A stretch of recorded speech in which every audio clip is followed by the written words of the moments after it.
All right, hello and welcome everybody to the next stream of the Blair Community Cup.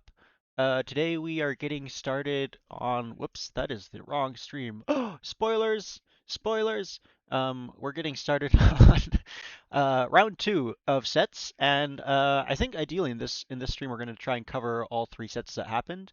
So in the castle bracket we have Team Hussar, which we saw yesterday, facing off against Team Halb. Although I believe there's another substitution that happened since they were also playing with a replacement player. So yesterday we had I think Parker Potts playing on Hussar, and today she's been replaced with Dino Dragon as a stand-in, I suppose. And then in the Imperial bracket we have Team Longboat facing Thirisadai, and Team Caravel facing Team Turtleship. And yeah, got another co-caster today. The Drewster is here with me to get us started. Hello, welcome. Thanks for having me, Ender. I'm glad to be here. Yeah. So okay, same question for you as Isler yesterday. What was your favorite map this tournament that you played? I mean, I was on Team Longboat. It was definitely heat stroke. Okay. Okay. So not just because of the results, So but also enjoyment level wise? yeah, and I wish we had been able to play Chaos Pit more, in fact. Yes. Just That those was those more aggressive maps. Yeah. I mean, to be fair, against I assume Thirisadai banned out Chaos Pit. I don't I know think they did. that I just don't that's just off of knowing Trenig and how much he doesn't like those close chaotic maps. That's what I would assume. But yeah. Um, yeah, we are gonna get started on the Castle Age bracket first again today. So we have Team Hussar versus Halberdier, and the background music. Oh yeah, I forgot to turn down the background music after the. It's annoying because I have to manually adjust it so that it's loud during the intro when nobody's talking. But all right, that should be better. Okay. All right, the sound text. Yeah, it's man, I need to like hire a sound tech to just run that particular thing during streams. It is so difficult between all the every different program input having its own separate audio that you need to manage and then managing it in the stream software versus the program itself or on the computer. It like I like Real. beginning to really understand why sound techs are so highly regarded, so important. Uh, but okay, let's go ahead. I have game one pulled up between Halberdier and Hussar here, so let's jump right over there as soon as I can manage to do that. We have Halberdier versus Hussar starting on Sardis, which we saw from the Imperial bracket yesterday, but I don't think we saw from Castle yet at all. In the north, we have Team Hussar, whom we saw yesterday. On the southern, I want to say flank, but I mean with Sardis, there's no real flanks and pockets. Everyone's just in a pocket. But on the south end, we have Blast Double playing as the Turks. Um, again, great choice with a fast imp with a uh, gunpowder. See them being very strong with the ability to boom up. Then we have Alpha Grip Enjoyer as the Mongols, so Mangadai very possible. Also strong siege from the Mongols. Gumflinger playing as the Teutons, who are such a tanky civ with their extended range castles and heavy infantry and cav. Curious to see what angle he takes there. And then Dino Dragons, who is this round's, I don't know if stand-in or just planned player for Team Hussar, playing as the Japanese. So we might be seeing some samurai, some Katamaruto trebs, and who knows what else. Yeah, you want to take us through Halberdier? Sure. Over on Halberdier, we're calling this the South Side. Um, Um, sure. Starting on the top, the Bismarcky with the Bohemians, one of the premier gunpowder civs. Also, fantastic Halb, so hmm there's not much in the way of cavalry that can take on hmm Bohemian Halb. Um, and below them, the Poles, another great cavalry civ uh, by a player who definitely enjoys her cavalry. I mean, which of us doesn't enjoy a good cav play. Eh, Um, we have a few archers players, but yeah, that's fair. yeah, I mean, and the Poles' food economy is one of the best, and you should have pretty well protected base there Mm-hmm. to set up their farming eco, which will be very convenient. Also, I think potentially a bonus that gets overlooked is the fact that the full work gives you 5 pop space. What? I did not know that. Is that It a recent does. change, or has that always been the case?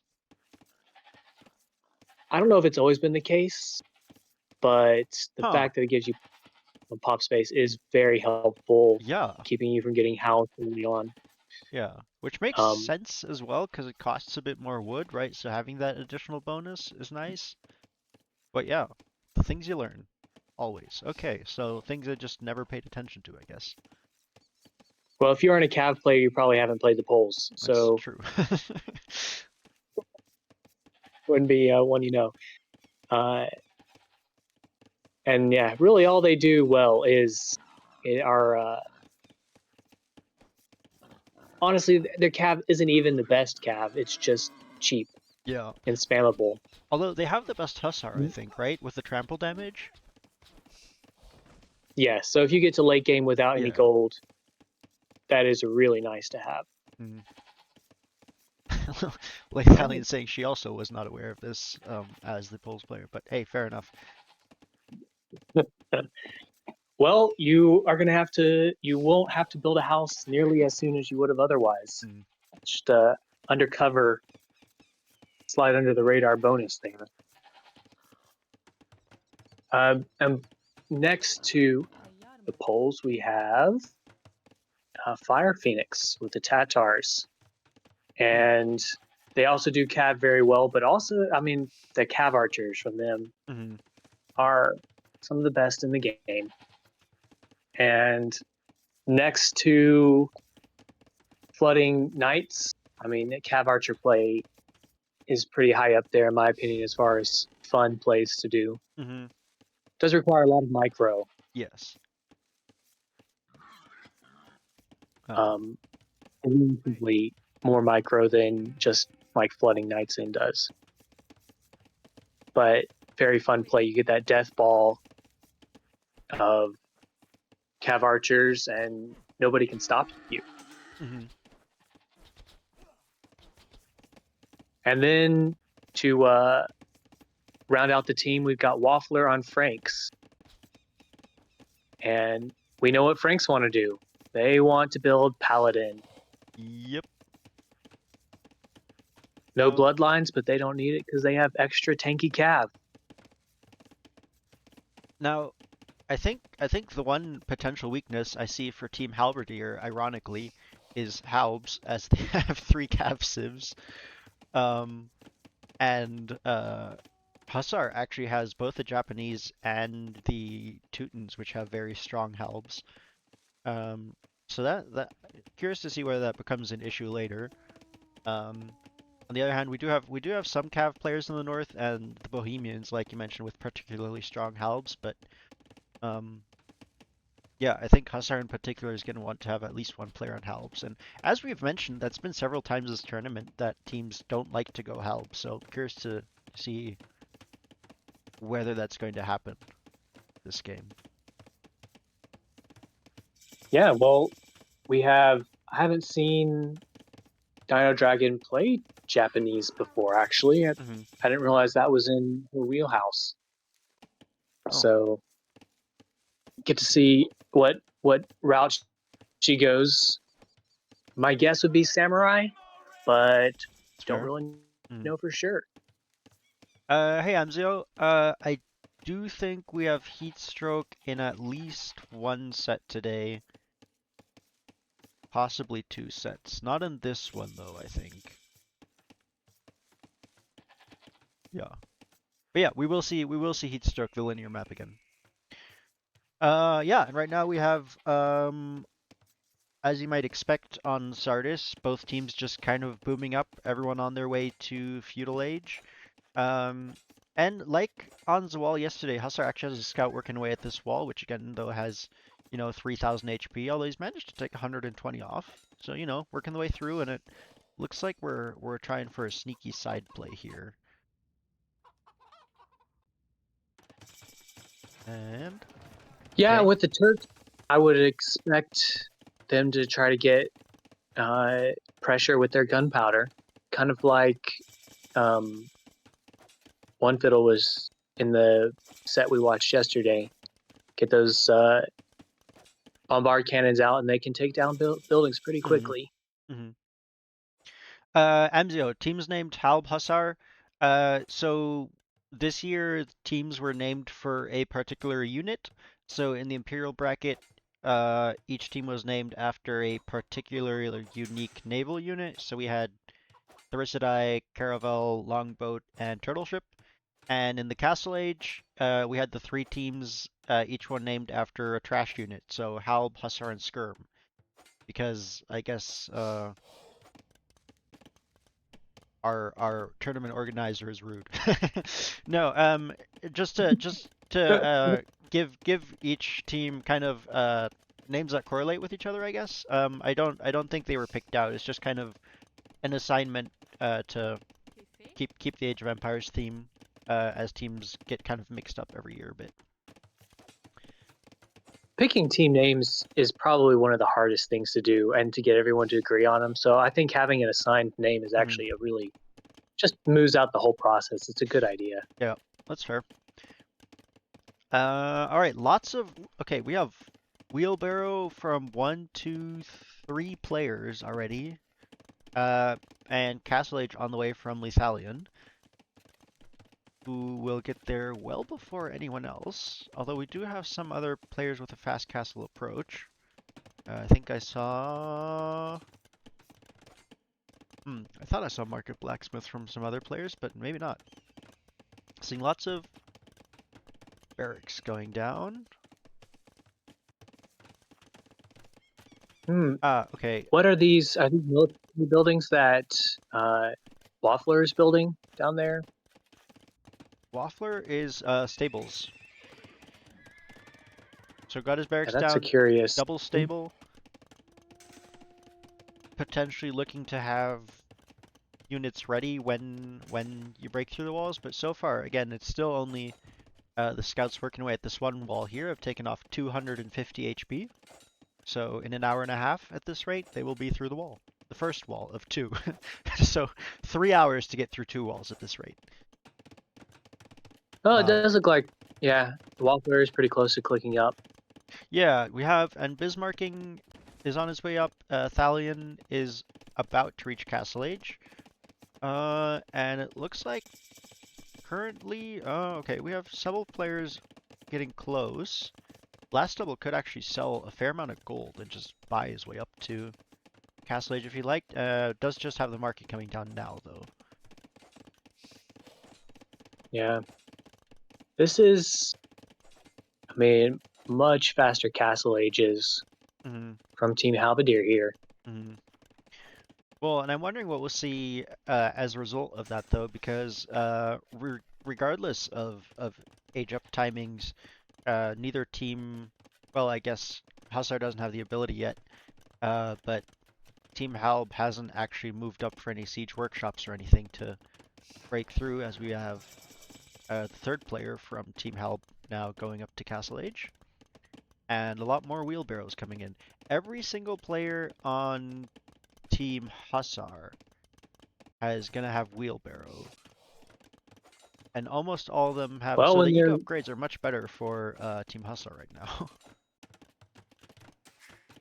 yeah, clearly Hussar prizes their eco Mhm. upgrades, want those efficient economies. There's a siege workshop. Yep, coming down from the So, Bohemians player, as you might expect. And now Bohemians player obviously also able to research what is it called? Chemistry in Castle Age already. So gets an additional edge there. Second TC as well, and third TC even from Bismarcking. So really looking to boom up and get a roll on here. Isn't currently queuing up any units, though, from the siege workshop. And, No, I don't know that he would really want to, though. I mean, breaking through, what's that going to get you right now? yeah, There's no military to take base. That's true. I think you can still potentially ram through though to take control of these resources in the center and the trade workshop as well for those taking resources. And as I say that, he does have a ram queued up, which will make its way forward. More TCs coming down, but we do also have several players from Hussar on the way up to Castle Age now. Blast Double and Gunflinger both making their way there. There we go. And our wall is at 2600 HP. Okay, double forward stable from Thalion. All right, so she's going to be sending Cav into the center to uh, take some territory, would be my guess, following that ram. That's what I would expect, just looking at what's happened, but don't really know for sure. Now, I think... Oh no, I was gonna say I think Dino Dragon can click up, but still missing the second building for Castle Age there, so we'll need a blacksmith or market. And Alpha Grip should also be up shortly, has the resources for it now. On the other side, Fire Phoenix has the buildings. Oh, but is missing the food, has to expand the food to go to... Oh no, just clicked up, never mind. And yeah, Alpha Grip will Okay, click up. so yeah, that means all of Halberdier will be up in the Castle Age with oh, and they're through. They can start heading in. This is a nice strong opening. Yep, got a couple knights from Thalion ready. Strat. And it looks like Blast Double is going for a similar strat as we saw on Zawal yesterday. Dropping that castle on the wall to help punch through. And or secure that area, I guess.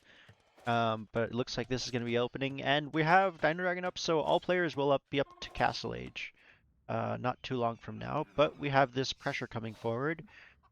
Curious to see, it looks like the knights are escorting this ram, which might just go up to the next wall and try and punch through. I mean, that would be a fun play. It would definitely distract Hussar, probably catch them off guard a little bit to find knights suddenly in their base. Yeah, 5 But knights also, now. just having military in the center gives you control what's going on, prevents the enemy from sending vills out there and trying to claim resources. Yeah. And helps protect your vills if you send forward any vills to try to collect resources from the middle there. Now this is going to be helpful. It's so hard to collect wood yeah. in the starting area. Yeah. What is helpful for Hussar is that they're all going to be in Castle Age before this pressure arrives. However, for the most part, just expanding their ecos. Don't have any military to face this. The Ram will take some good time to go ahead and get over to that wall, especially if it, does pit stops for wheel changes. And in the meantime, we do have, hold on, I hear it working away here. There is a ram here somewhere from Team Hussar working away at the walls. Ah, here it is. So Hussar will also be forward, and we have mostly just scouts right now, but while that lacks the power of the knights from Thalion, that'll actually be much better for scouting the center area with increased line of sight. Thalion also coming forward with villagers. So looking at a castle, however, those villagers are being chased by 2 wolves. The knights will come back and chase those off or deal with them. Knights here as well from Bismarcking. So double castle drop on this wall about to happen. That's a nice strong forward position. I do like the camels there from Blast Double. Yes. I mean, I don't know when they'll come into play, but just having them is a nice counterplay to the Cav. Yeah, and we have Janissaries as well now, which is very strong. The only problem for Hussar is that their military units are at the opposite end of where Halb is about to punch through the wall. And They probably don't even see how they are coming. Nope.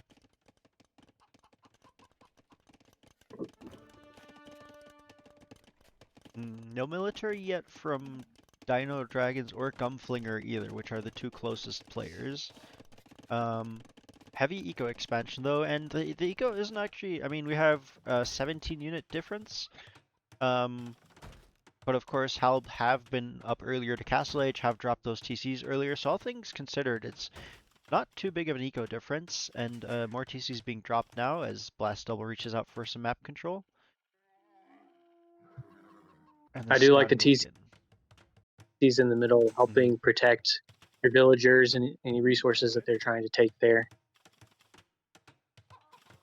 It is a big area. It takes a long time to get from one side to the other, and so Yep, it really does. Now the camels from Blast Double, along with scouts, are moving forward, getting some vision there. Uh, on the other side, it looks like there's no push happening yet, but a lot of ranges and stables coming down, so this could be devastating when it comes through. Dino Dragons does have enough stone to drop a castle defensively. Um, and it looks like Blast Double is scouting for a place to punch through the forward wall as well. Okay, there's a castle from Dino Dragons. It's on the wall, but that following that defensive path. unfortunately means those knights can just loop around that and hit the eco pretty easily. And oh, Imperial Age is in from Bismarcking. Oh my! And those bombard cannons and Yep. perhaps On the other more side, though, halbs. yeah, Can, Blast Double is also up to Imperial Age as, oh no, there's two wolves here chasing down the villagers from Alpha Group. Have killed one already. They'll bring back the rest and I think managed to save this second villager. Yeah, so just the one villager lost. But yeah, the wolves on this map are so annoying. Oh, there's Halb from Team Halberdier. there it is. Waffler on his way up to Imperial Age now, as is Gumflinger. So even with Now, if we this get push through, them, hmm? those could take down any halbs that come out. But we'll see. Also, I mean, archer units of any sort, which Ooh. most of Team Hussar could go into and Okay, take care of halbs pretty well. now what I just realized is these outposts, the outposts that are in the center actually provide vision to the team. So much like the trade workshop, there's some Gaia outposts which can be captured by any player that will provide some vision. Uh, and it looks like Alpha Group has found a couple of those, which provides a nice little bit of vision. Unfortunately, won't actually catch any of the military that's happening, but might catch more units streaming forward as they go. So that might provide a warning sign for Team Hussar as they are now dropping a forward of their own on the southern side towards Waffler. But it looks like the push is on in the Indeed, they north. are. We have Elite Janissary coming in though. That is going to be difficult to face. I mean, if they get those into the eco from Halberdier, it'll be tough to keep up military production. Yep.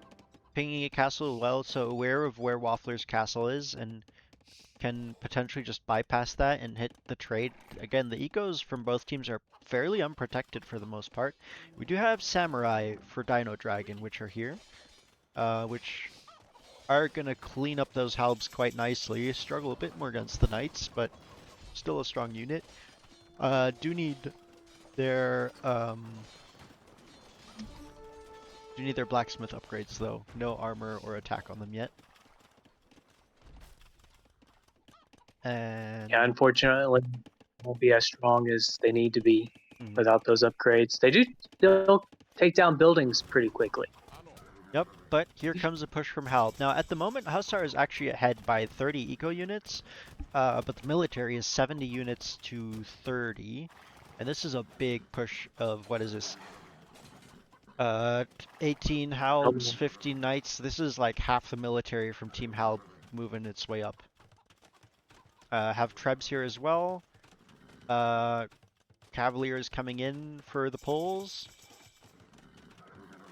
We're about to see a big push there. I think this is going to be devastating.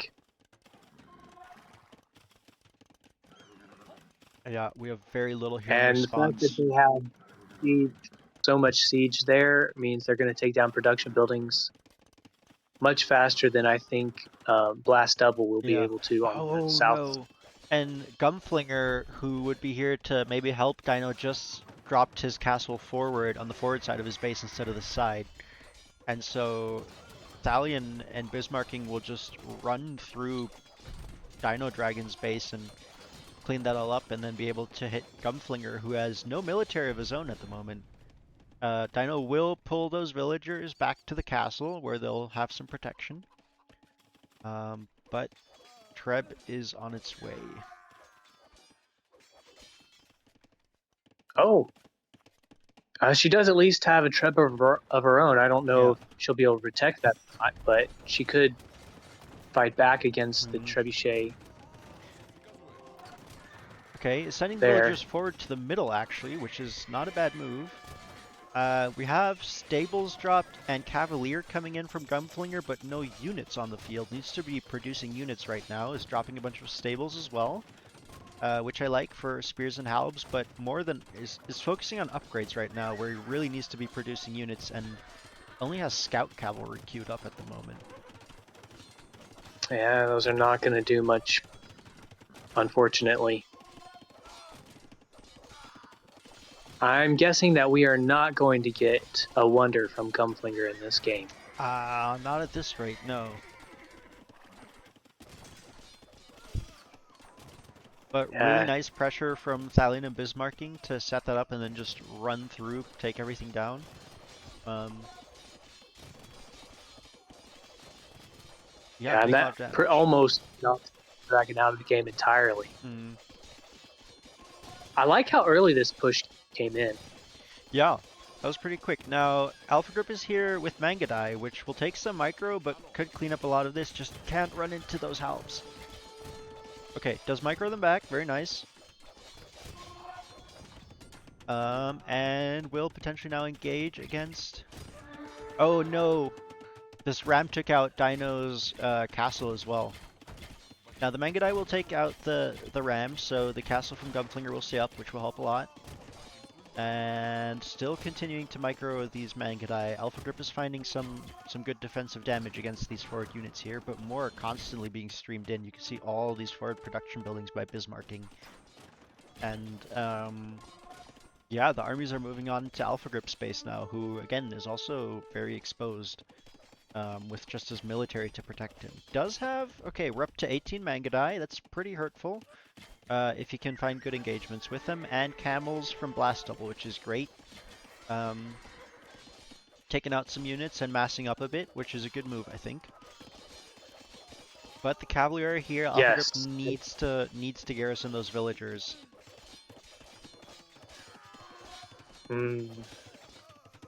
This does feel like at least for this particular game, Halberdier and Hussar were well named because Hussar just cannot deal with Halbs, no matter, even if they're Polish Hussar. Was that the real reason for the naming? Because Hussar beats Skirm, and now Halb is beating Hussar. Is that what these teams were named for? Alright, engagement here with the Mangadai and the It almost Cavalier. feels that. Mangadai are doing pretty great, Oh, that. being microed back well as well, and dodges back to avoid those Halbs. So we'll be able to clean those up with some work, but there's Trebs behind here. And that's going to be more difficult to deal with. If only the camels were sent in at the same time as Yeah. the Now Mangadai. it looks like the camels are actually Hard to looping coordinate around with all. to snipe the Trebs, which I really like. If they don't get distracted, oh no, there's Halbs, but the Halbs are just passing by. Okay, I think the camels will take out both of the Trebs. No, no! Oh, the camels, instead of taking out the second Treb, they get distracted and start chasing the Halbs, which is the worst possible move. And at the same time, looks like Alpha Grip was distracted for a minute, and the the Cavalier were able to engage the Mangadai, so Alpha Group is down to 5 Mangadai now, but no longer enough to take a fight. And it looks like he's going into Hussar, which are just getting melted by the Halbs from, well, Bohemian Halbs with extra 25% damage. And Yeah, just, this is really unfortunate. Now, somewhere it looks like Fire Phoenix has 11 mangonels on the field. yeah, I'd like to see where those are doing work, if yeah. they are. Real quick, in the south, Blast Double has been finding some damage of his own. Clean up this castle, and might be able to deny. There's a second layer of wall coming up here from Waffler, but Turks should be able to punch through that. However, we do have a lot of cavalry. But you said Fire Phoenix. Ah, okay. The Mangonels are just waiting here. Just waiting. Just waiting. But that is a I mean, lot of to be Mangonels. fair, against you, just a little bit of micro would pretty much wreck Huh? those mangonels. Okay, Blast Double has been able to deny the completion of these walls, has Janissaries here as well as Camels, so should be able to deal with Halb, Halb Cavalier, I think it still is, but needs to add pressure. Roll forward, has some bombard cannons, has some trebs, so it should be able to make that work. In the north, however, the pressure's still on, and that one treb that the Camels got distracted from is taking out all these castles.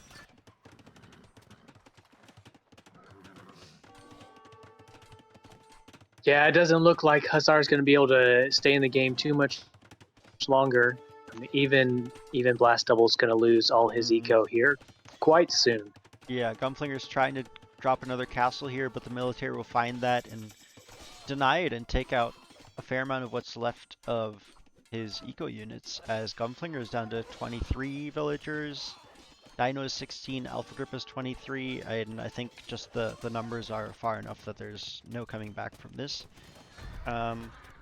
Still finding good engagements in the south as Blast Double takes out another army, and the Janissaries should be able to deal with the pikes, but we have Mangonels rolling forward. Alright, And if Blast Double doesn't micro against those, he could get wrecked. Either player could get wrecked here. The Camels find a couple. Takes out 2, however there's Halbs and Pikes here to support that. But does take out all the Mangonels, which is very nice. Mangonels are so hard to micro, they're so awkward and unwieldy. Ooh, especially when you Camels being queued up by Fire Phoenix. Nice. I would like to see a couple of those attacks go off. Okay, Dino Dragons. I like what Dino Dragons has done, which is relocate the entire eco into the center here, where it's actually safer than in Team Hussar's home base, and you know, protecting the TC with a castle is slowly starting to expand again. I think at this point it's probably too late for the comeback, but I like the move. And it looks if the like rest of you never give up, just keep what you can to get back in. It's always the right move as a good teammate. And Waffler is continuing to win fights down here, as the Camels will deal handily with the Halbs. However, the military is slowly being whittled down and not a lot of reinforcements coming in, as his eco at home is being hit now. And the Janissaries are strong, but the numbers advantage is just there for the 28 hand cannons from Bismarcking. Can you imagine how this game would have gone if one of the two teams had been swapped on their sides? Yeah, if the pushers would have hit each other, that would have been so interesting. It probably would have been stalemated for so long. Yep. Wherever that had happened. It's just kind of unfortunate here for Hussar that their less militarized side got attacked by all the military. Yeah, I mean that was, you know, nice for Halb for sure. I think in some of our own preparation for this map, we were talking about taking Vietnamese just so that we would know what order the enemy team is in and know what players to hit and what players to prepare a defense against. Um, but yeah, the Cavalier will just melt this TC and more castles going down, and I think we'll be getting a GG here shortly. Um, as Team Hussar is down to 70 military against 200. My stream is frozen. I wonder if it's my computer having a problem here. Ooh, Oh, sadly, my computer is frozen. is unfortunate. Thankfully, it's at pretty much the end of the game. Actually, it was just Yeah. Firefox. Oh, that'll happen. All right. 72 military. The last couple little corner bases here from Alpha Grip and Gumflinger being found out. Um, Last Double does still have a defense, but in the south the push has petered out. More walls coming up from Waffler and being completed now. Oh no, still has two camels in there though. Could send those raiding potentially even. Um, but not much else happening out of Team Hussar here as another big wave comes. There's Hussar from Team Hussar actually from Blast Double, but running into Cavalier, so those are going to be wiped out pretty decisively. And ooh, now the outside bases are getting hit as well as Thalion arrives with another wave of Cavalier. Will get pushed back as Gunflinger also has Halbs, but the GG is called.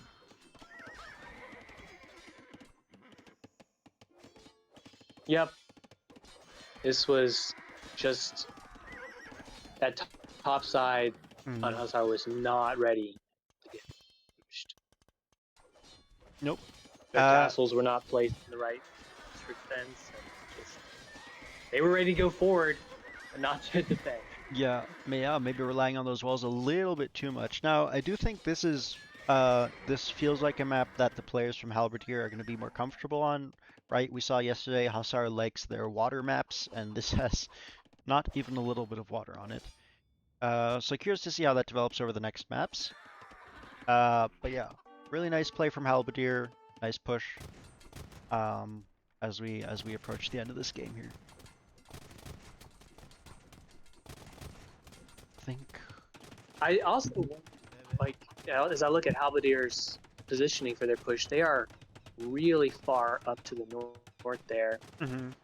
and I think the focus from Hussar was a little bit more towards the center of the map, and that's part of the reason they didn't see it. They weren't ready at all for it. Mm-hmm.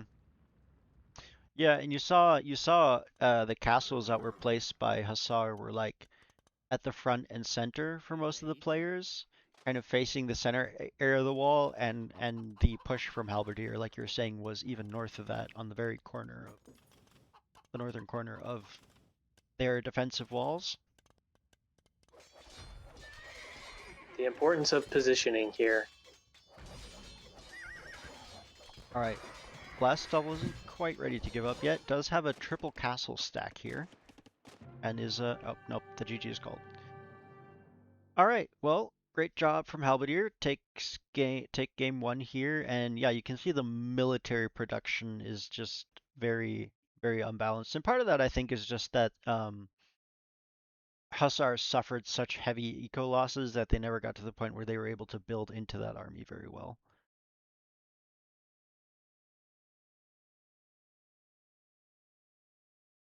True enough, they really wanted to get to probably imp before Hmm. they were going to engage. Hmm. That's another reason that earlier push I think was so successful. Just being ready, more aggressive Bismarcking with that on a APM what lead.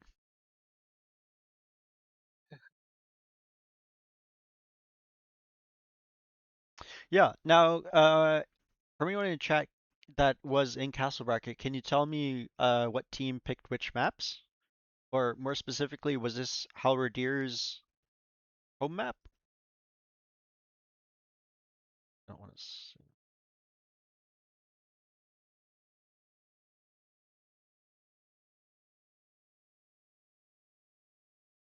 In the meantime, let me pull up the next game here.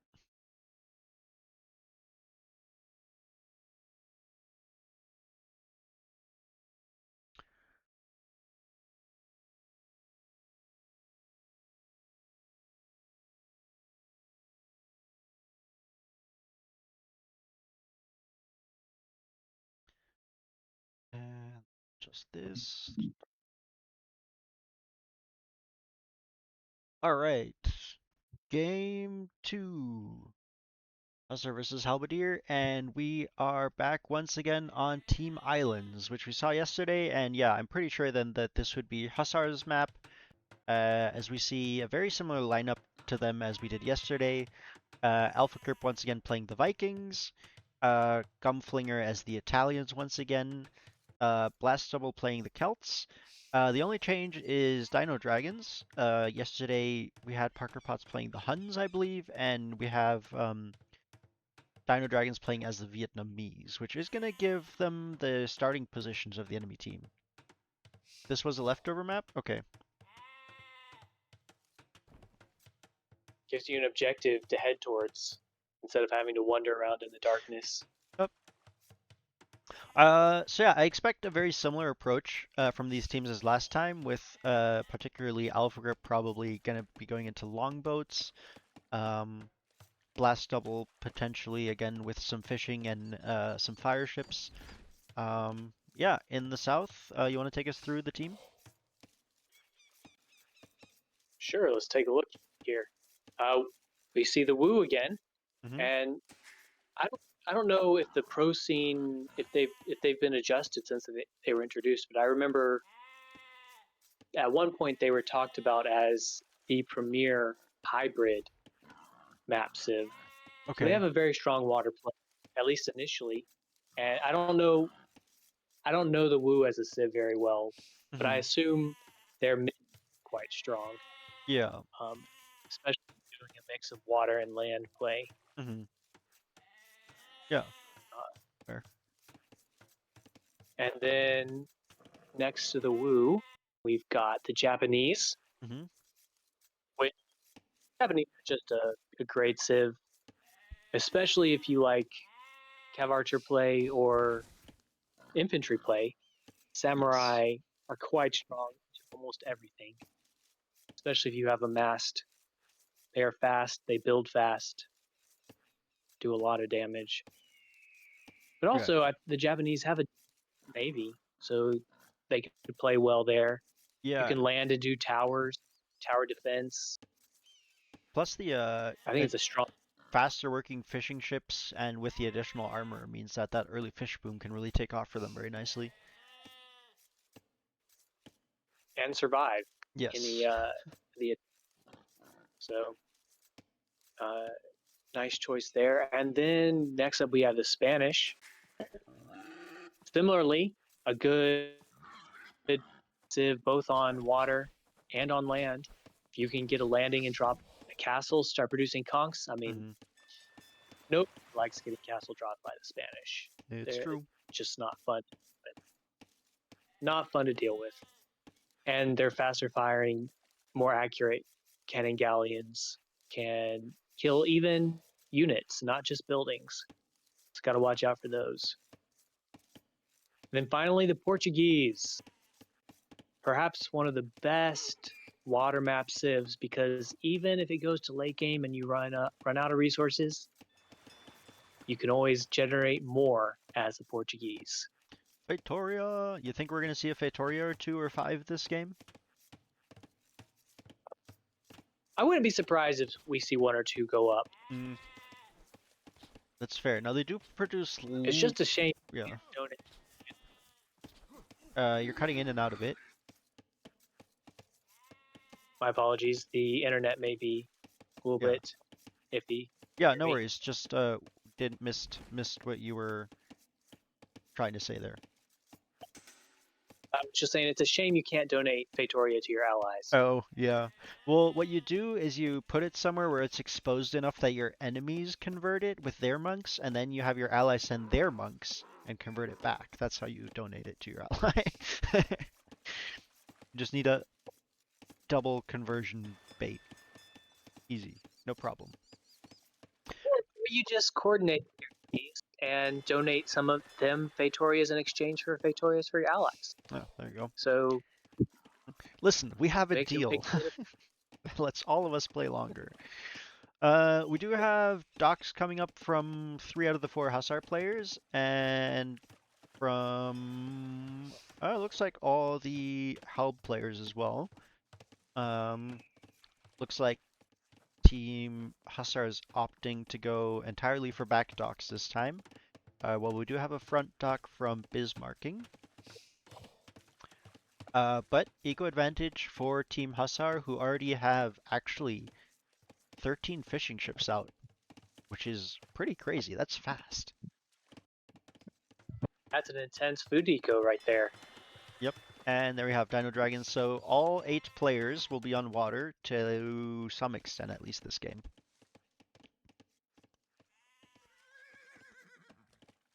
And yeah, Excellent. first couple of players going feudal already. And yeah, again, I expect we'll have a fairly calm start until we hit Castle Age.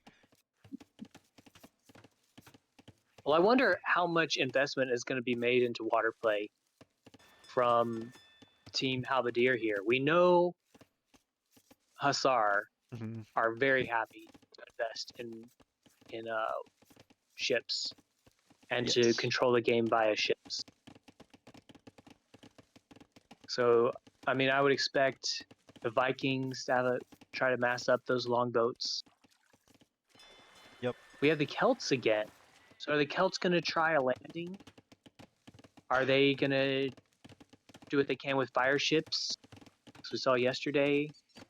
This is a different player with the Celts. Is it? I thought it was Blast Double with Celts yesterday as well. I might be remembering wrong. I thought it was Dark Sane, but That was on the other team.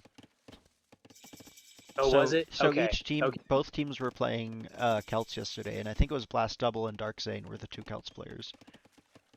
that's right. And they were opposite each other, weren't the two Celts Yeah, player? yeah, yeah.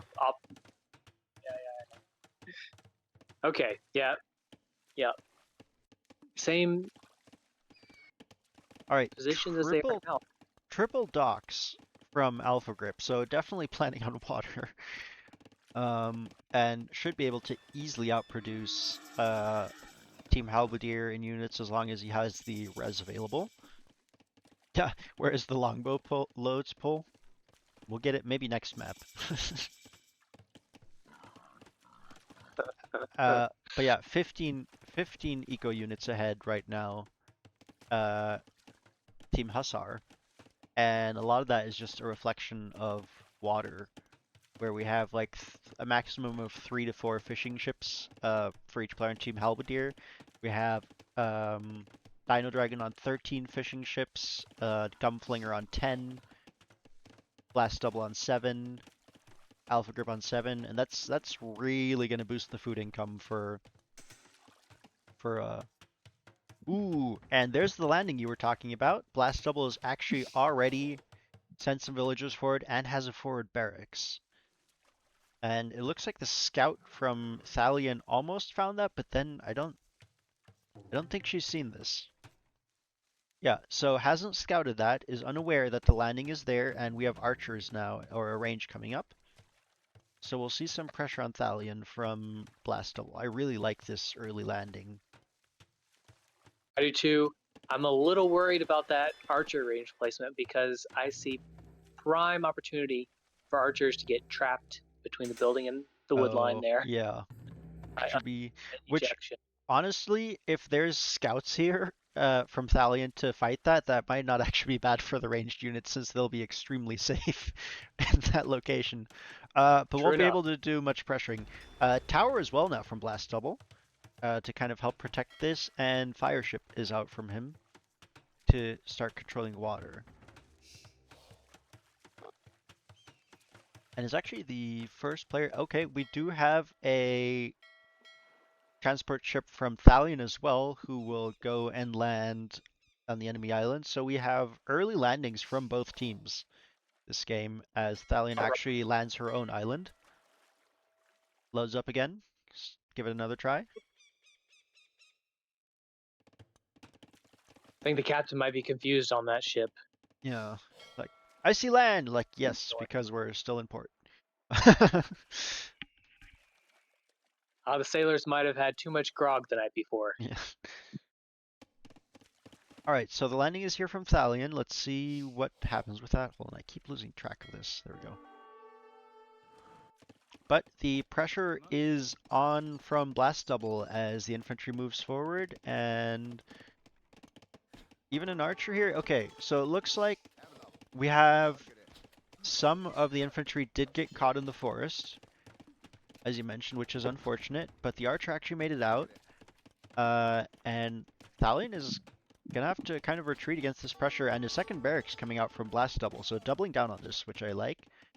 Castle Age coming out from Alpha Grip as well as triple dock forward now.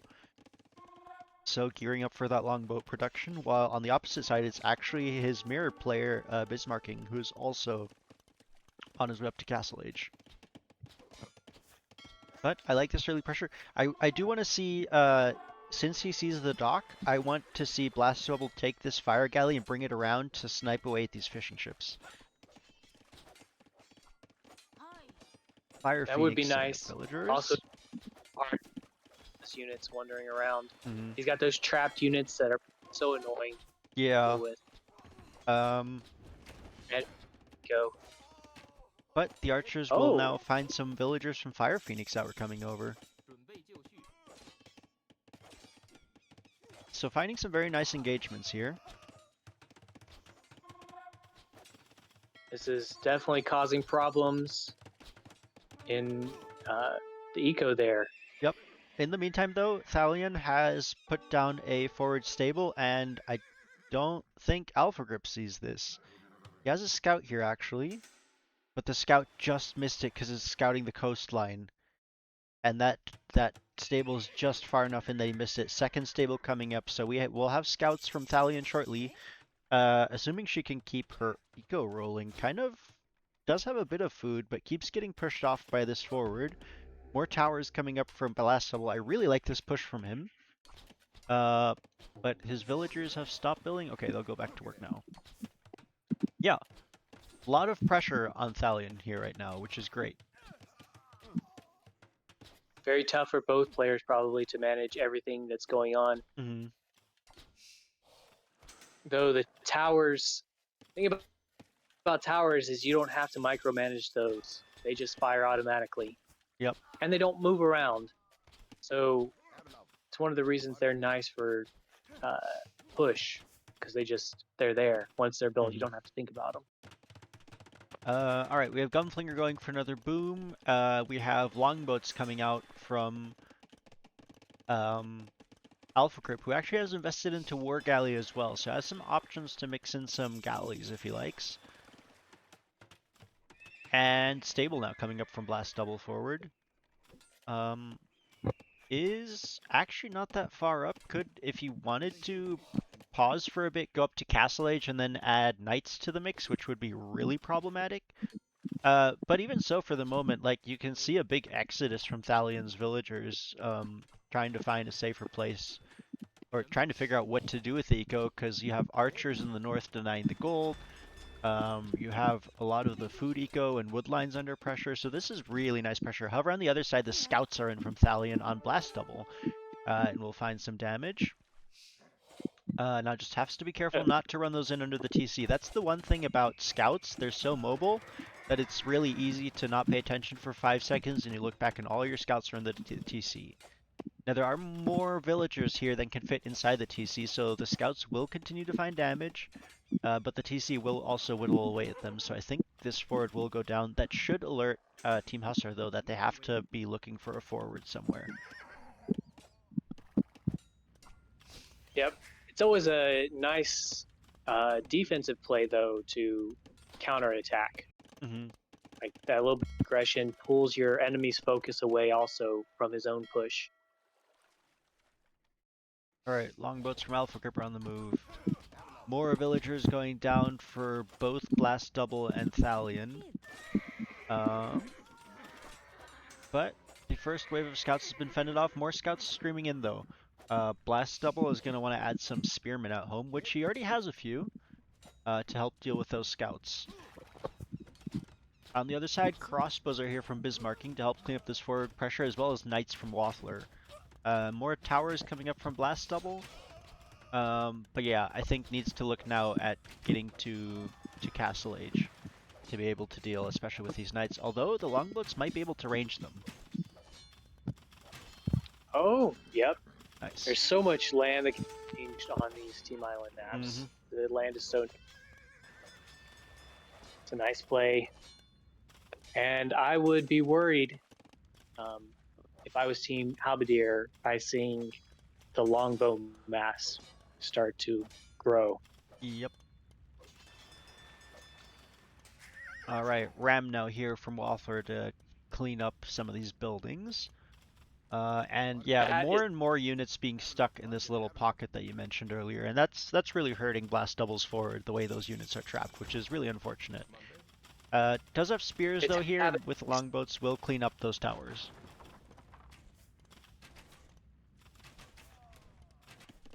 In the north, the scouts have actually redirected and are hitting Dino Dragons now, who does not have any defense, so finding a lot of damage there, which is unfortunate for Team Hussar. Hi, Humbled Merchant. Thank you for the follow. And Alpha Grip has a second army of longboats once again and is finding a lot of water kills. Gonna take out most of the fishing economy from Bismarcking here. Oh, that's gonna hurt. Definitely gonna hurt there. Ooh, heated shot coming in early though from from Bismarcking. I like that. That's really gonna help if the longboats ever go in range of anything. But for now, Alpha Grip firmly taking control of water.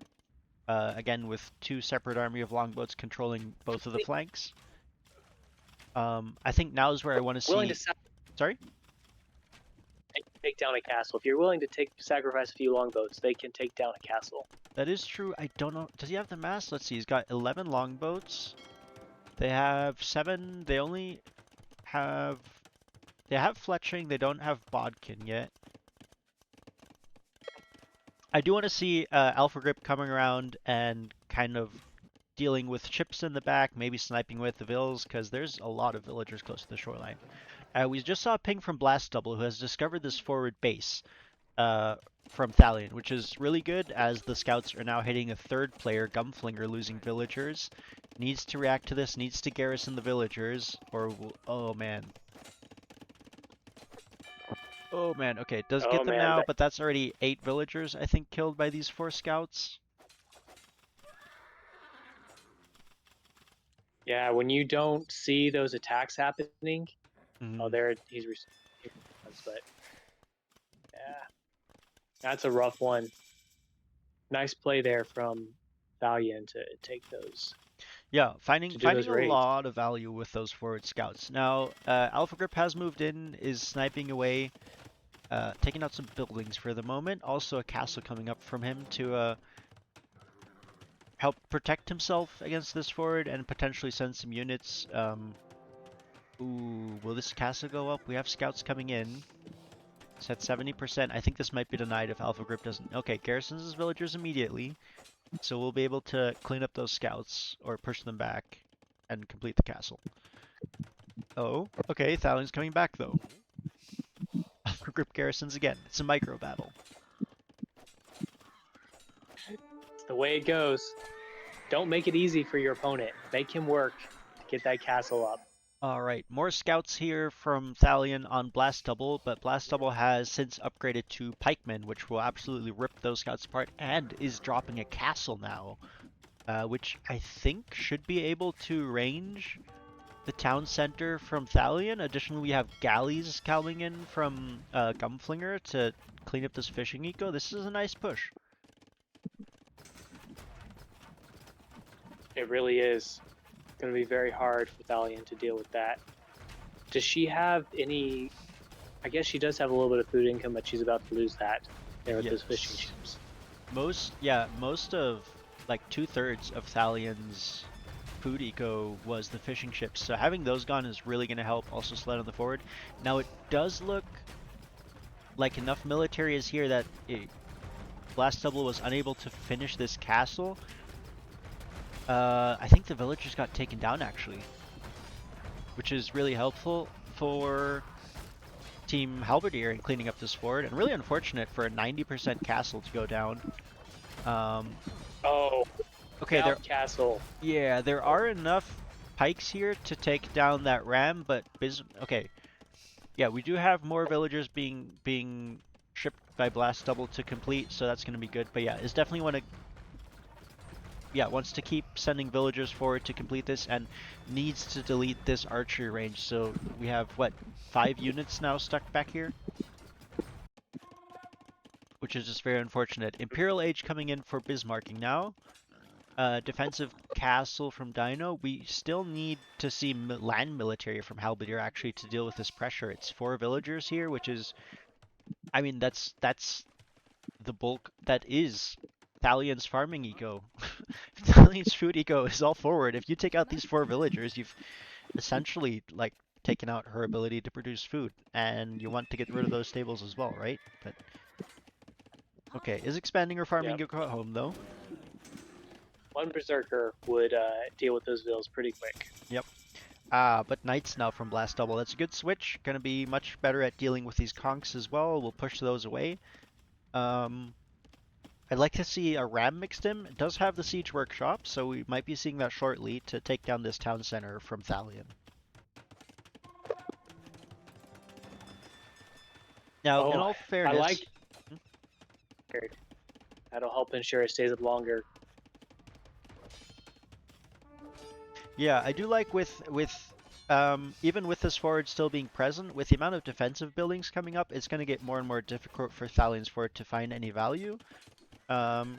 Is still running scouts around though, and you can see it was just pinged here by Alpha Grip, who will be able to clean these up finally. Eco lead is still solidly in favor of Hussar by 60 units actually at the moment.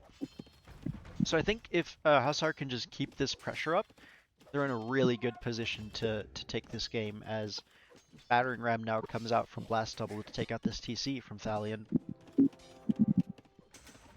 who is down to Despite how 25 levels. in the water, Team Hussar really has this map down. Yeah. All right, big engagement in the north. We have fire ships against longboats once again, and again, good job from Alpha Grip. Is losing the initial fight off of numbers, but pulls back to his other group of longboats, and will regroup. Will be able to win that. Do want to demos would be great against the fire ships. However, is I think working his way up to Imp. Maybe needs to sell some of that wood, or just buy food. Actually, it has 4,000 gold. But Imperial Age is going to be super helpful for him.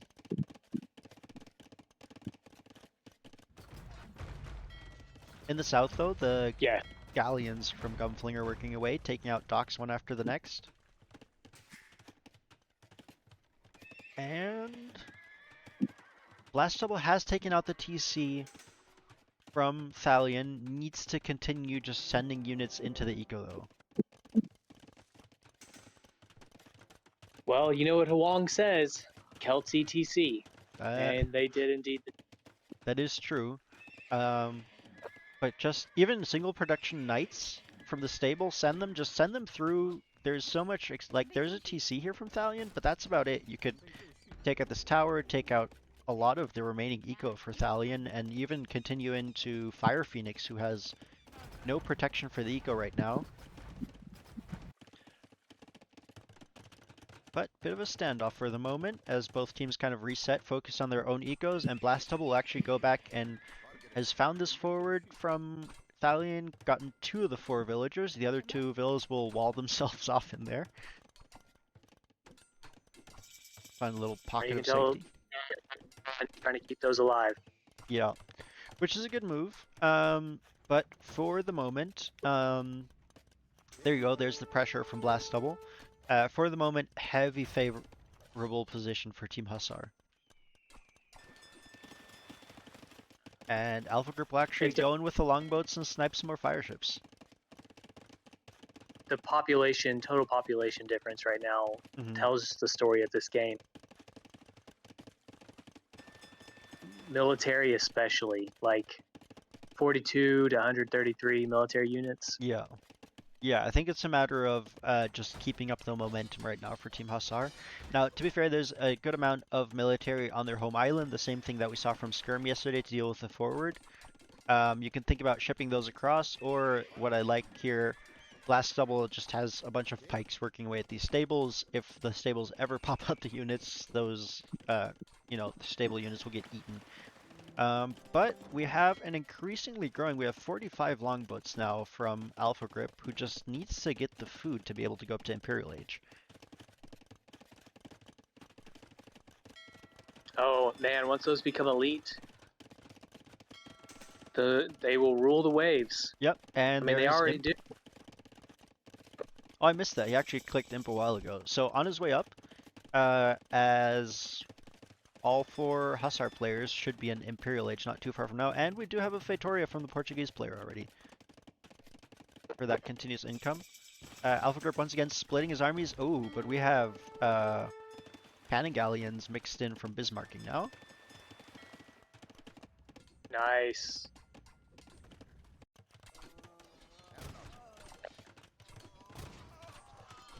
All right, we have I some. Good. Spanish. I know these aren't Spanish cannon galleons, but just pondering the theoretical. If I had a mass of 40 longboats or a mass of 40 Spanish cannon galleons, I'm not sure which one I would favor right there. Ooh, difficult. Now we do have caravels, elite caravels, in fact, being mixed in by Portuguese, which will do pretty well. And I think Alpha Grip has to disengage from this. Needs to keep kiting back or find castle fire or something to support, because between the fire ships with the caravels and cannon galleons behind, yeah, his longboats cannot take that, especially they're not elite yet. Now he's doing a nice job microing back. Will snipe away at the fire ships. Has his second wave of longboats coming in, and we have a big fight about to take place here between the two navies. And I'm not actually sure who wins this. Oh, if only the fire ships had been moving forward the whole time there. Yeah, cannon galleons are taking out some of the docks, but that actually helps Alpha Grip because it's not the docks that are taking the upgrades, and that'll give time for elite longboat to come in. Bismarcking is continuing to produce, though. I'd really like to see like a tower castle from Alpha Grip on this point up here, just to add fire. Though to be fair, with all the cannon galleons, those would go down quickly. I think he needs demos. You have these stacking elite caravels, which are one of the best counters that we have. And there's the castle from Alpha Grip. Now we do have cannon galleons, but I think they're working away at the fishing depths. But yeah, the massive longboats will go down. And I think this castle will be denied. There's 5 cannon galleons here. They should be able to take care of that castle on their own pretty handily. Yeah, and with that, oh, there's some demos mixed in, and those will find good value, especially against stacking ships like the Caravels. Demos are going to be fantastic if you can close the gaps. But unfortunately, the massive longboats does go down here, and more Caravels being added continuously. Over on the other side, we have an army of condos from Blast Double now. Celtic condos, but kind of has let off on the pressure, which has allowed Lathalion to wall off here. So probably wants to start moving out again as soon as possible. And it looks like the final forward was cleared up here from Thalion. Yeah. You know what? It's hard to know sometimes when to wait and mass up and when to just keep the pressure going. The timings on those choices can make such a big difference. Yeah, it's rough. And to be fair, Blast Double is adding another castle here and really securing this position, which will be just allow him to be super annoying throughout the game. But now we have Bismarcking with just a massive navy on its way. We do have Gumflinger with the Italians. Just saw a bunch of dock techs come in and is queuing up a whole lot of galleons. Does have 2 docks in the front, more in the back. So potential there, but another castle from Alpha Group about to go down to these cannon galleons. And this navy right now is what Team Hussar has to find an answer to, as they are slowly losing their military advantage at the moment. They are. This is a really nice play. And it's that problem that so much of the land can be ranged by Navy Yep. is showing up on the other side of the map now. We do have some guard towers coming up from Alpha Group, which will be able to deal with the Caravels, but the cannon galleons are still there. Now, this is half. Where's the rest? It's so hard to find Blue Navy on the water.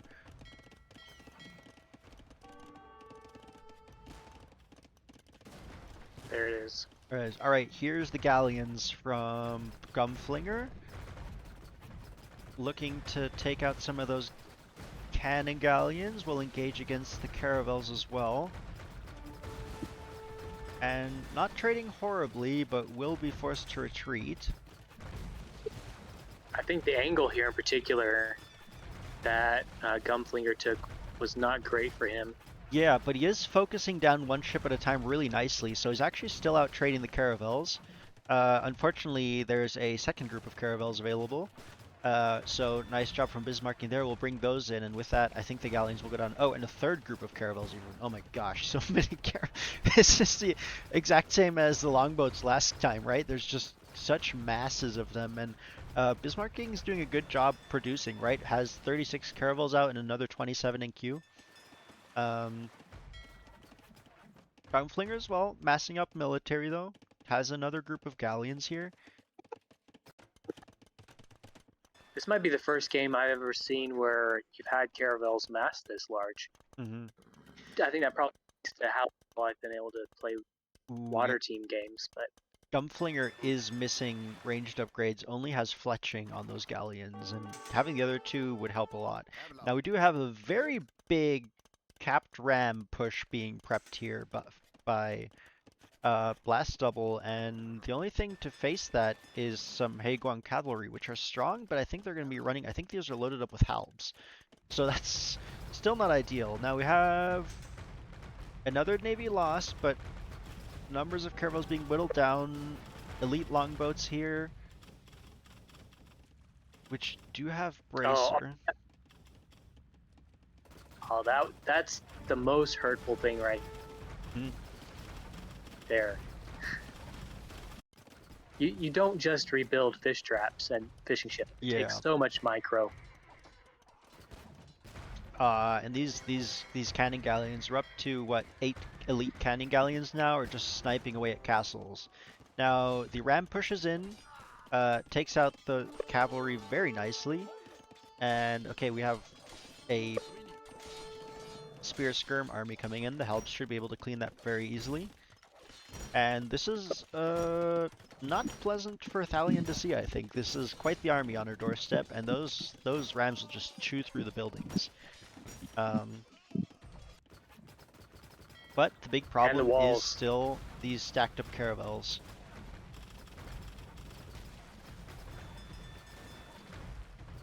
Now if Gumflinger and Alpha Group coordinate their navies a bit, take a 2-on-1 fight, I think they can whittle down these numbers. I mean, right now, Bismarcking is basically 1v3. Yeah. Which is so hard to manage all these different battles going on simultaneously on different ends of the map. On the other side, though, Blast Double has once again taken out Thalion's TC, who is no TC gaming at the moment.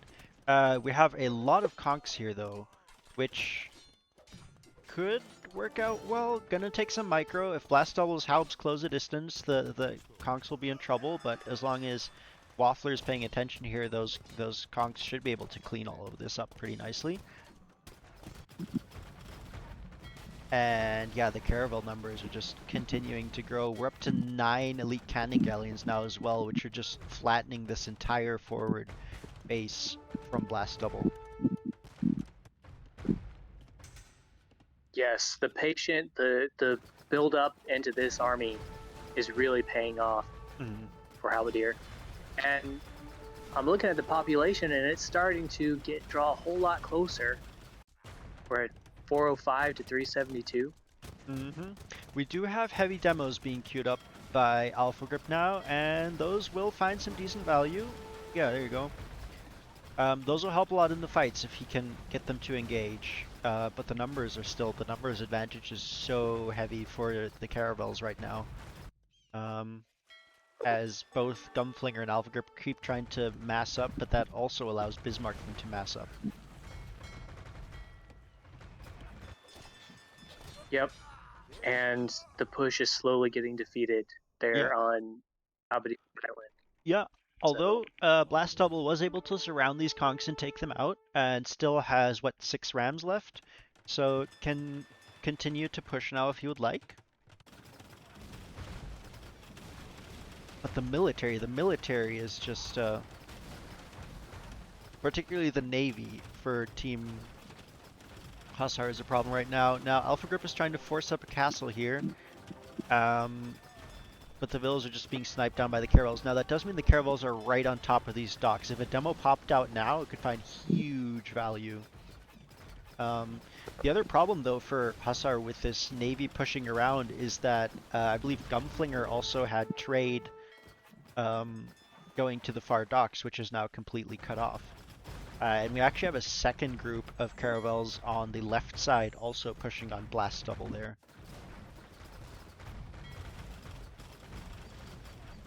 yeah, as I was saying, this is a 1v3 right now. It is, however, the reinforcements are slowing down on the right side, and it looks like these combined navies are going to be able to clean up a lot of this push and take out several of the cannon galleons, which is going to be extremely helpful. Still have this massive 8 elite cannon galleons in this on the left side of the map though. And now we have Cavaliers streaming in for Waffler. Now Blast Double, despite the cannon galleon pressure, has done a nice job, kept his bills alive, has rebuilt another TC out of cannon galleon range, so still has a base here, still has several barracks, can keep flooding Halbs into this, and the ram push just took out a castle. So it did. Keeps moving forward. Honestly, I think the Kongs to stick with. Obviously, you need to mass them up a little bit, which probably requires more castle. But Kongs could have dealt with all of this. They could even deal with condos. Yeah, another castle here from Blast Double. But again, the Navy numbers are growing again for Bismarcking. Ooh, okay. Lots of demos, but won't find the best engagements there, unfortunately. Each one trading 1 for 1. Still a demo left, though. Might be able to hit this mass.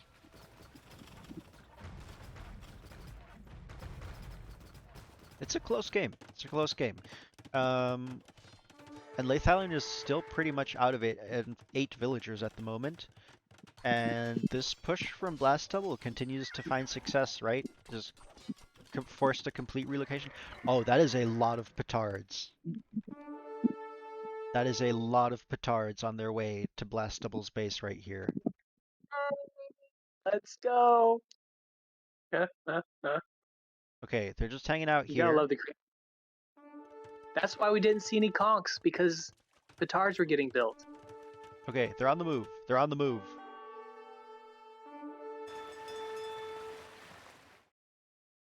The sneak mission. Oh, but will the condos find them? The condos are finding them. Will they be able to take out enough of them? I don't think so. I think this TC goes down. Boom! TC dead. Alright, won't find much past that, and there's still villagers here, so Blast Double can find that again, but nice little nice little petard rush there. That is a lot of mangonels once again here though. Now condos will do nicely against the mangonels, actually forcing them to hit each other as they're trying to take out the condos in between them. So nice little cleanup, but we'll push back the rams for the moment, and oh, the two Caravel armies are collapsing on what remains of Hussar's navy now from both sides. It's a nice move. Yeah. Take out the docks, and there's not going to be any more fighting. Yeah, just work the way around, right? And that'll give full water control basically to Team Halb. Now, to be fair, Hussar still has this very solid foothold on Halberdier's Island. If they can get another player across and go into land pressure, they can still make a lot of stuff happen. And doing a good job of sniping away at the bombard, uh, yeah, the cannon galleons here. So even though they're losing the naval fights, this is pretty expensive for Bismarcking with the amount of cannon galleons he's been losing just now. But I think he can just sustain production. He still has a healthy gold supply, it looks like. So Yeah, yeah, if I was and him, I would have yeah, losses. trade is set up. Has 2 Fetorias now, and still has a good number of cannon guns.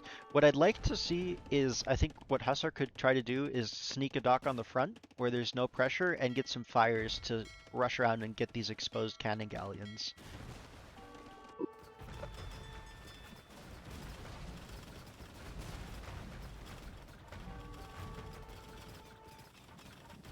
Yeah, it is a little dangerous leaving your cannon galleons alone like that. All So right. same, they provide so much pressure against all the buildings on land. Yep. And the Celtic Oh, Grand Push continues. Another TC about to be eaten.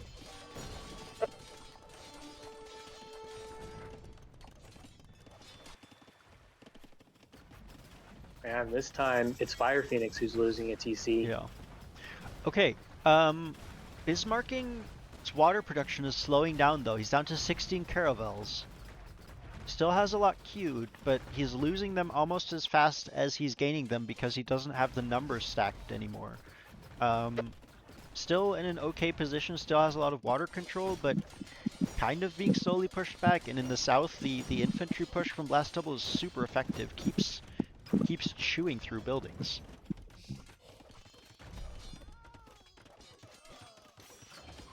Rams filled with pikes are pretty hard to deal with. Unless you are Kumans and you have massed Kipchaks. Maybe Magadai as well could do that.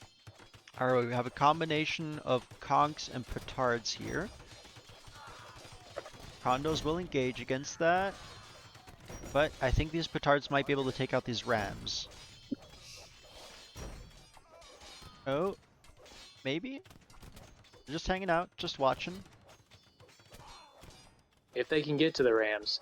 Well, Honestly, they're standing conks between the aren't rams. You just have to get them massed up a little bit more. Okay, the condos will take them out. The rams will advance. Probably take out another castle here. Condos finding some trebs as well. Good damage being found, and Caravel numbers are up again from Bismarcking as Alpha Group has been completely pushed off of water for the moment. No, still's a dock somewhere. Is redocking, is bringing up more longboats, but villager count is pretty low. Kind of lost a lot to that cannon galleon pressure, and we'll have to reboom a bit.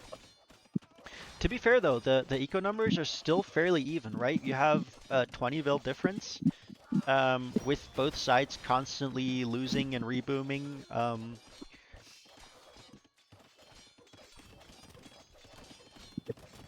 Yeah, I think this game would have been significantly different if the Kongs hadn't got surrounded there in that one fight a little bit ago. When there's the Kong mask, then microed a little bit, just hit. I think this would be in a much different position. Yeah, potentially. I think, okay, what I think Blast Double's best move is right now, he needs to expand his eco a bit right now again, but I think the best place to do that is on the enemy island. He's taking control of a lot, there's a lot of minerals here, and he is placing more castles to secure that, so expand your eco there, where the cannon galleons are. And as I say that though, Gumflinger has looped around cannon galleons, which, if he's paying attention to this, he could take out all of these cannon galleons. Unless they're just on their way through, in which case he'll lose them all, which would be unfortunate. Ah, that's too bad.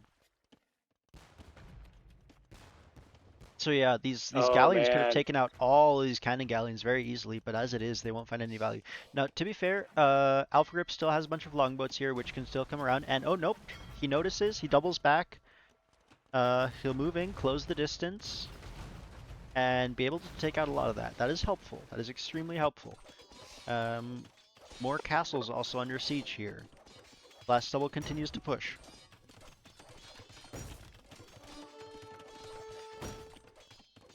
You know, despite the military population difference, I was just noticing because of the comments here the score difference in this game. Mm. It's not that It's far currently apart. It's 1,000 points, well, 1,400. yeah. Well, but it's in favor of Halberdier, which It is in favor of like if Halberdier. you look at, I would prefer Hussar's position. I think I would as well.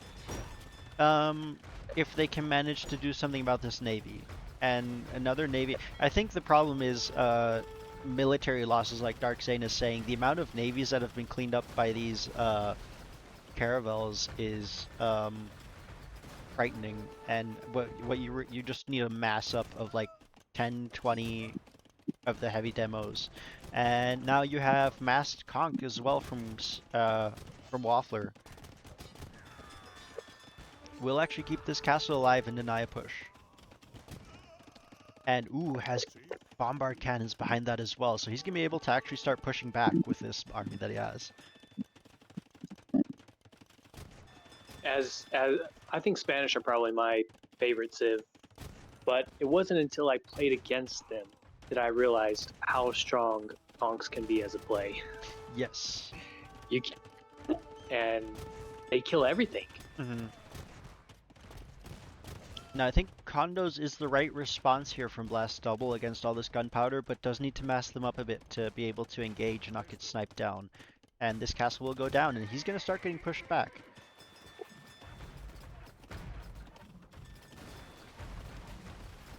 Oop, alright, more heavy demos being added by Alpha Grip though, and when they connect, they'll find good damage.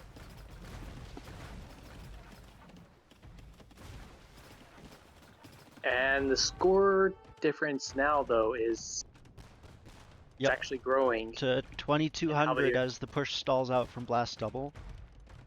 And Dino really needs to be expanding the eco. Has been on 30 villagers for the past 20 minutes, I think, ever since the cannon galleons kind of took that out, and hasn't been able to contribute much military because of that. Alpha Grip down to 40 villagers as well, and you can see his eco's kind of, well, still has a whole lot of food and wood actually, but we'll probably want to expand the eco and just try to get back into the game with military when he can. In the south though, Blast Double is now being pushed back. The armies have messed up, and well, condos might be able to do something with this. Still missing the last attack upgrade, which I'd like to see on them. Yeah, they do move fast, and it looks like we're not getting more conchs added to this mass. Like if Mm-hmm. this was growing at the same rate the condo army was growing, I would still have confidence in the Ooh. conchs. But And elite woad raiders being added into the mix now, though. So if you get the condos to engage against the gunpowder, and then the woad raiders against the pikes, this is not a bad fight to take. Do need to engage it all at the same time though, and okay, the infantry will close the distance here, and the woods will also do great against the condos because they're also very fast. So there, yeah, all the conchs here being cleaned up, as well the bombard cannons. Those are some expensive losses. Nice. And now the pikes will engage, but those should also, nice job from Blast Double kind of isolating those two fights from each other. As a result, we'll be able to win both of them fairly handily. But yeah, we're up to 50 caravels just kind of camping the base here from Team Halb, and Blast Double is now trying to go onto water to help with that, but that means that I think he needs to stay on land. I think he needs to stay, keep up this pressure, because right now he is their best wing condition, the continuous pressure, and he's taken almost half of the island from Team Halberdier. You can see Fire Phoenix is basically out of the game, down to 3 trade carts, no more villagers remaining. it's unfortunate, and it has been a really good push from Blast Double here. Yeah. Yeah. He has not, very brief times, really let up pressure, and that's been very hard for Halberdier to deal with. Just a Yeah. constant threat. Now it is gonna unfortunately use a lot of I'm infantry surprised he's under been these able to two keep up. castles.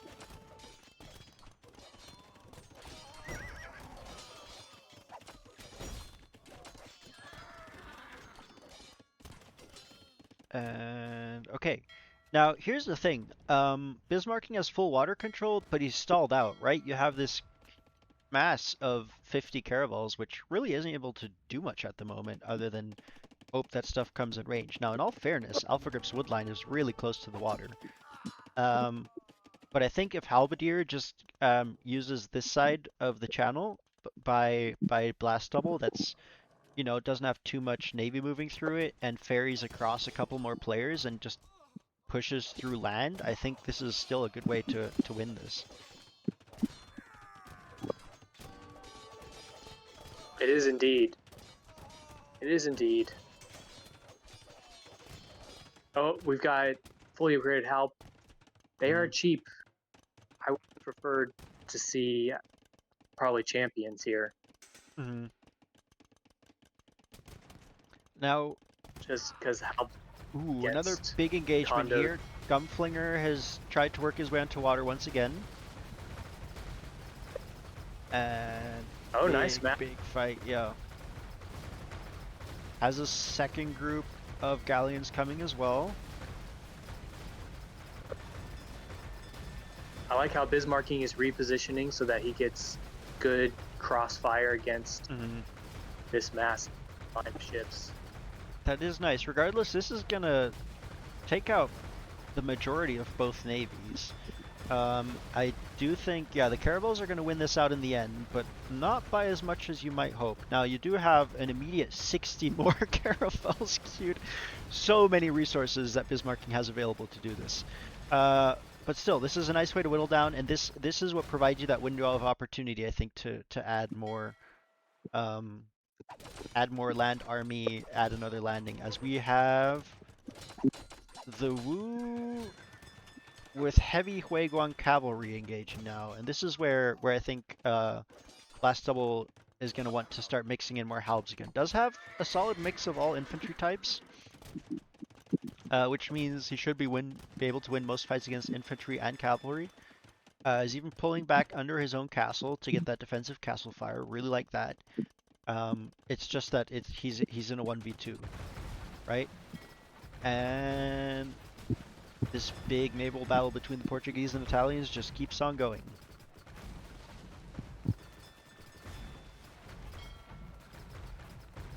Yeah, humbled merchant. The communicating between allies and remembering to give resources to struggling allies is honestly difficult to remember to do. I mean, we all know you don't want to admit that you need something is tough, but two, the just as an ally, going through all the steps, getting the text to tribute efficiently, um, it it's hard to micro all of that at the same time as doing your own economy and military. All right, big extended naval engagement here. The Caravels will end up winning that out, I think in part just due to the, uh, well, not that much closer to their docks, I suppose. But slowly snowballing the fight favorably. Um, as we see 60 galleons lost against 26 caravels. And yeah, water control will be back firmly. Now we still have this push going from last double. Still fighting these armies as we have traction trebs added in now from Thalion, who has gotten back up to 60 villagers, and that's still something I'm missing from both Dino Dragons and Alpha Grip, is the reminder to boom back up to get your ego rolling again. Thalion's done a nice job of that, even though it is pretty cramped, and as a result is able to help with this fight, which is going to make it a lot easier. Uh, as GG is called.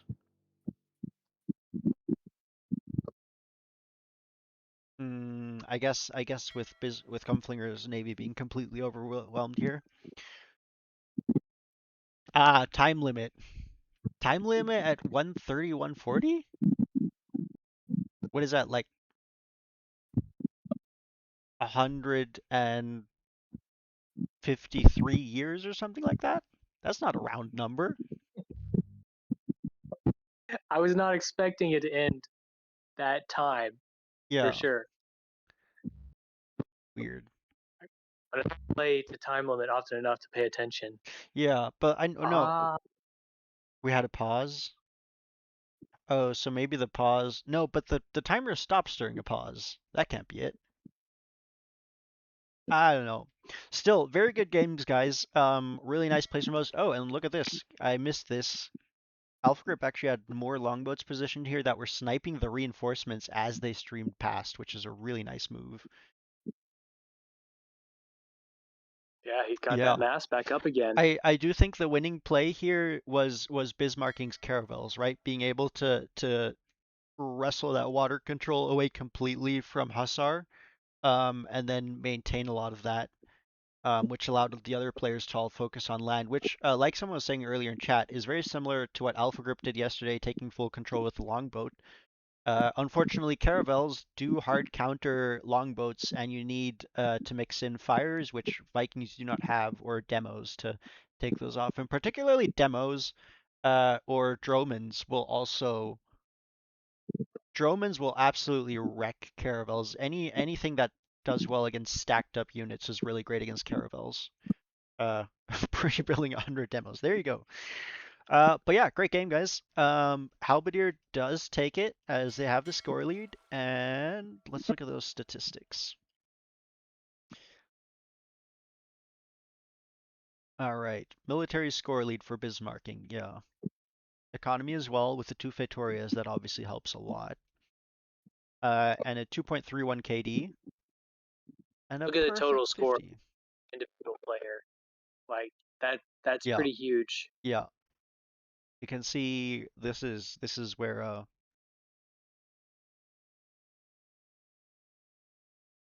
mm, all right, economy. Great eco actually for Gumflinger. Did have a lot of res at the end as well, I think. So nice job there building that up. Um, and what was the other thing I was gonna look at? Oh, yes. Gold gained 8,000. So I'm not entirely sure. I think some of this gold gains at least includes the Feitoria, but I'm not entirely sure how that works. Because it isn't a separate thing. Trade profit for the Spanish, no big surprise there. The Spanish love their trade. And yeah, that is game two. Maximum fishing ships, 34 from the Spanish, actually. The next two players, though, Gunflinger and Alpha Group with 20 each. That early fishing lead was really nice. It was very well done. 34 fishing ships. That's impressive. And yeah, lots and lots of APM here for Bismarcking. Yeah, that's game two. And after this wonderful but also a very long game, we actually have one more to go for the castle bracket, which will be on Hun Akare. All right. Well, I'm going to need to take a brief pause Okay. before we continue Yep, sounds good. commentating here.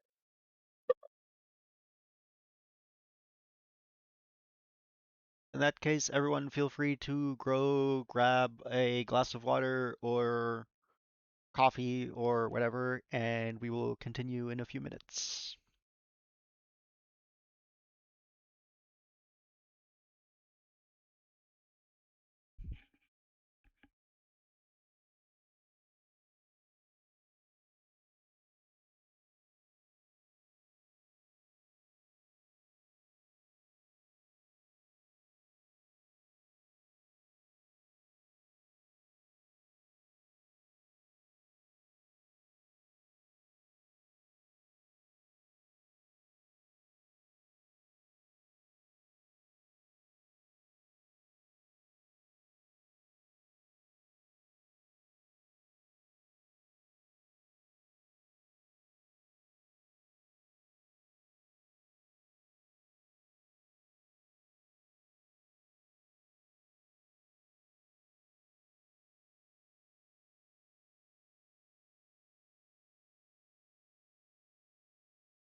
2 minute cooldown on casting fishing for each player, and it auto queues if somebody else. Um, two legendaries and three casts. Yikes, you guys. Yeah, yeah, it's crazy. That is, I did not think that pond was this big. I'm glad you guys are having fun with this fishing mini game. Uh, we are nice, a finished fish. We are gonna slowly cut that off again as we get back into round three. Uh, but yes, remember that as a rule, the mark of a truly great game is that it contains a fishing mini game. That is true for this stream, the same way it is true for Age of Empires with the fish trapping is essentially a mini game, the way it is true for Minecraft, the way it is true for many other games. If you want to know whether a game is fantastic, check if it has a fishing mini game. There, that's my wisdom for the day. Um, but all right, I think we are ready to get going into game three. Once I actually pull it up here. And that'll be our final game for today's Castle Age bracket, which is taking place on Hun Akare.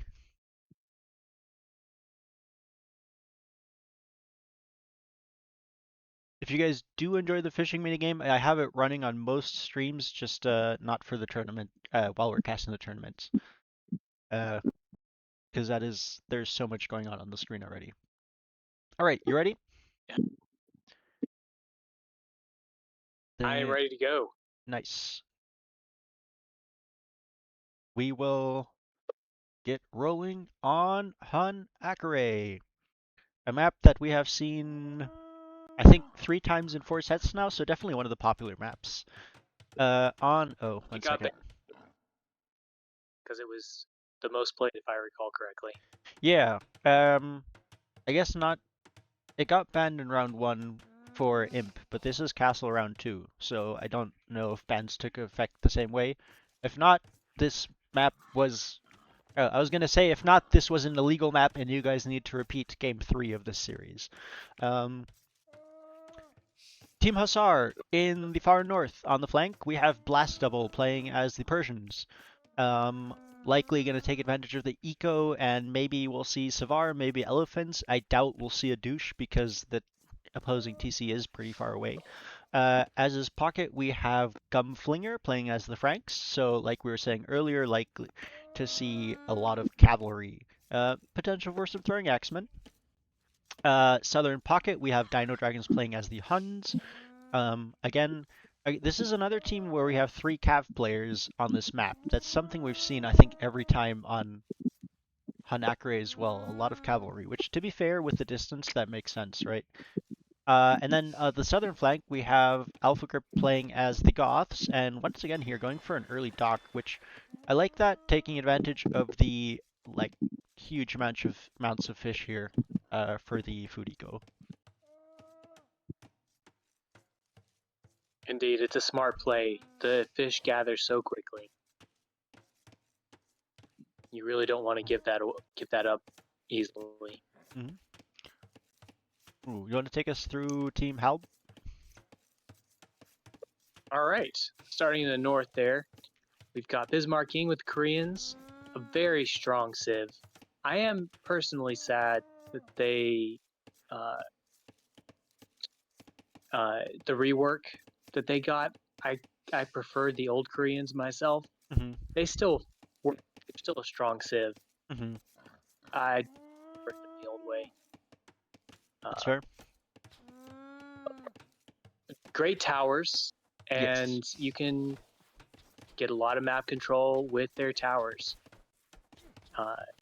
Also, the water control, you build 1 or 2 turtle ships, and they stop a whole lot of other ships from doing anything at all real fast. Oh, did we just get some stolen sheep? So Oh my.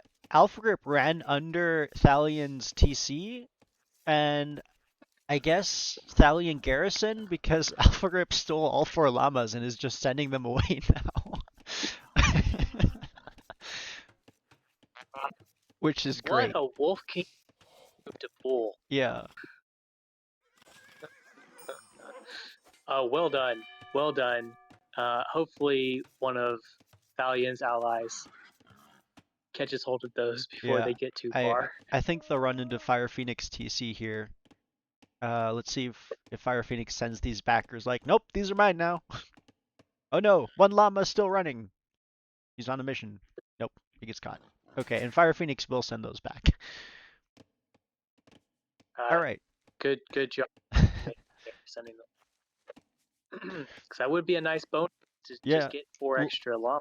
it has forced Thalion to go into farm super early. You can see already placing 2 farms and a lot of idle eco just because those llamas aren't available to take right now.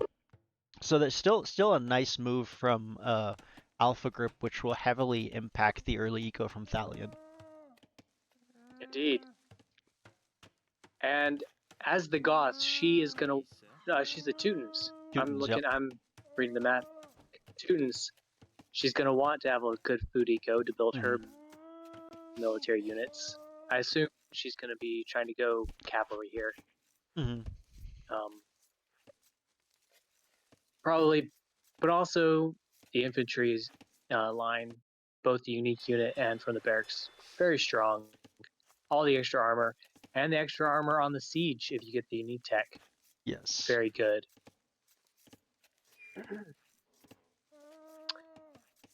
All right. The other big thing that the Teutons add is their team bonus, and that is making conversions much more difficult for their enemy. Not that we've seen a whole lot of monk play um, from these teams, but it is a pretty big bonus Hmm. and very frustrating to play against Yes. if you want to take conversions. We're already having fights going on up here. Yeah, a little bit of Someone's doing a scout fighting forward. going on here. As this stock will be slightly delayed from last double. Oh, okay. Actually gonna commit to that. Oh, and the scout is here as well from Bismarcking. Thalion pulls her scout They away, should. and Blast Double's not paying attention. His own scout is just standing there, so this will go down. Well Nope, pulls it done away, from pulls it Team away. Halb. Still there, still there. Ah, no.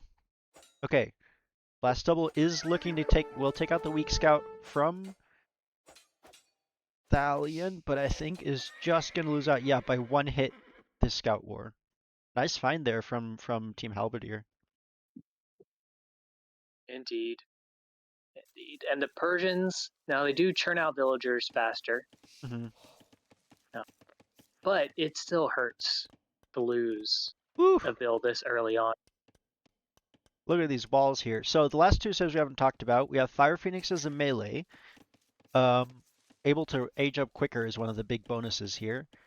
So even though you can see she clicked up later than some of the other players, will actually be the first player to reach feudal age. Um, and also a strong hybrid civ. And then on the flank, we have Waffler as a Goth. So like you were saying earlier, both flanks in the south playing Goths. And Waffler has already put up some massive walls here. Um, effectively walled off the shallows. But still, I like this wall forward enough that he can still access his forward gold and gives himself access to the water.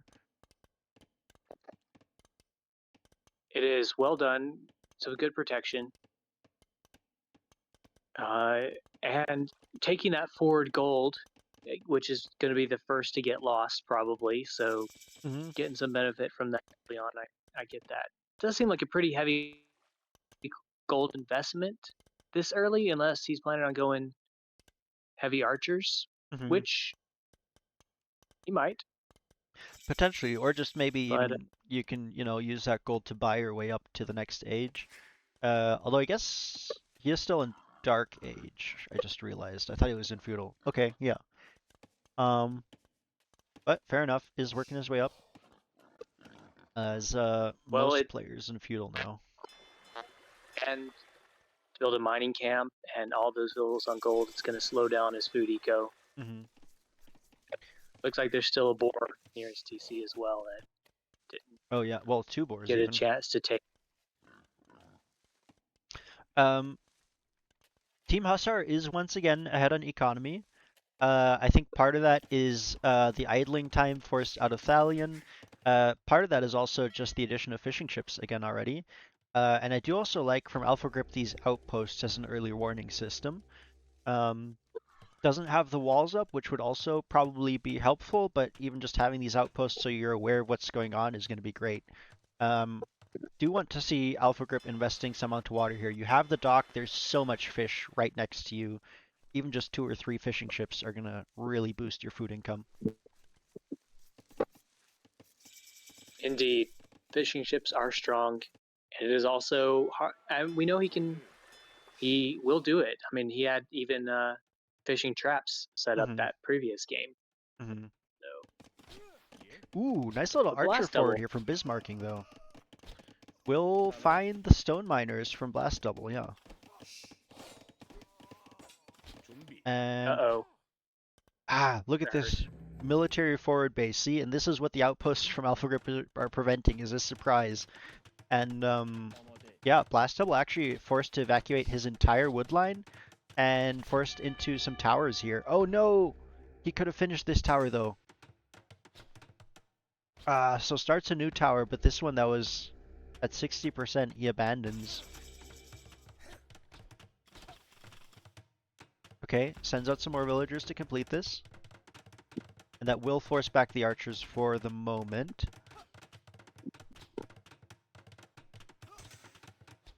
I wonder if Blast Double was thinking castle here. That's what he's was trying to prep for.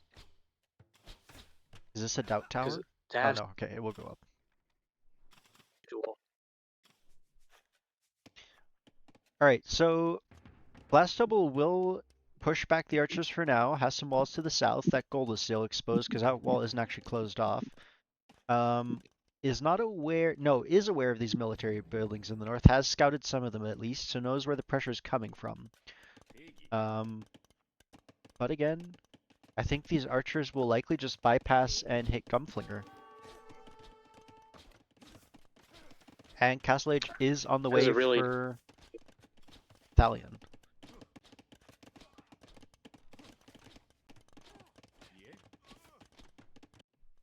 Hmm.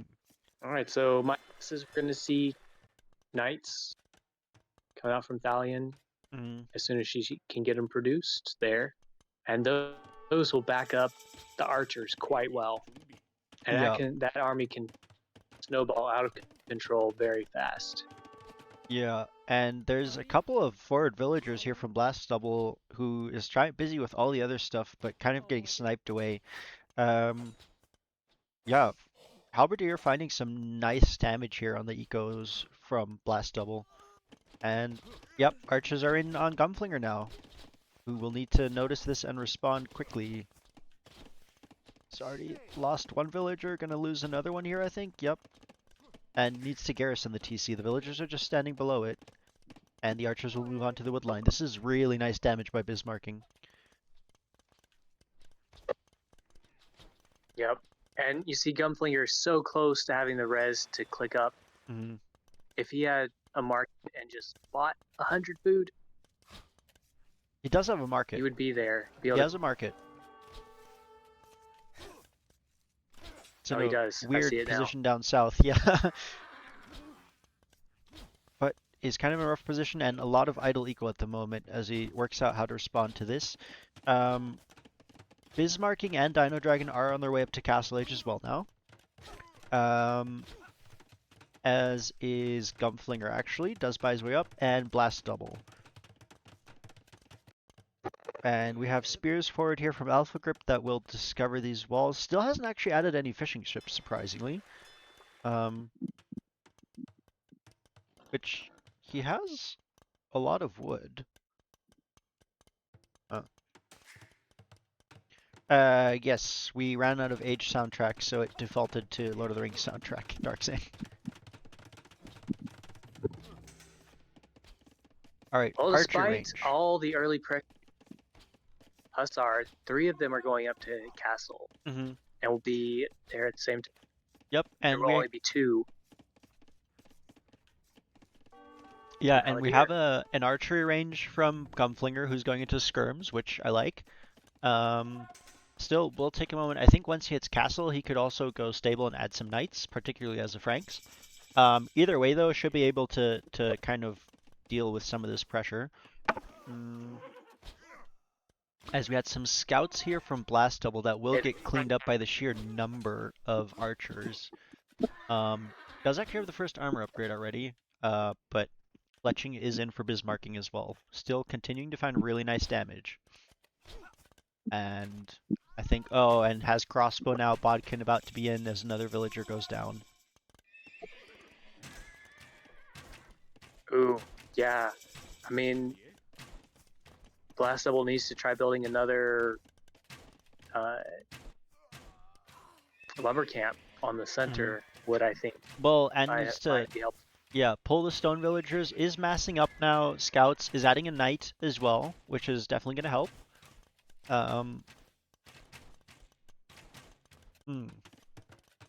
4 TCs though from Thalion.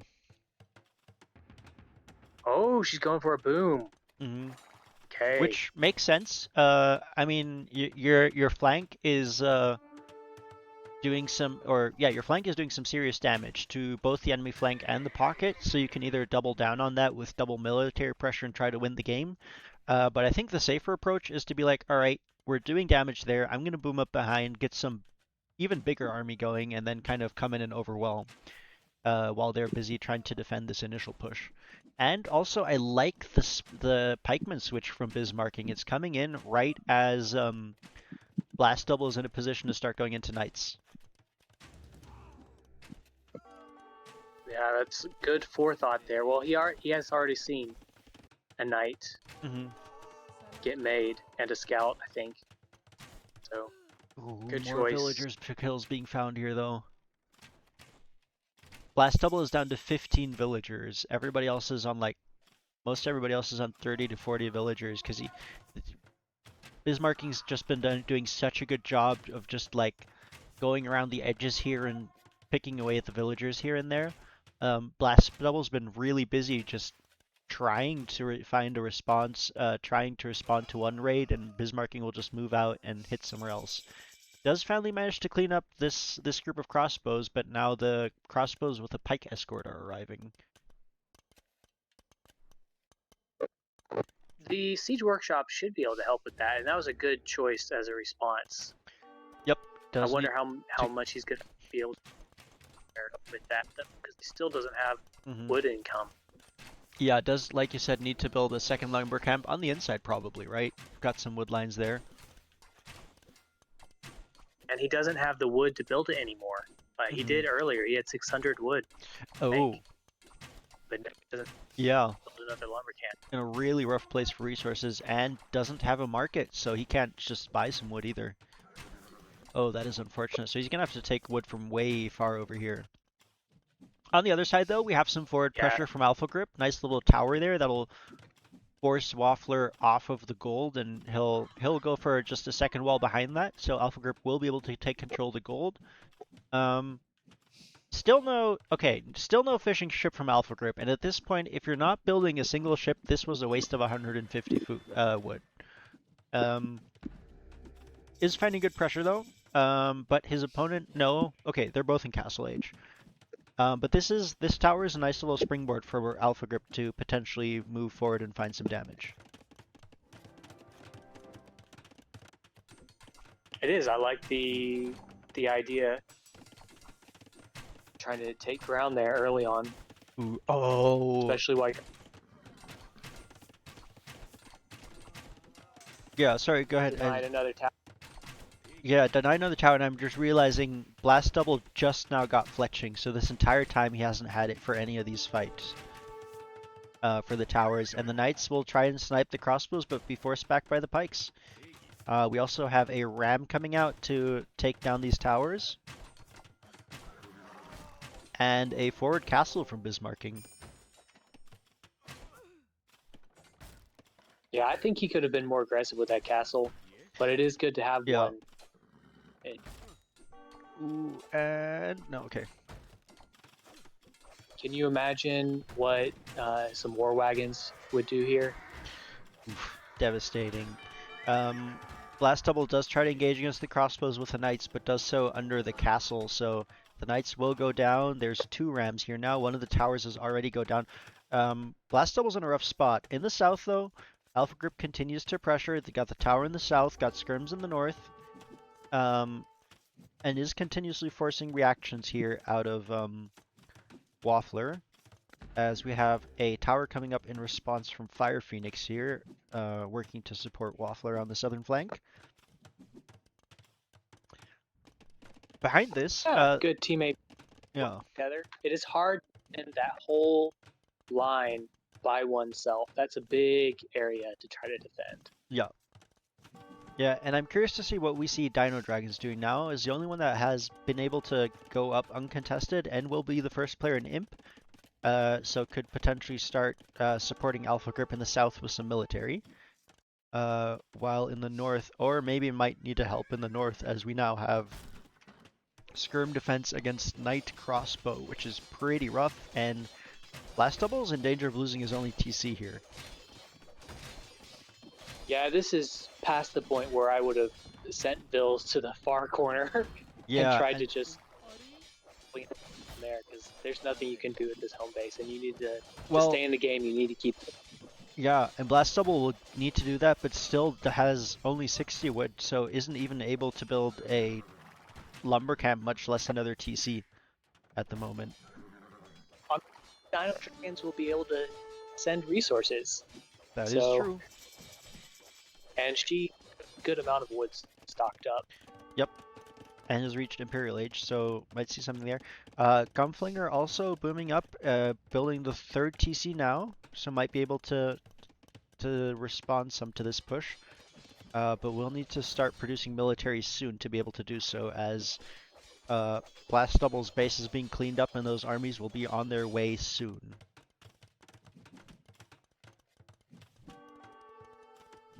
In the south, more layers of walls are being added, more and more layers of walls, stone walls by Fire Phoenix, behind the house walls, behind the palisade walls. And other than that, it's pretty calm. Oh no, okay. I saw like greenish yellow, greenish blue dots and thought that was Fire Phoenix had chipped across, but that was just the cactuses, I guess. And a castle in the north by Thalion, who will take full control of this base now, take out the last of the towers, and the crossbows are on their way to Gunflinger. We do have barracks coming up and archery ranges coming up. Needs to start producing units as soon as possible, though. It does have a couple of skirms already, which might be able to deal with this first group of crossbows, which are fairly weakened. Are no upgrades on these skirms yet, though. Really need that armor, and also having Bodkin would help. Are still going to force back this first group of crossbows, though. But the knights will be coming shortly, and the skirms won't be able to do much against that. Forward castle now from Alpha Grip, and that will kind of shred through all these walls. Defensive castle from Waffler, which will help secure the south, but here the north is where Alpha Grip will be pushing through. Yeah, and one ram will go through what is currently there to defend pretty quickly if a siege workshop is built. Yeah. However, Alpha Grip is going to get distracted if he's listening to his teammates, and maybe have to send aid up to try to keep them from losing their base. Mm-hmm. Yeah, that's fair. Upgrades coming in now for Gunflinger, but still just a skirm defense against Knight Crossbow Siege, which is not ideal. And Blast Double will have to garrison all these villagers. He's going to lose the entire eco. There you go. We'll do so. We do have some Tarkans here from Dino Dragons to help out. I don't think those actually do super well against Knights, since their bonus is mostly against buildings, but still going to do better than the skirms if they engage. They will do crossbow, though. That is true. And also really well against the rams, which will be helpful. But they'll engage against the knights for now, which I don't actually hate, as between that and the TC fire, and a couple of pikemen even from Gunflinger will force back these knights. Oh, but that might have been an early town bell, as... no, the knights are trying to fight the TC, I think.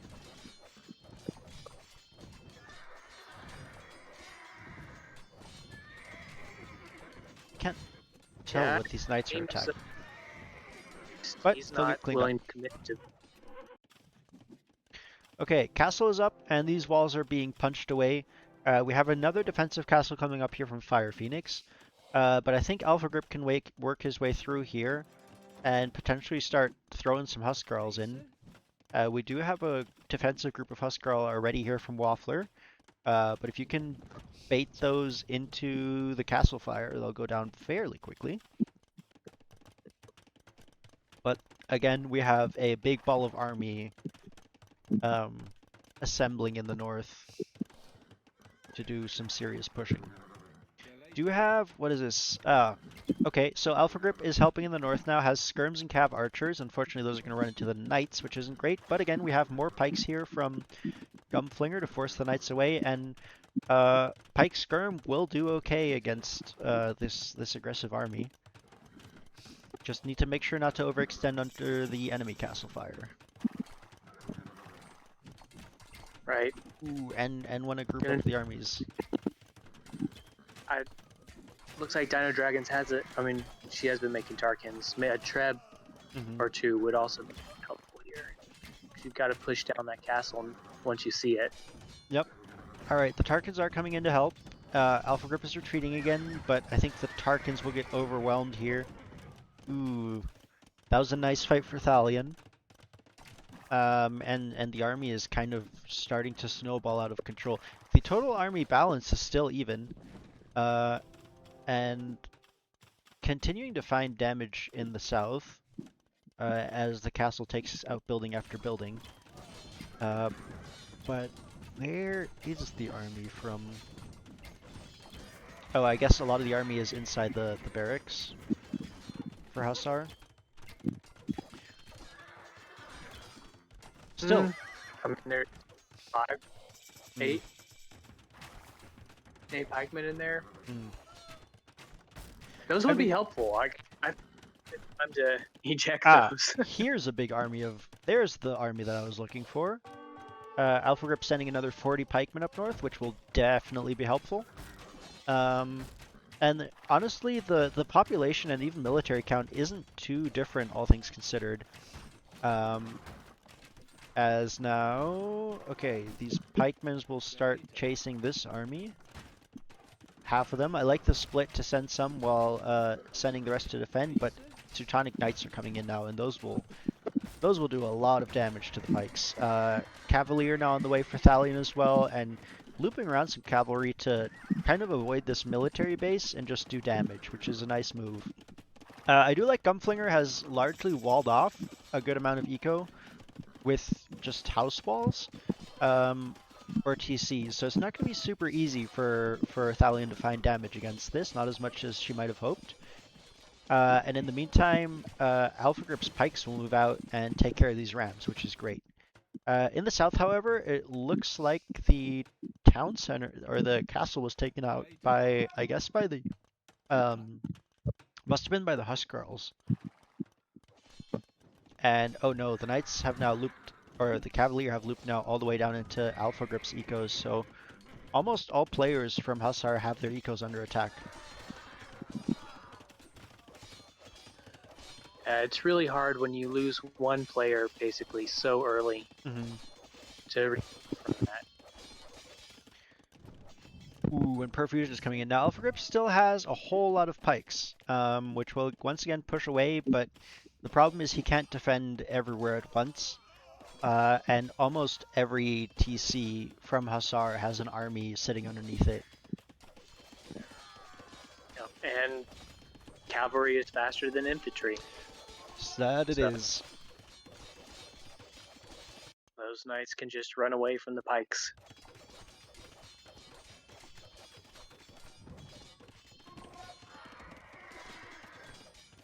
I think there's some sort of military proverb about there are units that can hold territory and units that can take territory, and they're not the same thing always. Yeah, that makes sense. Oh, Those oil fens are quite tanky. Yeah, there's And actually, camel. and I like that move that even though the elephants went down, they engaged Thalion's knights long enough that the pikes were able to come in and surround them and take them out. Unfortunately, what remains now is 3 Teutonic knights, and those, I mean, they're fully surrounded and they seem to barely be taking damage. Yeah, like 1 damage a Yeah, poke. and oh, That last outright. one just. Bismarck King has expanded his eco. We have heavy rocket carts and halbs in giant numbers just streaming forward now. Yeah, And that's a trap pretty toward scary. now, Elfgrip still has You know that. a lot of pikes, might be able to take out some of the siege.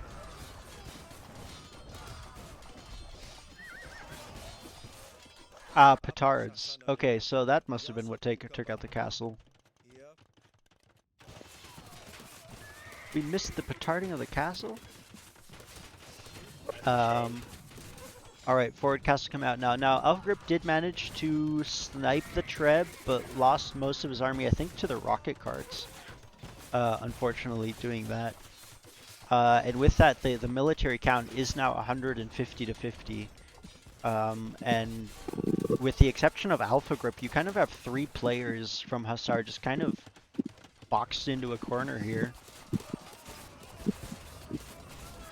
And more Trebs are on the way. Map control for Hussar is rapidly disappearing.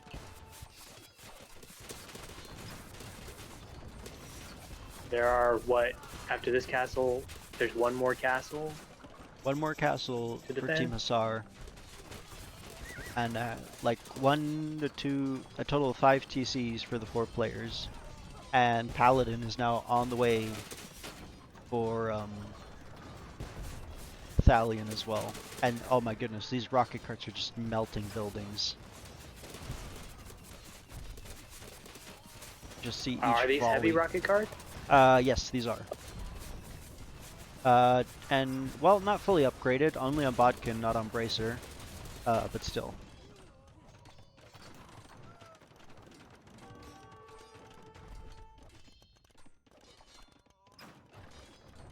Oh, you know, I don't often get to see a massive rocket cards like that get used. Yeah. Partly because they're so new.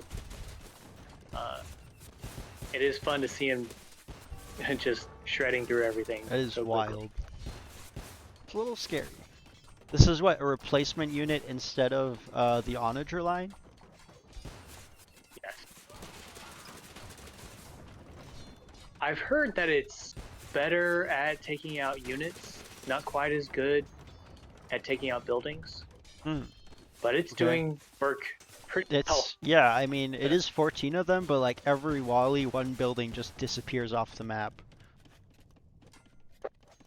And yeah, pushing in on Alpha Grip's eco now, and that is the bulk of what Hussar has left at the moment. I'm hearing the Imperial March playing in my head from Star Wars. Gotta switch. Oh my goodness, and we have 5 Trebs here as well from Thalion, so this castle is not gonna last very long. I just heard a monk somewhere. Oh, we had monks on the field. Yeah, but wrong team. Can't do that into the Oh. tubes. No, that's not it. But yeah, that. Oh, look at this TC! Look at this TC! Just. Woo! Yeah, so rocket carts are an update that came out with the most recent DLC, so the new Chinese civs. But also is a regional unit, I guess. So some civilizations, like the Koreans, got a switch. So instead of mangonels, you now have the rocket carts. Okay. For melting a building in a single volley, those 14 rocket carts just took out 1 camel in a complete volley, because the camels just ran past all the rockets. So I don't know about this whole taking out units thing. Well, I mean, they don't get ballistics, That's fair. so you still have to predict and attack ground where you think humans are going to be. That's fair. But GG has been They weren't called. here though. Holy cow! No, Blast Double actually does make it to Imp, as does Fire Phoenix. But, oh my goodness. Oof. Everything under that TC just got melted. Ouch! Ouch! Ouch! That And, score is more than double in Outfitter's favor now. yeah. Yeah, good play by Halberdier. I think a big point was this early scout engagement in the north. Because with Bismarcking taking out the scout from Blast Double, able to establish this forward base and then just finding damage with these um, archers, then crossbows, and finding continuous villager kills against Blast Double, who never really got a chance to boom up very far. Really nice find there. And kind of forced most of Team Hussar to respond to the north, so they were never able to get much of a push going down in the south. Um, oh, maybe the dock was for the relics. That's fair. Does look like you did ferry across in the end. And then in the north, we actually had a galley here from Blast Double. Hmm. Well, good games. Hussar won 3-0 yesterday, so today they lose 3-0 to make up for that, I guess.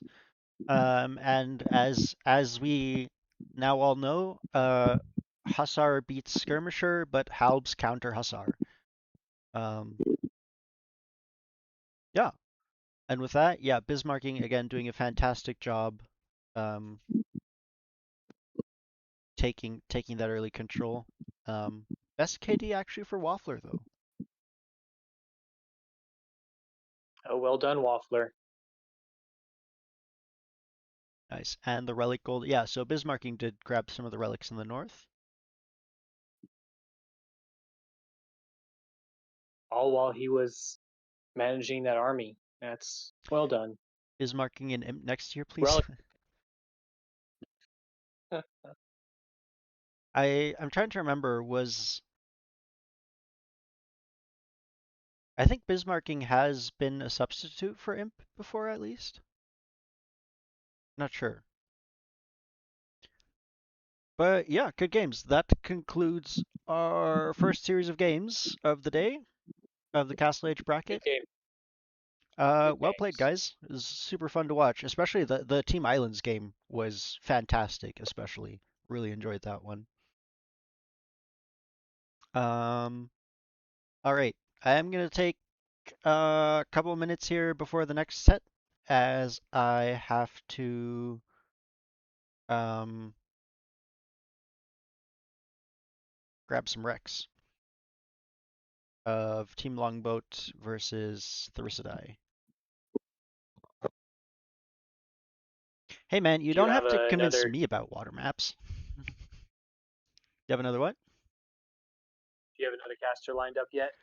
Not at the moment. If you would like to keep co-casting, feel welcome to. If you gotta go, that's also totally fine. I Um, can definitely hang.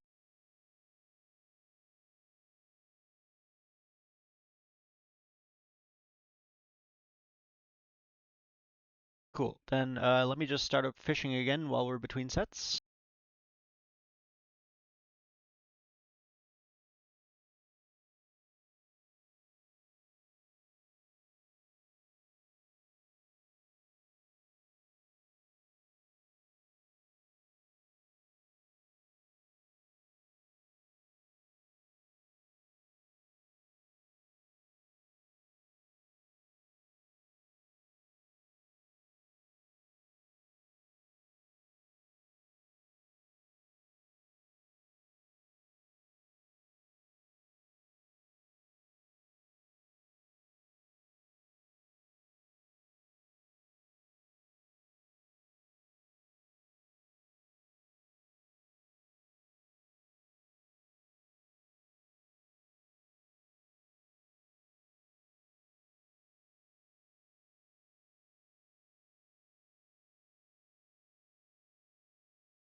Let's see how it goes. All right, guys. We are about ready to get into set number 2 of the evening, which will be Team Longboat versus Team Thirisadai. And we have 1.5 representatives from Team Longboat casting, so expect the casting to be super objective, definitely. Um, yeah. You're a Uh, huh? member. Well, I'm a full member, but I wasn't playing, so um, I have less skin in the game. All right. But then let's go ahead and get started on map number 1. So keep in mind this is round 2 of Imperial. The most played map got banned, and Hun Akare lost the 50-50, so we will not be seeing any more of that in the Imperial bracket for this tournament. What we will be seeing is another game of Two Rivers.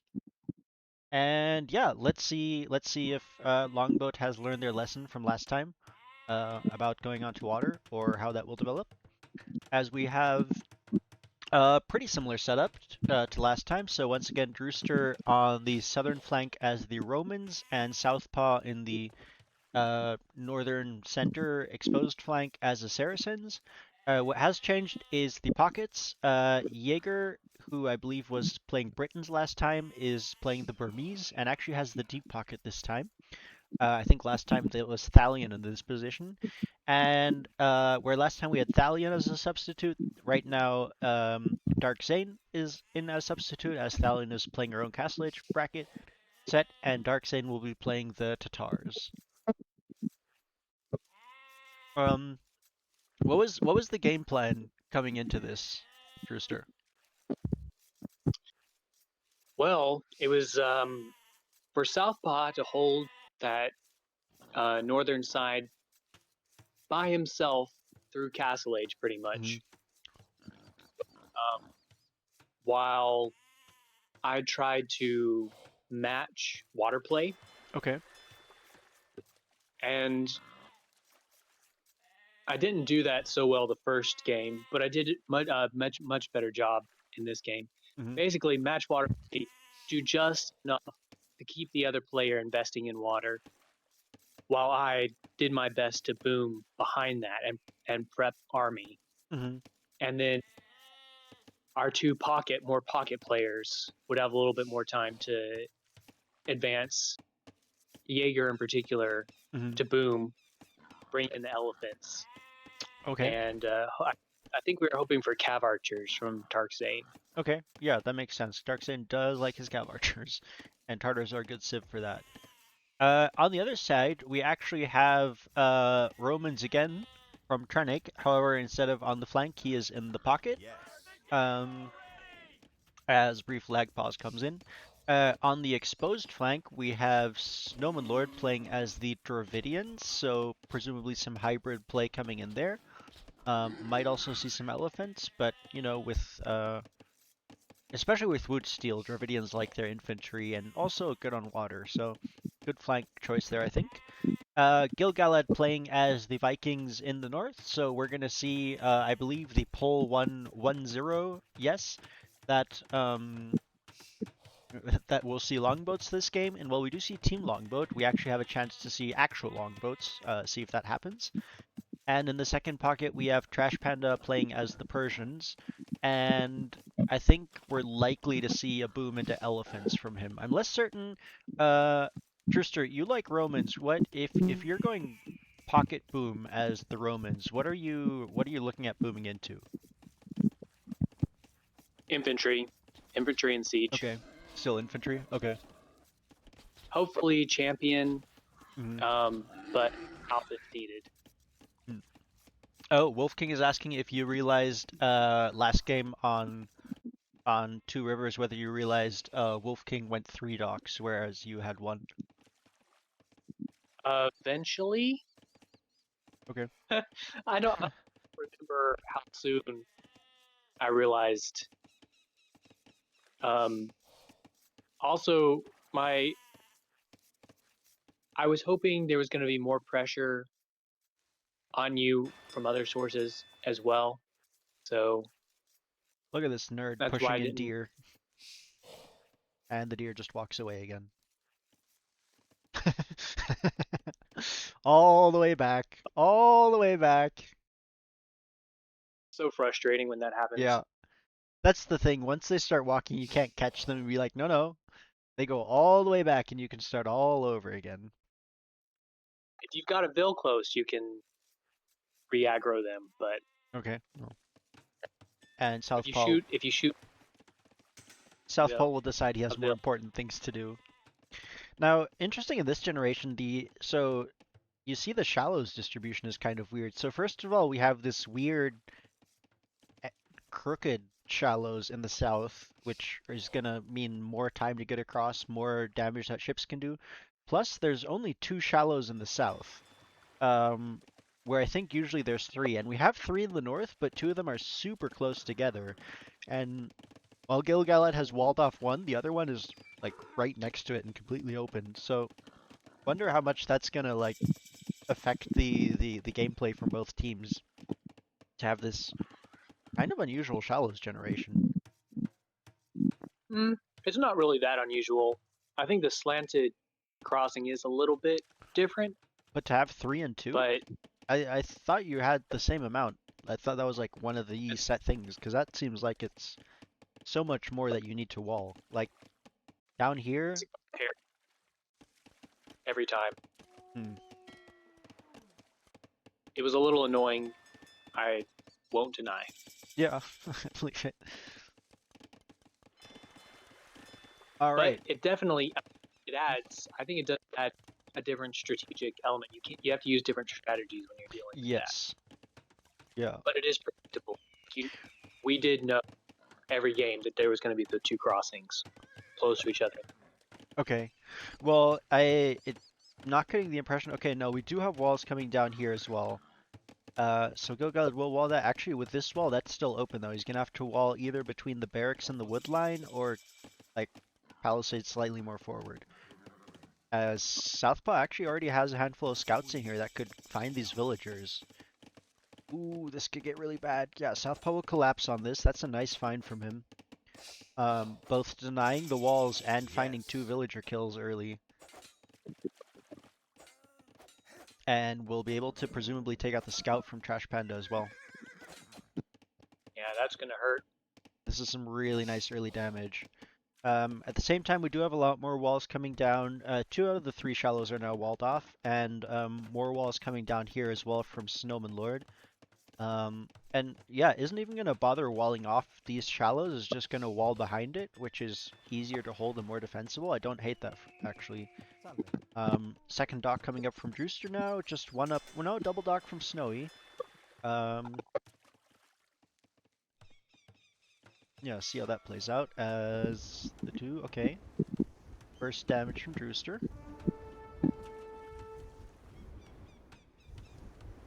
And yeah, Snowy will pull back to repair. Does also have a second, and no, just a second fire ship on the way.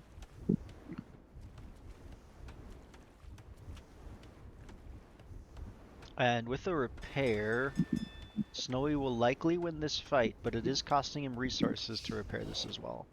And ooh, almost pulled away in time there.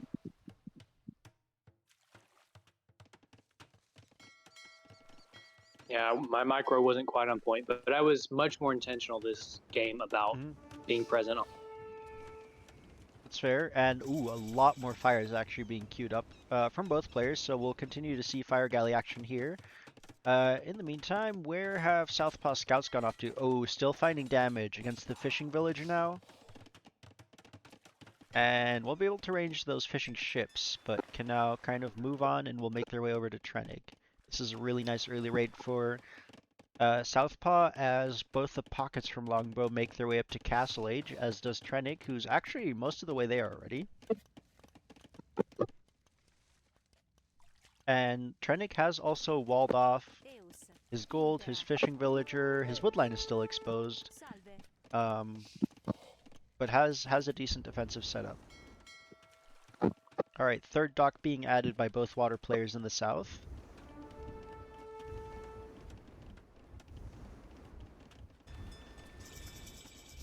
Yes, there was there were a lot of docks built this game. That. Ooh, and over on the other side, oh, okay. Snowy actually sent two. Oh, I guess those were chasing fishing ships. Two more fire ships back there. I was trying to lure those fire ships away from the Yeah. main mast so that I Well, and that actually worked. They're now just kind of working away at a house back here, but it's still snowballing a bit in favor of Snowy at the moment. Um, However, at the same time in the north, Southpaw continues to find eco damage. And 3 TC boom incoming from Jaeger.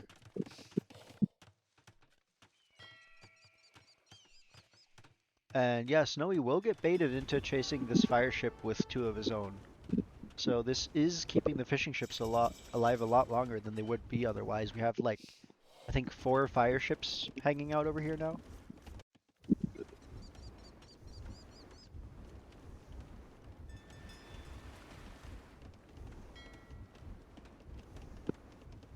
Ooh! The 1 HP fishing ship still drops off the food. What a hero. a hero fishing ship. Yeah, whatever remained there was a bonus for me at this point. Yeah, that's fair. This is playing out pretty close to the way I wanted it. Mm-hmm. Like, I was dragging my opponent into this water focus Yeah, battle. yeah, and it is a heavy water investment at this point from Snowy, who will now start adding fishing ships. But that's been a pretty high cost. And okay, we'll be working with these palisade walls, which could become an issue later. But for now, that's fine. And Southpaw is on his way up to Castle Age, which means Longboat will have 3 players in Castle Age versus still just Trennick from Team Thirisadai. Trennick is also dropping his 3rd TC.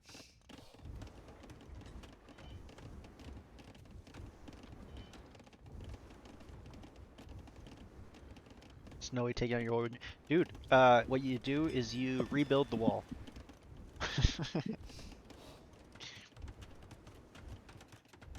Simply stone gate right there. Bam, done. Easy. Centerville, like right here, fireship can't even range that.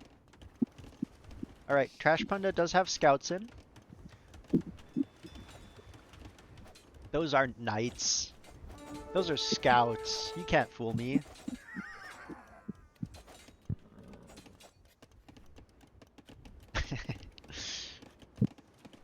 I am hearing a lot of complaining and not seeing a lot of walling. Wall there, boom. Wall there, boom. Alright, now the knights are coming from Trennick. And those are actually just punching their way through the houses. No, okay, they'll go around. They'll take the gap. As Trash Panda's on the way to Castle Age now. But yeah, at this point it is, oh, actually, okay. We have a pushback from Drewster in the south.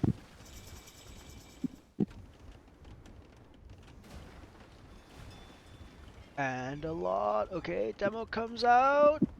We'll pass all those though, and we'll engage against, okay, still takes out 2-3 fires. But the pushback is on now. 3v3? Another demo coming in. I knew that the fishing ships were going to be active, and I couldn't let that go. Yeah.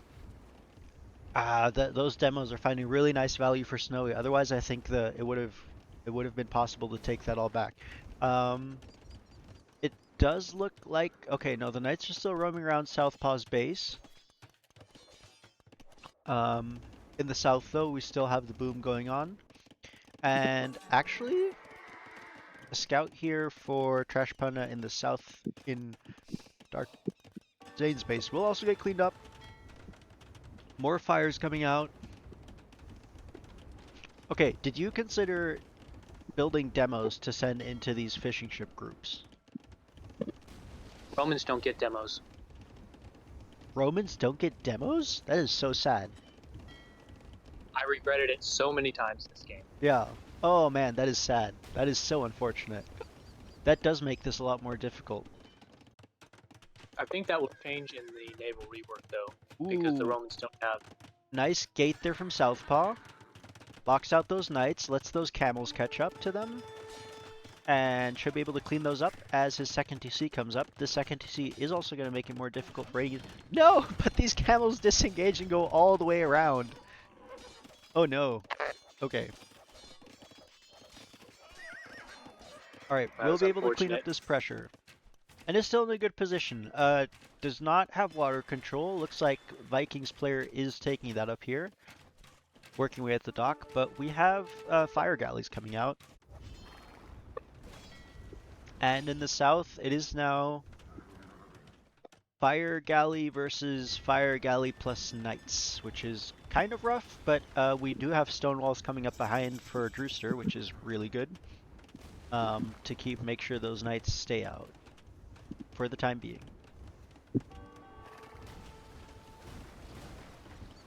Yes, I'm thankful I actually saw those knights coming in time to do something about it. 2 more TCs being added from Gil-galad, and Southpaw's moving forward to raid, but is running into double palisade now. So that will be difficult. Fortunately for him, though, Gil-galad is not sending these galleys over to attack the camels, or he'd be in real trouble. War galley is on the way in, though.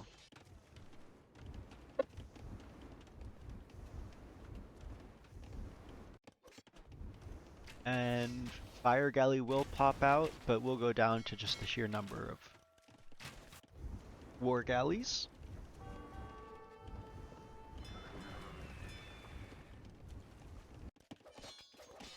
And the camels are making their way through the palisades. Taking down one more to go. It's really hard. In the meantime, though, oh, Dark Zane has a raid of cav archers coming in here.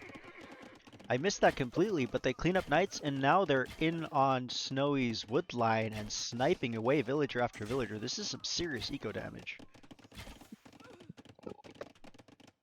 Yeah, They even have took ballistics. too long for Snow. Yeah. I think that's like 6 or 7 villagers lost. These knights will go down as well.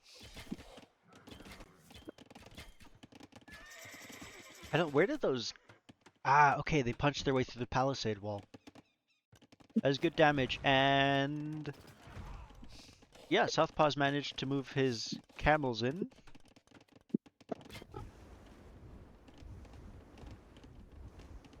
So Drewster is... That was a Uh, close game, actually. If you notice, at this point, Snowy is just on his way up to castle. 22 I've got fishing ships. 25 fishing ships. Dang. PCs. You got to what?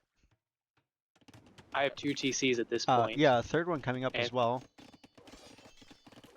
While I don't have the fishing ship eco, my Vil eco will go up pretty fast, and the fish start falling off. I think Yeah. pretty soon. Well, you can already see this entire section is pretty much fished clean. Snowy is doing a nice job of redocking, which means I'll continue to find value, but these cav archers are still running around his base. 17, 18 kills, 10 of them eco on this already. Scorpion's here now in response, which will do quite well, and start to clean those up, but that is some serious economic damage that's being done. South Passage Castle going up that I think will go up just before the knights arrive there, and okay, Trash Pound is paying attention, we'll pull those back. But now the next problem for Longboat is that the knights can start streaming across these shallows, and those are completely open at the moment. Uh-oh. Okay. Dark Zane and Jaeger's eco is still completely unprotected. Need to drop like a castle here or something. And Dark Zane's about to get hit pretty hard. Nope, never mind. The knights redirect towards... Yeah, we're gonna hit Jaeger, who does have 17 elite battle elephants though that are on their way. So all he needs to do is turtle up. And the cav archers are still here. That's gotta be so annoying. Booming away in the corner there. Mm-hmm. Like, what do you do when those elite battle elephants just marching through? Yeah. Now, the they're not going to be the greatest for cleaning up the raids because the Knights can just evade them and will actually move on into Southpaw's eco. But they'll if they find engagement against the Knights, they'll take them quite nicely. And some nice micro here from Dark Zane against the Knights. Will take those down. Still, eco damage being found. Those micro battles that Dark Zane was doing helped me out so much because they gave me time to, without being establish my eco, and it definitely paid off. Mm-hmm. On the other side, Trash Panda is doing a great job running his Knights all over several different players' ecos, just being annoying and keeping the elephants at home, because if those were 4, that'd be a big problem. And, ooh, Snowy has got War Galley, and there's just a line of fire ships along the coast. So I don't think water control is something that's going to be happening for Longboat anytime soon. Ooh, Elephants find an engagement against the Knights, though. And will win that handily just off of the HP difference.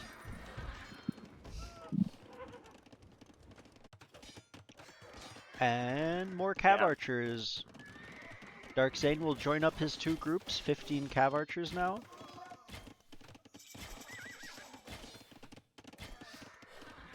And yeah, Snowy's kind of in a rough spot. He's been doing a good job taking water control, but this land pressure is really hurting his ability to do much with his eco. We do have Rams coming forward now, Pike-filled Rams from the Romans player.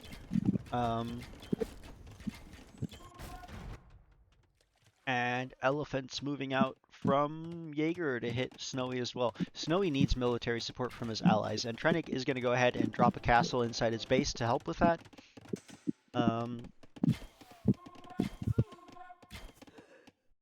Yeah, and in the north, Trash Panda's on his way to Imperial Age. Gil-galad is on his way up to Imperial Age. Gil-galad has full control of these fords now. So I expect we'll be seeing some military from those, more military from those 2 players soon.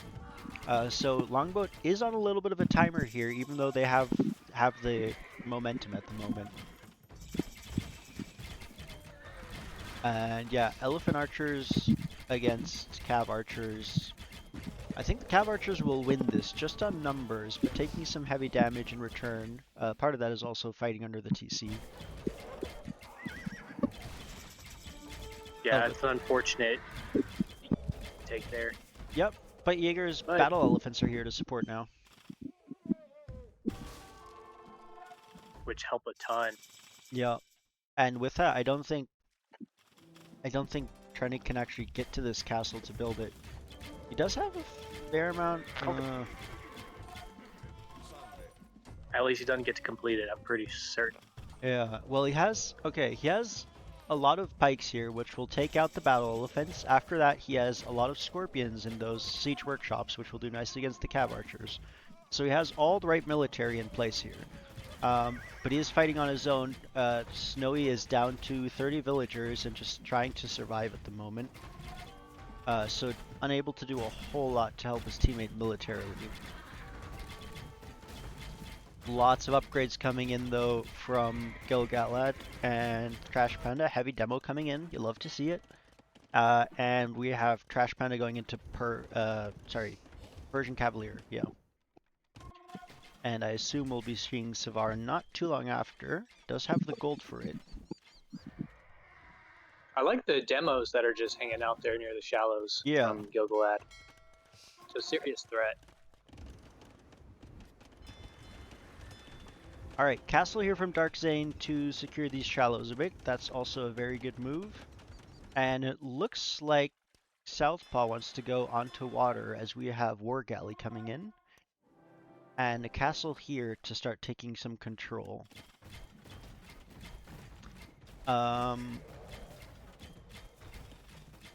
Okay, Snowy's down to 26 villagers, and about half of those are in his TC. Oh, and the rest are in this other TC. Snowy might be dead soon. There are 2 enemy armies in his base. The Cavalier from Trash Panda are here and will take away a fair number of the Cav Archers, but Dark Zane just keeps streaming in more and more.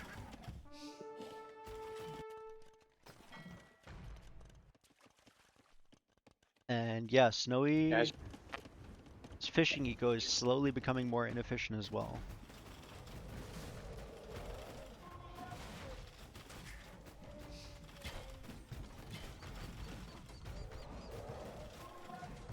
Oof, there's a elite elephant archer. Hmm? there was a long stretch of this game where all those docks that I built that are getting taken down, they were just there to distract and keep Yeah, Snowy on his toes. and I mean it's working, right? Still such a heavy water investment that he's made and continues to make, and in the meantime you have a castle about to come up here from Jaeger. Very aggressive, nice little springboard for any further offense, and along with that, these 6 stables in the center that is just a stream of elephants coming forward. On the other side, you have Cavalier coming forward, but we'll have to run through Castle Fire to get anywhere. Look at this! Look at this line of green. It's pretty scary. It really is. Not something you want to see. Alright, Snowy will go ahead and evacuate his villagers. Found a nice little time to do that while the armies are distracted to try and reboom. Which you will need. Does have a lot of idle eco. And the Cavalier are in, but Jaeger has TCs, has castles here, so we'll be able to clean those up. And he's okay with losing. He's almost overboomed a bit, right, with 140 villagers, so won't mind losing a handful of villagers to these raids. And over here, the pressure just keeps going. There's a lot of scorpions here now, though. Is that 23 heavy scorpions? And they did a lot to establish control there for a little bit, kind of. Alright, more Cavalier here. The wall is open again. And Jaeger is making a Hussar switch. I guess there isn't huge amounts of gold on this map. Could set up trade potentially in the south, though, as we have first handful of market. Well, we have a market here. Just need one from Jaeger. And we have this massive 36 elite battle elephants. Looks like we have cannon galleons and Mamelukes here to deal with them. Gotta be careful though, there's a lot of demos and ooh.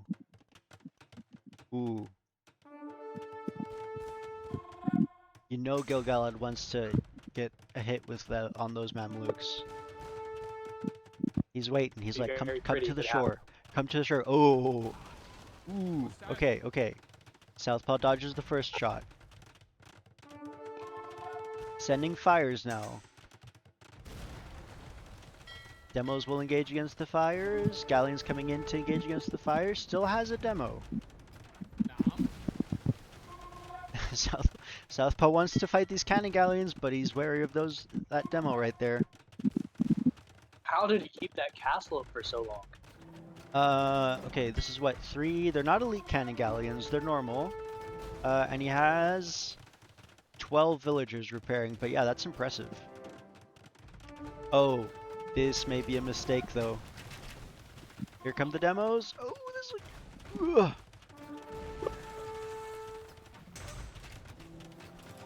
And yeah, the villagers will go down, and with that, so will the castle.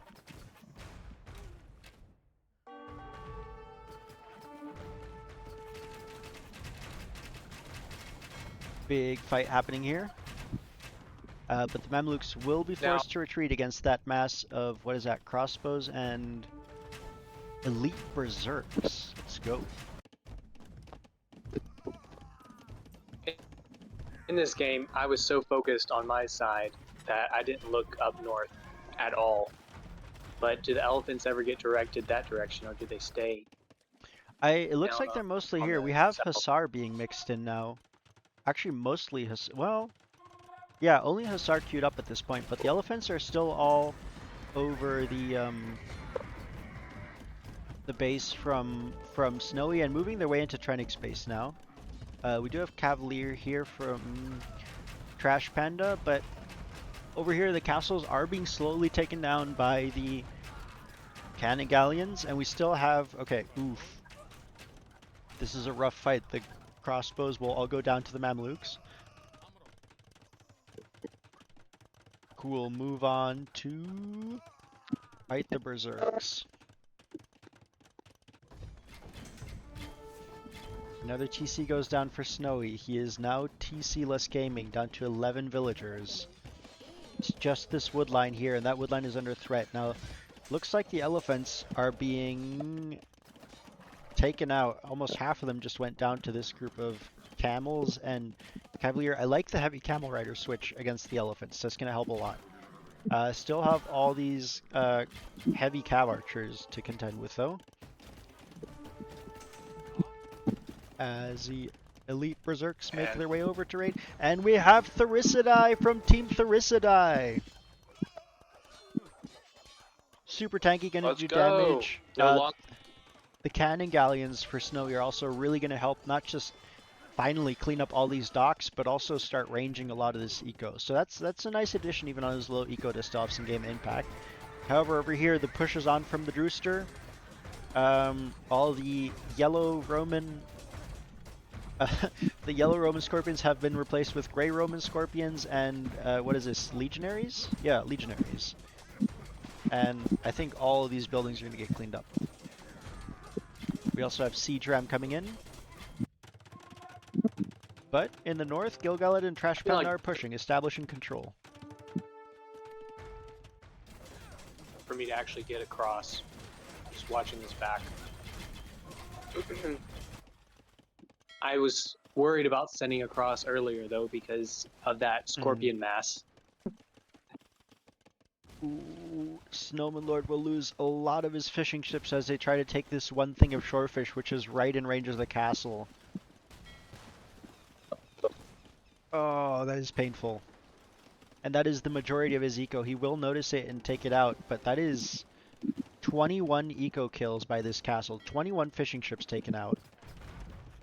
Really nice castle position there. Another big engagement in the north.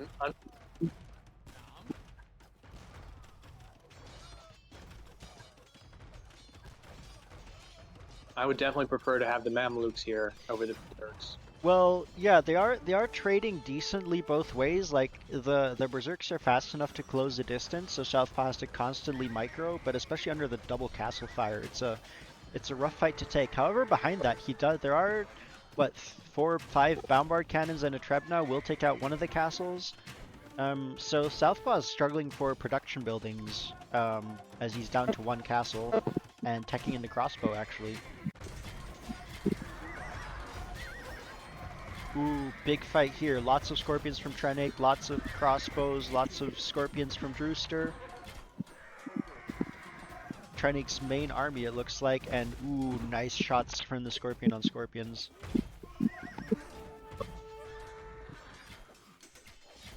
Yeah, I was trying very hard in that game to make sure I took only the best shots that I could with my hits.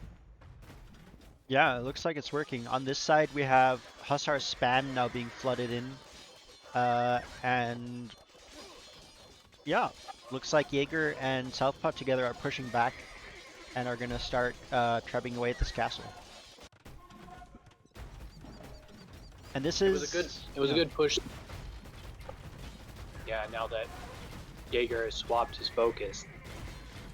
Yeah, and it's now kind of the 2 flanks playing each other, right? I guess Snowy is mostly out, still doing his best to harass here, but being pushed off of water slowly by Southpaw's army, mostly just rebooming.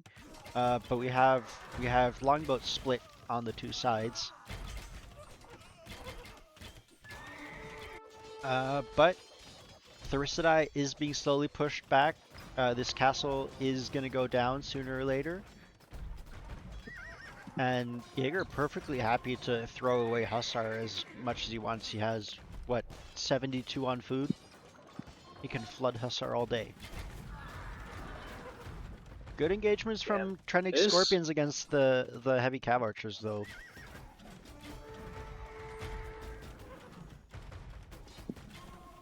Yeah, losing my own Scorpion mass hurt a lot right there. That was a little bit unwise of me. I do like the forward production though. Got the castle here, got a lot of siege workshops, and that's not something that Thirisadai are in a position to fight against, as the only siege that's on the field for them is Scorpions, which don't do too well against castles, and now the Hussar are here and they'll just rip through the Scorpions. Though the Halbs are gonna do a lot to slow them down. Yeah, but with that, I finally have more Legionnaire. Yeah, it's enough to buy time for the Legionnaires to come in and take the pressure off of the Cav Archers, so still think a good move. That does slow down the push on this side, as Southpaw now moves out with his Mamelukes, but... Okay. Takes out the Cannon Galleons, takes out the other Cannon Galleons, but the demos are close. The demos are close.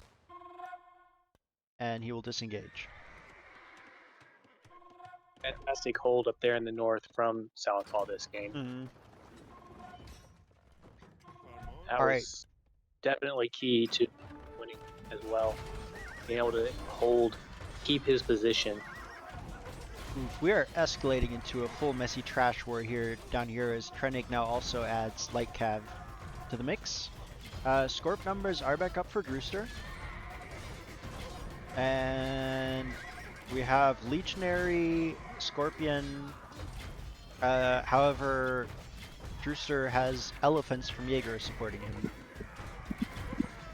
Which go a long way. Yeah.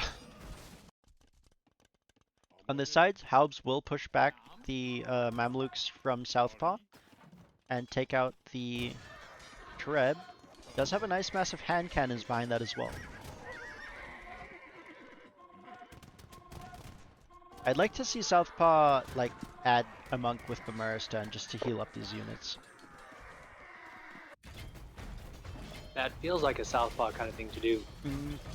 Well, and especially with Saracen healing like what 3 units at a time, it's so efficient. Alright, the push is slowly moving forward here though. Trenig is forced to retreat step by step just with the sheer tankiness of the elephants. And with that he'll start losing production buildings soon once Siege gets added into the mix. Over here though, another wave of Berserks is pushing in.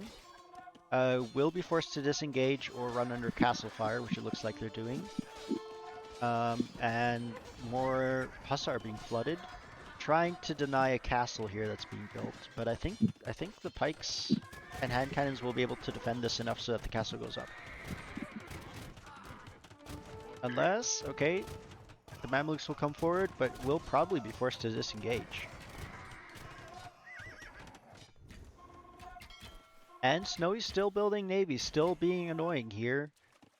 Sniping reinforcements where he can.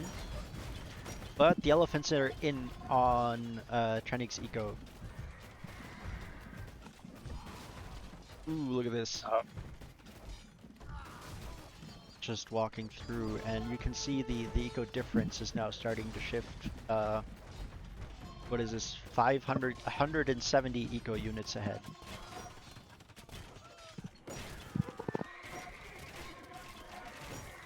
Yeah, all of Longboat's build counts look pretty healthy.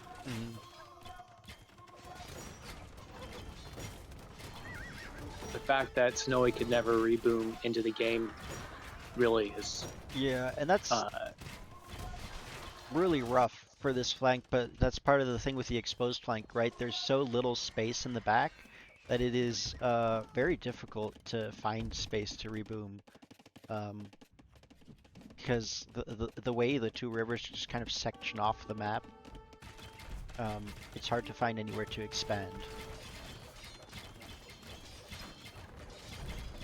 You know, what's funny about this particular game is at the time, even though I was one of the players in the battle there on the right side, I didn't really it was a 3v2, 3v1 situation. I clearly see that now. Sure, I knew there were elephants there, and I knew the cav archers were there. But all I was looking at was yellow and gray. Yeah. That's fair. Alright, Treb's up from both sides here, both trying to snipe at the castles. Treb's being sniped away. We have an ARB switch now from Southpaw, which I think is a good move. It'll do less damage against, you know, the siege and everything, but gonna be nice for dealing with the hand cannons, with the champions. Just production is so much easier. Nice little raids there here from Snowy on the water, but we have elephants in the trade, we have units flooding forward, and we have all these production buildings from Trenig being slowly taken down one by one. And as those goes down, he'll have more and more units raiding inside his base.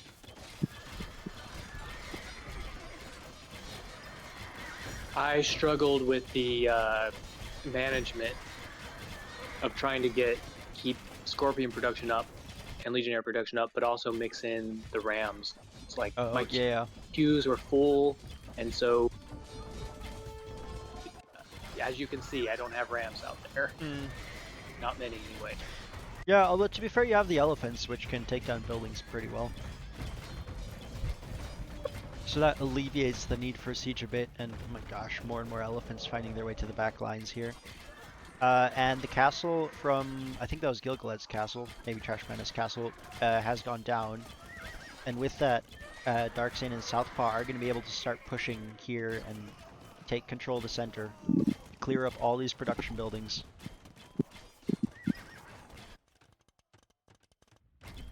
Yep, Halbs are not going to do well against the Cav Archers if the Cav Archers are microed at all. Yeah, Jaeger also has 46 trade cards at this point, so he's able to go back from Hussar spam into full elephant spam, which is going to be difficult to deal with. Oh, demo's on the way here. Oh no, it's just one Hussar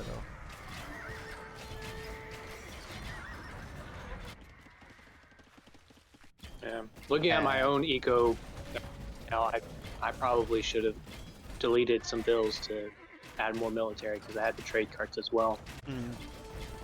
I mean, that's hard to tell, right? Because when you look at your eco count in game, that doesn't include the trade cards, so it's hard to tell sometimes.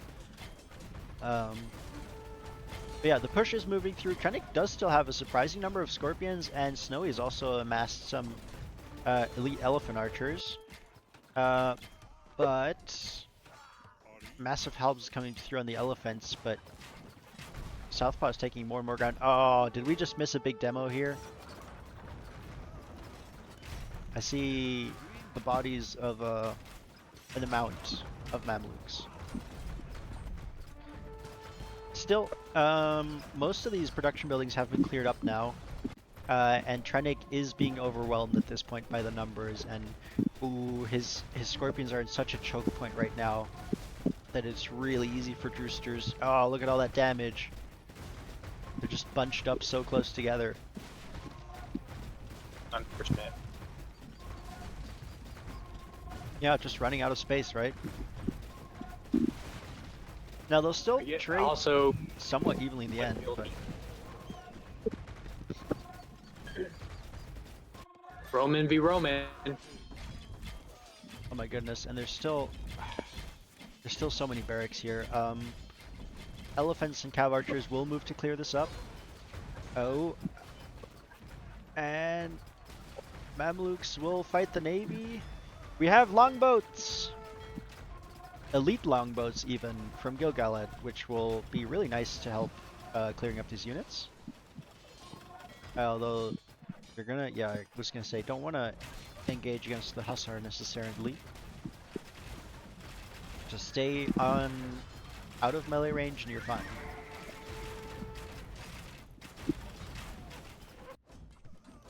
But yeah, units all over this eco.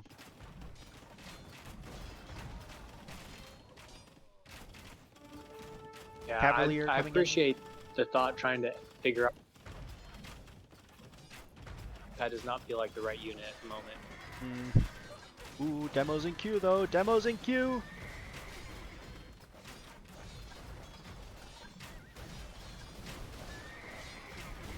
Ah. Oh! Watching this just makes me.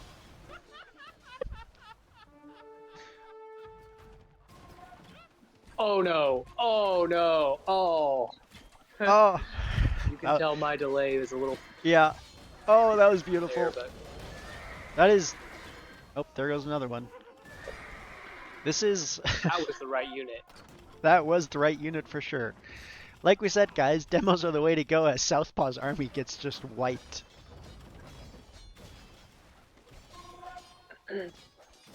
But the GG is called, regardless. Despite,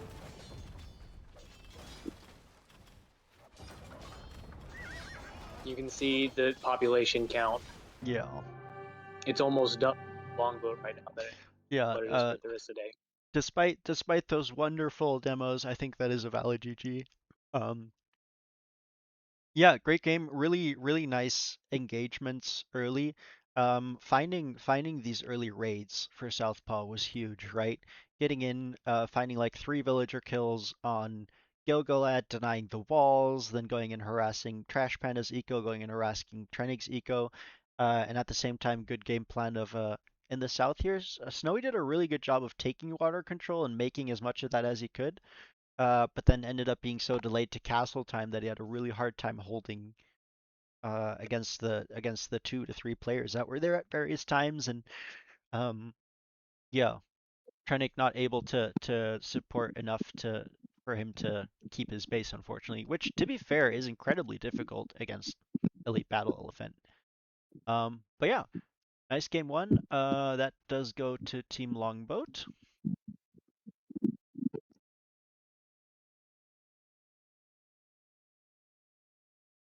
Ooh, you do have the best economy. Congrats.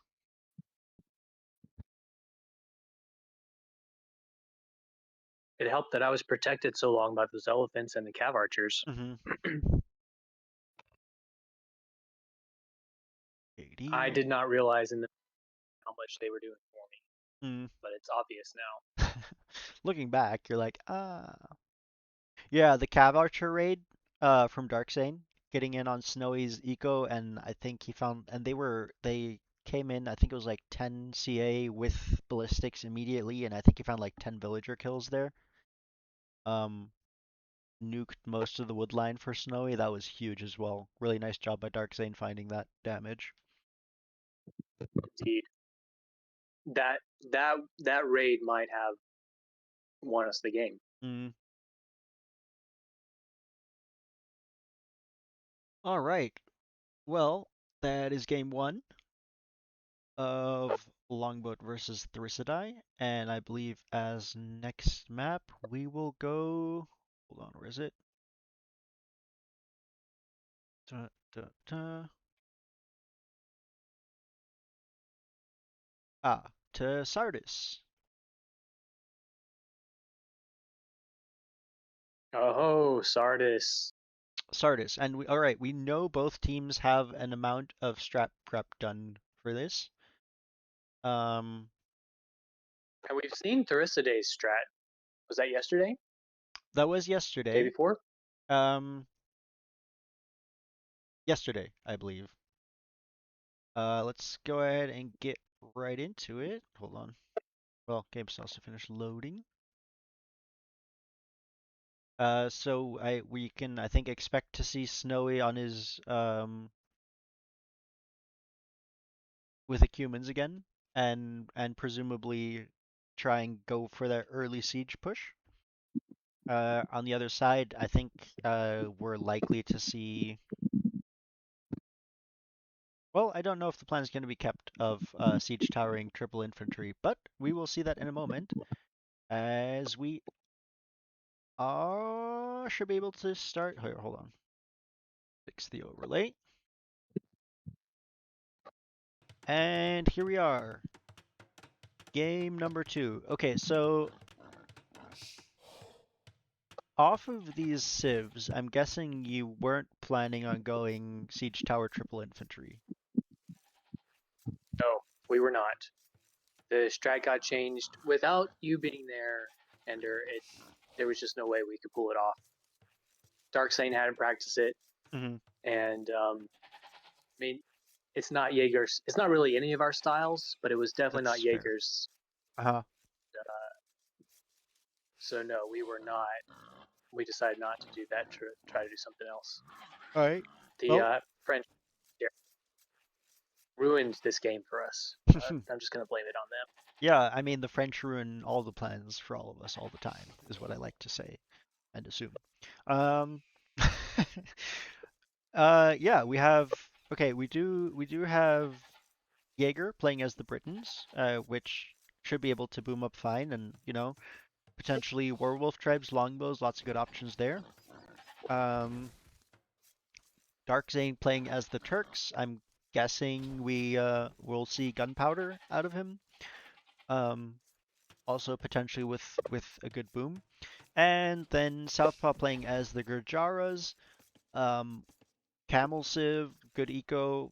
The oh yes, chakram throwers could be devastating depending on what the enemy has. And Drewster as the Armenians. Now that is an infantry civ with the extra HP champions. It is. Honestly, my favorite strat is to flood units, whether Mm-hmm. that be knights, archers, or infantry, whatever it is. Just overwhelm the enemy with numbers. Uh-huh. Don't worry about micro. Obviously, it doesn't work in a lot of situations. That's fair. Also, that really trying to screw me up with the push. That's fair. Would you on the other side? So we have Snowy as predicted playing the Cumans, and I think we'll see a similar move from him as last time with the early siege workshop. Below that we have Trenig as a Vietnamese, which is a civ that as team bonus reveals the starting positions of the enemy team. So this is going to be really nice for Thirisadai if they want to pick the enemy player they want to hit where Snowy pushes with his ram. I'm assuming that's a good part of why Vietnamese were chosen, and then obviously Cav Archers, Vietnamese ones with more HP, are going to be a strong raiding unit once you push in there. Gilgalad playing as the Slav, so expecting more of a Halb siege approach from him, and Trash Panda as the Berbers, potentially pushing, booming up and then going into Camel Archers. Um, but we'll see what happens there. Hmm. Yeah, I think. I mean, the rest today do a really good job of pulling off their strat in this game, Mhm. and they seem to have pretty good team coordination as well. Mhm. Which is great, because even just seeing their plan yesterday, it was really good. It just some really nice engagements and honestly a bit of luck on the timings for I think it was Caravel really helped in like two or three critical moments to shut that down so hard. And then the follow up wasn't quite there. So excited to see how well it works for them this time. As Snowy is on his way up to Feudal Age already with 7 minutes, which is a nice fast time. It is. It is. And yeah, he is on gold. I There's a wish. villager going forward. Sorry, you wish what? I was just gonna say I wish that I had paid a little bit more attention to people's uptimes in this game because I should have suspected some shenanigans with the Kumans. Okay, that's fair. But on the other hand, I did pay attention to what was it on the wall in the last set? I paid attention to people's uptimes and I panicked when I saw someone going up to feudal and tried to react and as a result messed up my own feudal where I was going to go fast castle, which delayed my castle time. And as it turned out, that player had just gone up feudal a bit early as well. So, it's hard to know. The problem is, um, most of us players are still bad enough that we'll make a mistake, and that, just because we're up early to feudal, that might mean we're doing it intentionally because we have a six strat, or it might be because we missed our build order, and there's no way of knowing for sure, which is amusing and hilarious, but just unfortunate that you got it wrong this time.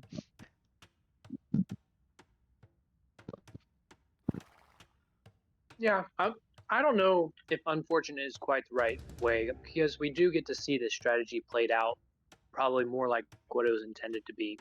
Uh-huh. And we get to enjoy that experience. That is true. Well, It was not fun, but I'm looking forward to actually watching yeah. it. Unfortunate for Team Longboat in this instance, or for you as a player, not necessarily for the tournament or for the viewers.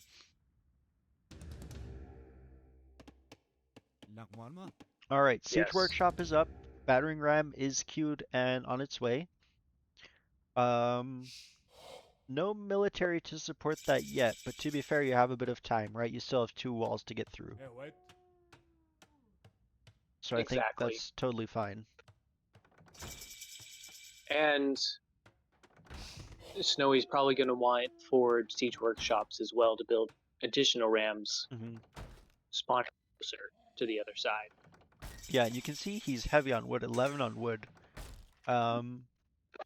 Off of gold for the moment though, but I think that's fine. If he just takes the trade workshop on his way across, I think that might even produce enough gold for him to be able to continue the ram production as needed. And Castle Age is on the way for Trenig already, so he can follow this up very quickly with, I'm guessing we'll see Cav Archers, but honestly we might also see just straight Knights. Hey Hussar, so we've covered the Castle Age set, which was Hussar versus Halb. This is game 2 of uh, Thirisadai versus Longboats, and then later we'll get Turtle Ship versus Caravel. That they couldn't find it. That is unfortunate. To be fair, it's weirdly hidden between these 2 wood lines. If you like task your scout here, it's gonna run in a pattern around these corners that will keep like with the way these forests are. The natural pathing of your scouts is never going to have your scouts come close to it unless you click specifically inside these little triangles. You find it here, Southpaw?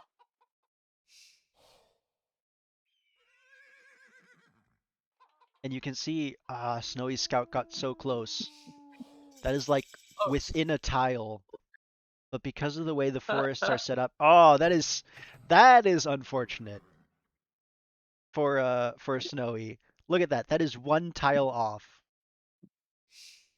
Ah, that's a bummer. Yeah. Yeah, but that is honestly that's the forest generation because they're doing all the right stuff with scouting and stuff. It's just the very specific way this forest generated to hide the trade cart or the trade workshop. Oh, that'd be so annoying. Snowy is moving forward with these rams though, and Trenig once again has a quick TC here to help secure this area and also expand his eco into the center. And no military yet from Trenig, but we'll see. I'm guessing he'll drop some production buildings either by his TC or even further forward. Oh, Trash Panda actually sending units forward as well. Yes, this is going to be multiplayer deal here. Yep, does have to deal with all the wolves, but dropping a stable. Now take a peek there in Longboat's base. Looks like there's some buildings going up, and is that military I see walking around? We do have, okay, we have a siege elephant and a siege tower from Southpaw, which I don't think you need both. But we will have a siege tower filled with infantry, which could be very annoying, and a lot of players going up to Castle Age right now. As I think with Darkzane and Snowman Lord will be the final 2 to reach that. Now, this opening is very close to these double stables from Trash Panda, which could be... Okay, the tower is much faster, that's fair. Unfortunately, the tower can't get through the wall because the siege elephant is blocking it. Oh, come on. Oh, man, look at him. The siege tower is just like, let me out, let me out. All right, there we go. All right, now he's on his way. Got 3 infantry inside, and this camel will push this scout away. But I think... I don't know what the vision is on this tower. Let's see. Okay, so it's not terrible, at least, but you'll still bypass most of these production buildings. I know with Rams I can shift Q task. We didn't see it yet. We did find him eventually. I can shift Q a Ram to kill a section of wall and then go inside, and it Yeah, will ignore the second. yeah. So I Here, wonder if that's kind of what. well, Southpaw has to task the siege elephant away again as it's blocking this villager from building the gate. But honestly, this siege elephant might run into or find this TC as the siege tower comes back. So it's been found. The Rams are pushing through here though, and there are 6 knights just waiting to jump in. As yeah, these two forwards move past each other. Now, these I think they're longswordsmen by now. They are. Yeah, no, two-handed swordsmen even. Um, are gonna find these villagers and clean them up. The siege elephant will take out most of these buildings, so that's nice. However, at the same time, the knights are in, and no defense here from Drewster. We have pikes coming in, but there's a lot of exposed eco. Southpaw is dropping a castle right now, which is gonna help,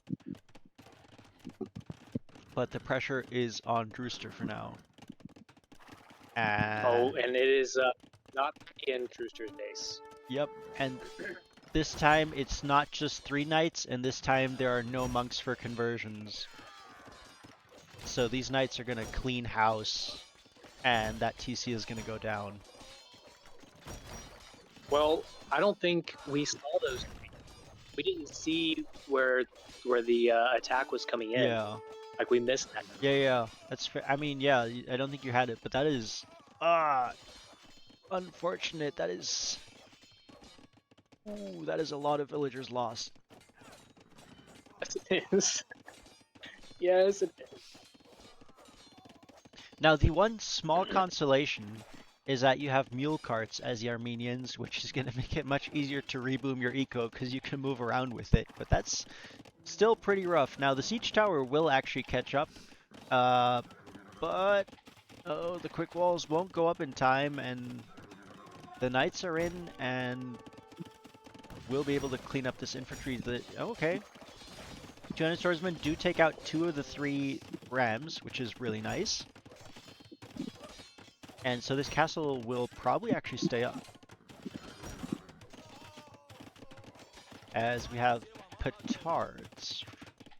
I don't know if that was intended for taking out buildings already, or whether that was a misclick.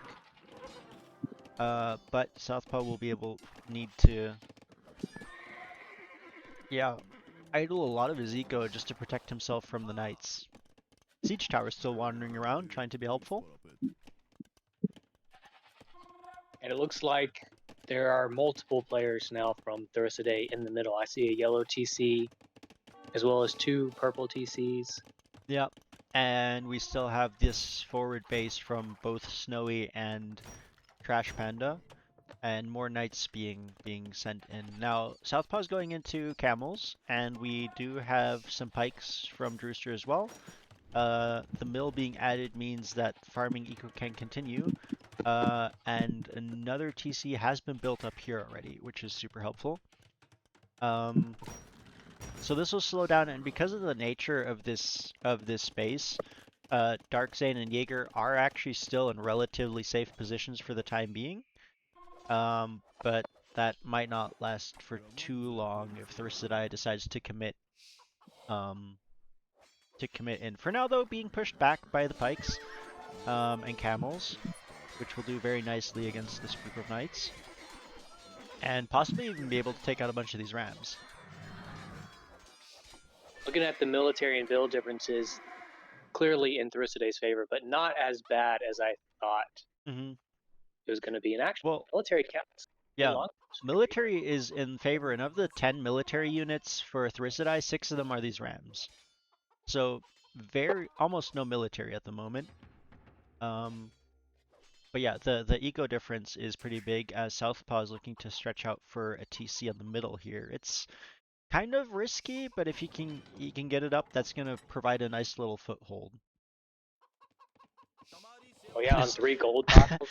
Actually sending the siege tower to scout the area for him, which is great.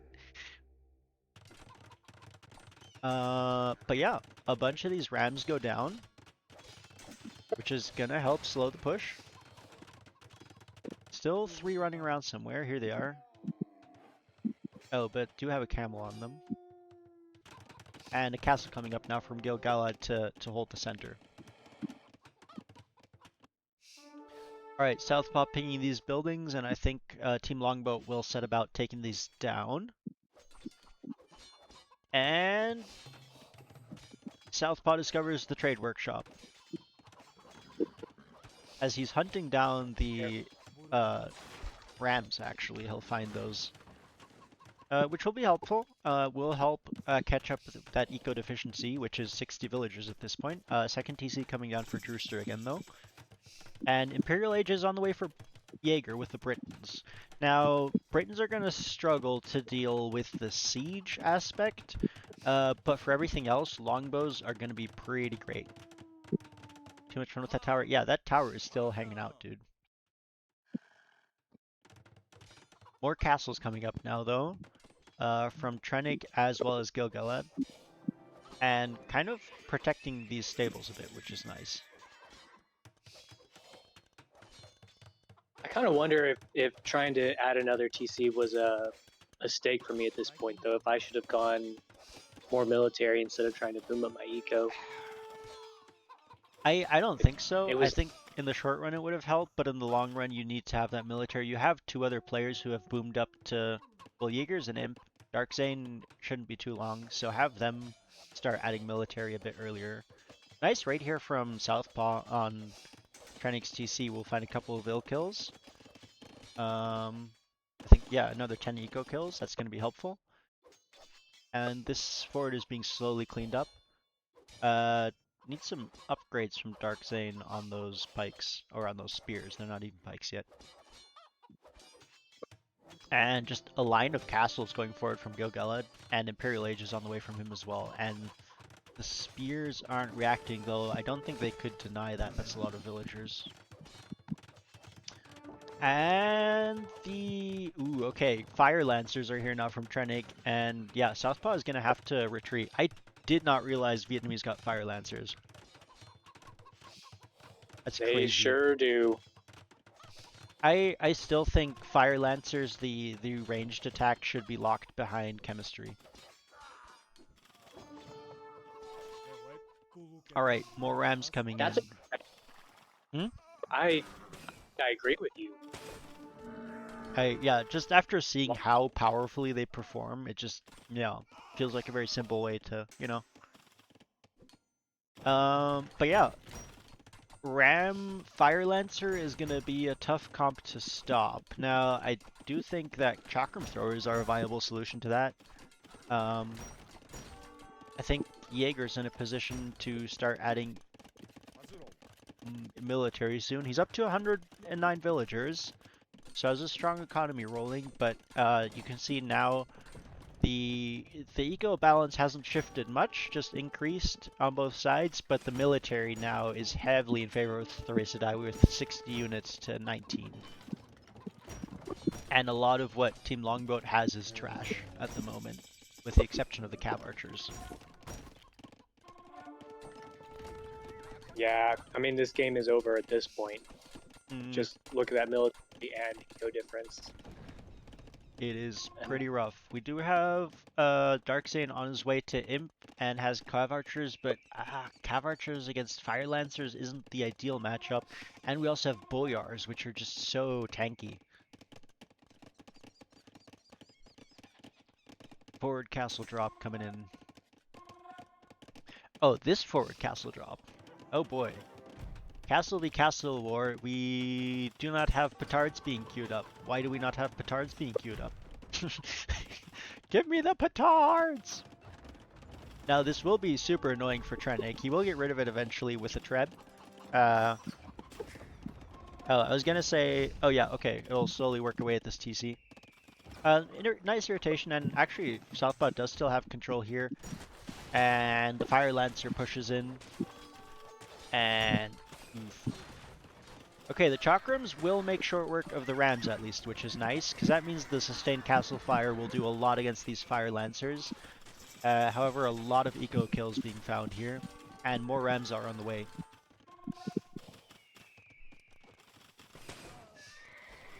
And yeah, 80 eco lead now for Team Thirisadai, and a 2-1. And yeah, more rams arriving, the villagers now being ejected to deal with those, but the fire lancers will do so much damage to the villagers. I'm afraid this is not going to end well for Southpaw's villagers. I think you're probably right on that Mm. front. There's also, the thing about fire lancers as well is they have 100, like so much HP, 102 HP on these guys. That's crazy. Now, Fire Lancer's tankier. What? I think the Vietnamese Fire Lancers might be Probably, and these are elite as well. But still, I feel like I mean, look at, a pikeman has 50, so they have twice that. Which is just so much tankiness on a unit that's already has a very powerful attack. And I mean, to be fair, they cost gold. But still. Fire Lancers are in heavy need of a nerf, I think. And yeah, Trev's being rolled out now. Southpaw is trying to reposition his eco, but kind of dead. Still, okay, we do have longbows being added now from Jaeger, which should do okay against the Fire Lancers if they can maintain their distance, but gonna be tricky still, because like you can see the Cav Archers aren't finding too much success here either. You need something against the siege, and that's probably not what the Britons are gonna be best at. You probably still want them going longbow or arb, but I think Archer, Cav Archer is not going to be the comp that's going to be able to stop this. I think, man, this was an overwhelming game, very discouraging to play. Yeah, I bet. But we were far behind at one point. I mean, it's a really nice execution from Thirisadai on their plan. It is. I mean, this is definitely what they had planned. Yeah. Yeah, and that's what they almost pulled it off. Juby was under threat of having the same thing happen to her that happened to you this game, right? Because the Rams were coming in, the Knights were coming in, but the Knight numbers were just too low, and Fletcher happened to have his 2 monks out already and waiting, and got 2 conversions. Otherwise, I think Caravel would have had a similar issue. Also, I'm sad that we didn't get to see the strat we had prepared for this map fully play out, because that would have been interesting. Yeah. Full infinite counter to this push. Southpaw's siege tower is on the run, being chased by 9 villagers and 2 wolves, and it will finally go down. As wolves will now engage. Alright. Thus ends the saga of Southpaw's siege tower. I think I'm gonna say the reason this game was lost is that we gave Southpaw a siege tower and he just got too distracted from playing the game because he was having too much fun with the siege tower. You might be right. You might be right. Alright, heavy Cav Archer coming in, as is Bloodlines is just now coming in for Darkzane. Does have Hussar queued up, but only 1 Cav Archer at the moment. We'll go for a defensive castle here. And Jaeger does still have the long bows, which outrange the Rattan Archers, but the Rattan Archers should win in a straight-up fight as an anti-archer unit. Yeah, they have too much armor. It was a nice switch there. Yeah, we do have some Hussar coming in, which will help, but Cav Archer is now being added from Snowy as well. And this castle's being trebbed down even as it's going up. And yeah, 140 military to 30 military. I think it's about time to call the GG here.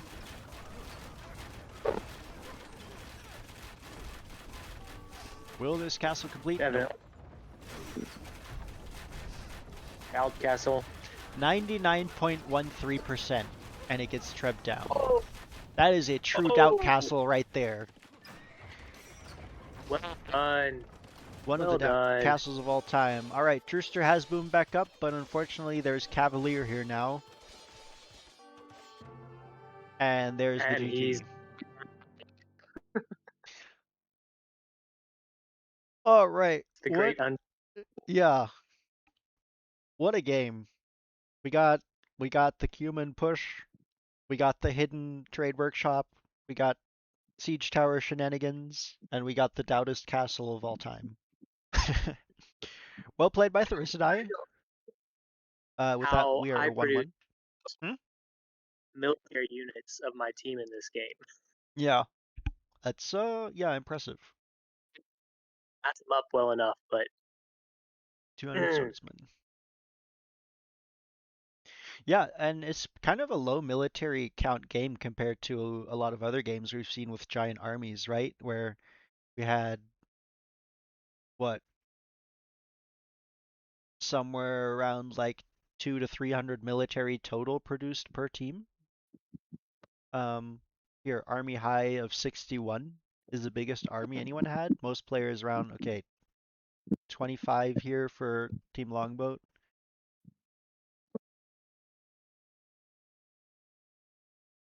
yeah, that's the Relic story of gold the for game right Gilgalad. there. Yeah,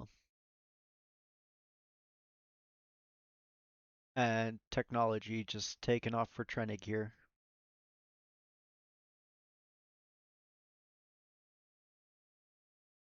All right. Well, with that, we are 1-1 in this series, and we will go to the last game, which is going to take place on Heatstroke, uh, which I know somebody was asking about in chat earlier. So whoever that was, this is going to be it, the Heatstroke game. Uh, and I think yesterday was, yeah, Caravel versus Thirisadai. So we have Thirisadai playing again, and uh, actually Longboat playing this again for the second time as well. And we'll see how these two strategies play out against each other for those who don't already know how it ends. Let me just adjust the casting settings, and we will be ready to go. And thankfully, it was a toss up at Yeah, one point yeah. because For it had a 50% chance to be banned out after round one. All right, we are off to game number 3 of Longboat versus Thirisadai on Heatstroke, the heatest stroke map of all time. Um, on the right-hand side, we have Snowy in front as the Britons, which I believe is exactly what we saw last time, in which case we can expect archer pressure from him. Then we have Trash Panda as the Khmer, which I believe is something we also saw last time, with then scouts going into. Uh, I want to say we saw elephants last time, but I'm not sure. Trenning as a Saracens, I believe that's a switch up. Um, so curious to see. I think we had him playing Cav Archers last time, so maybe Mamelukes this time instead. And then in the pocket, we have Gilgalad as the Hindustanis, presumably looking at camels or maybe elephants. And yeah, hmm. You know, with the Hindustanis being in the deep pocket, I would wonder more if that's going to be either a unique unit or hand cannons is the idea. oh, Give them time maybe. to move up into those. I mean, I think Imperial's camel is going to be really strong, especially if you see Hun's Khmer, something like that. I still don't think that's a bad choice, but yeah, Hindustani hand cannons would be a good choice. Or Gulams aren't that expensive though, are they? I don't I think they're particularly expensive. They're mhm. also they build pretty fast, so you can mass them pretty fast once you have the eco in the castle to produce them. Mhm. Hey, Emmy, I unfortunately do not have a Discord because I don't stream enough for that to be worth it. I do think Southpaw in chat. I don't know if he has a link available for the Blair Community Discord or what the lines are for that. But yeah. On Team Longboat, as a front flank, we have Drust as the Koreans. Was that your plan, Civ, every time? Koreans? For It was. towers? Yeah, for towers, right? Well, if it went there. For Ah, okay. archers primarily. Uh, I never really went into towers. I built a tower. Okay, fair enough. I'm just trying to remember because I mostly focused on my own job. Um, whenever we did Yep. strat discussion on that. Second flank, we have Southpaw as a Hindustanis, who is going to be presumably supporting with scouts. Uh, Dark Zane as the Huns as the first pocket. Um, yeah, not sure if that's still a fast castle into forward castle approach or what the plan is on there. And then in the deep pocket, Jaeger as the Khmer booming up into some form of elephant, whether that's battle elephants or uh, ballista elephants remains to be seen. As we have, what is? Oh, that was just blinking because of the boars. Okay.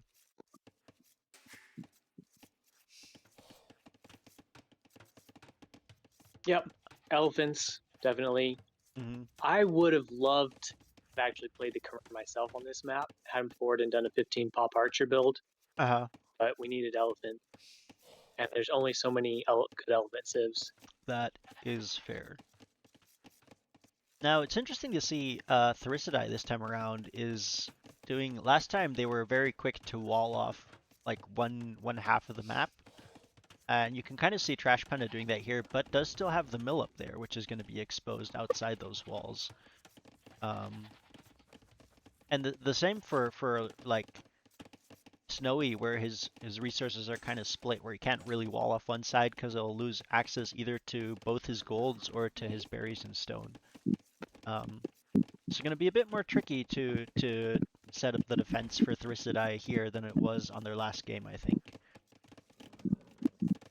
As we have scouts. Yeah, the map change, what you're gonna get there. Mhm. It's nice when you get those three key resources on the same side, but Yeah.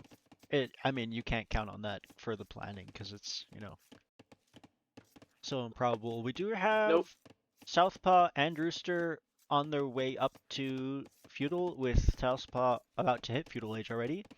Snowy as well. Uh, and Snowy and Drewster on similar timings, although Drewster has an edge of about 10 seconds there, which is going to be nice for him to have the numbers advantage as three more players make their way up to Feudal. Wait, did I go up without Loom here? Um, nope, you have Loom. Okay. Okay. Yep. I was just looking. I have one more Vil, but up faster, just a little I bit I better don't know. timing control. Yeah, it might just be So I'm wondering, in one game, I'm pretty sure I went up without Loom, and then okay. realized it on the way up. But clearly it wasn't this one, and I don't remember Yep. what map it was. But there was a game in this tournament that I did that. Okay. Yeah. No, no. I mean, it doesn't appear to be this one. Um, and yeah, we have archery range coming up for the Koreans. We have archery range coming up for the Britons, as well as blacksmiths for both players. We have stables already up for Southpaw and Hindustanis. Uh, and we have Trash Panda still in Dark Age, about to hit Feudal though, and we'll see what he drops in. Doesn't have. Oh, it's the Khmer. I was gonna say he doesn't have a barracks yet, but Khmer don't need that. Uh, so should be able to go straight into a stable here, if that is the plan, which I assume. The scouts from South Part here though have taken out the scout from Trash Panda and are working away at this house. And that'll force Snowy to produce some spearmen as well as archers to defend himself. Played angry this game. Okay, Southpaw. Okay. Chill. Ready. Alright, ooh, that is a quick castle age from Jaeger. Yes, it is. And alright, looks like You'll Southpaw be the is going to first. be limited. Huh? Southpaw looping those scouts around, and like I said, could find some damage on Trash Panda's berries here that are very exposed. And yeah, looks like he's going to find some more villager kills there. Now, to be fair, Trash Panda's Khmer. He can have his villagers jump inside the house, which will protect them for a while, but the Hindustani scouts are working away at this. Hindustani scouts with the damage bonus against buildings, taking it down even faster, but it does buy enough time for Snowy to arrive with his spears and archers. However, that does mean that the Team Thirisadai's army is being forced to stay at home defensively, instead of being able to go forward and find damage. And ooh, just okay. a huge bonus for Longboat's favor. As the first group of archers from Koreans is now on their way. And okay, Southpaw takes an engagement there, but does actually take some pretty hefty hits with his scouts against the spears.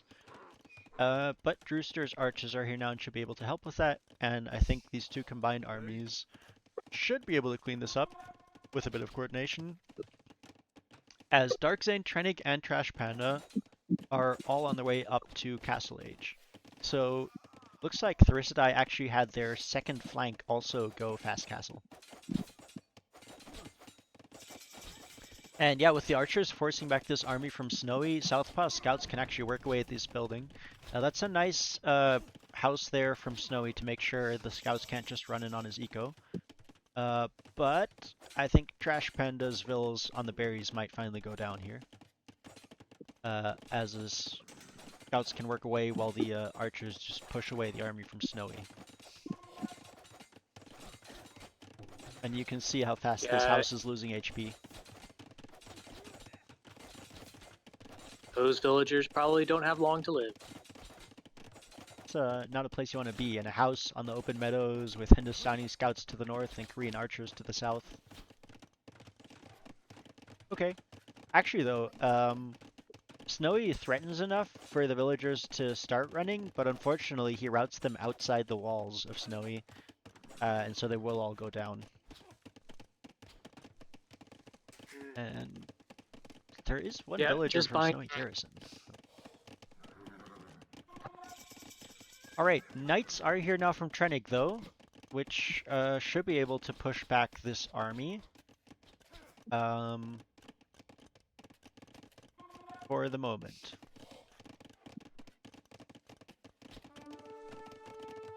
One of the things I struggled with this build was food collect. As you can see, I've only got 100 food in the bank, and so I will not be clicking up anytime soon here. But at the same time, not be fast either. Yeah.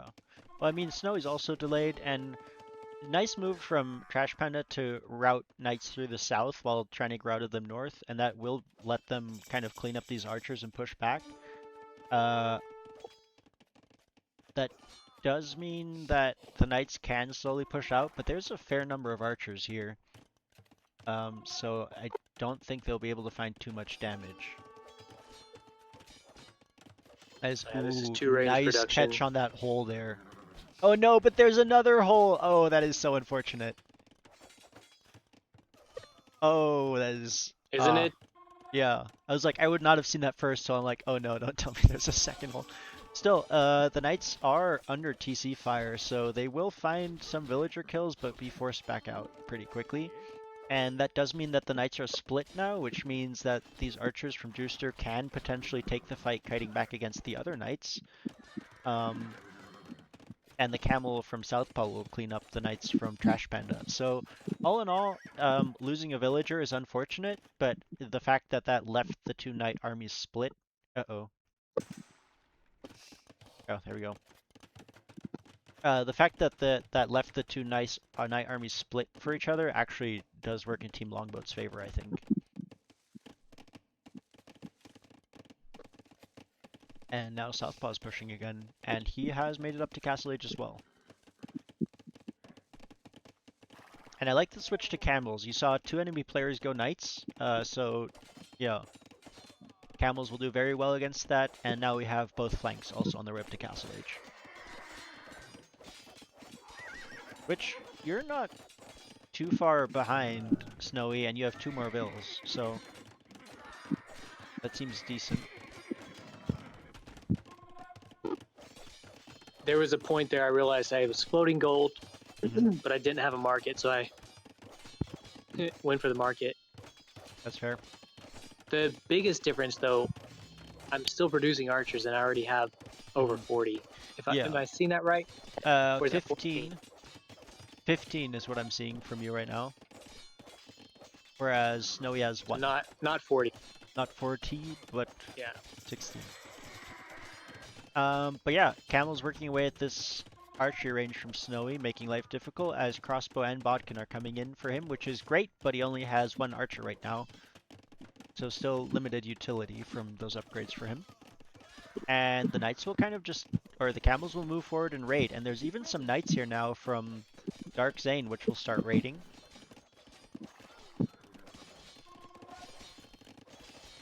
Yeah, I mean, I think our strategy with Dark Zane was to have Castle Age army from him. Yeah, that makes sense. So raiding yeah. with stuff, and hopefully my archers coming in. Ideally, they would have been faster, but yeah, I wasn't super good. Yeah, I think that's still fine. We do have a defensive castle now from Gilgalad in the north and production building in the south. But a nice little bait in from Dark Zane pulled the knights into Southpaw's camels, which cleaned those up fairly nicely. Is going to have to be careful because that's a lot of weak camels, and the crossbow numbers from Snowy are growing. However, another group of crossbows out here and might actually be able to deny this castle from going up, as I think the crossbows will arrive at a similar time to these villagers, which would be a really nice find. I don't think that castle is going to go up, at least not right now. I don't either. Oh, that is really nice timing there, and yeah, those villagers will be forced to retreat, 3 of them die, and the foundation gets deleted. And honestly, these 2 vills from Snowy are probably going to go down as well. That is really nice instant damage from those crossbows the moment they arrive. Denying a castle, 5 vill kills. And yeah, Dark Zane is still here raiding away. I lost track of Southpaw's camels. Ah, they are actually all the way back in Gilgalad's space. At this point, there's pressure on both sides of those 2 fortress bases. Yeah. So that's really concerning to deal with. And we still haven't had any pressure able to make it to Longboat's base. I don't think, with the exception of those 4 knights that made it up here that one time and found the 1 villager kill, there's been no forward pressure from Thirisadai. Which is really helpful. Now, I do like the addition of the monk from Trennick to heal up units. That'll help in the long run with the camel fights for sure. And we have the eco being expanded, but the crossbows are in and kind of tagging away at this building, forcing idle time out of all these villagers here off the farms, and keep finding more villager kills as well every time Snowy unqueues something. Now, interesting that Are they tasked to the TC, or are they just hitting the TC instead of the villagers that are standing under it? The range is a little wonky. I don't know if they're able to this build. Oh, that's fair. They might technically be hitting like this tile here. Yeah. Ooh, but another group of crossbows on the front wood line means that Snowy has to abandon that or lose villagers. and that means he will be off of gold, off of wood, and basically his entire food economy idled. So basically, Snowy's out of the game for the moment. And you can see Well, it'll Elite really Battle seal Elephant. Board Seeds Workshop, which I think will come at some point, but it could have been a little faster. More Knights from Dark Zane here. Trennick does have an amount of camels to be able to counter that, but it's just another annoyance that Trash Pan has to deal with, right? Big camel numbers from Southpaw as well.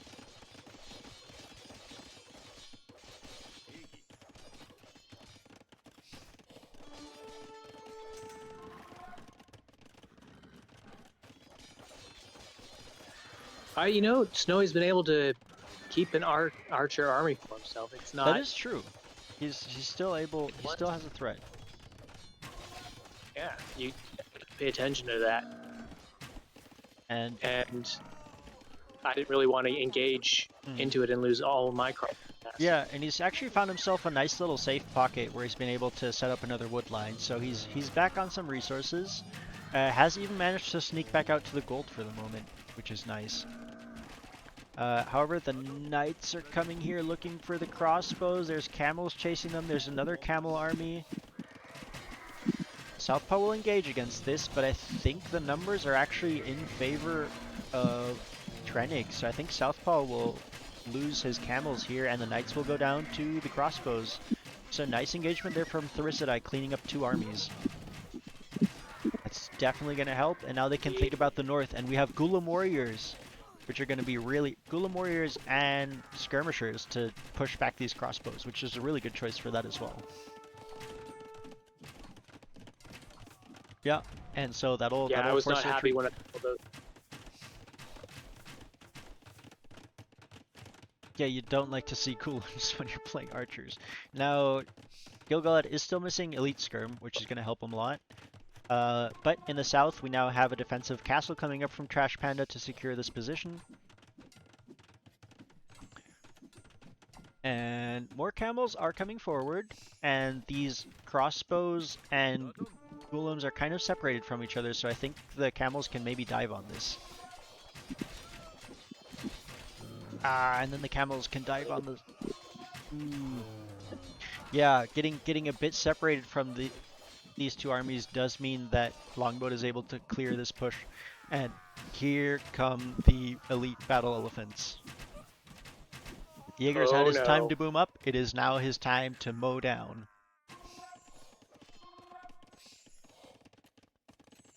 And that is... it looks like Trennick to be there a little sooner than he was, as his imp is coming in. Yeah. But I mean, it's kind of now. Well, Elephants are already here. Right, and that's the thing, right? Where Trennick's been forced to invest into military to help defend his teammates, and that's probably been a lot of the delay. And there's camels here, but you have 8 camels against 28 elite battle elephants. That's not going to work. More camels on the way. Ballista elephants even. But still, these elephants will be able to just push back everything. The TC from Snowy is being melted as he is down to 8 villagers, which, have those been evacuated? Yeah, those are running.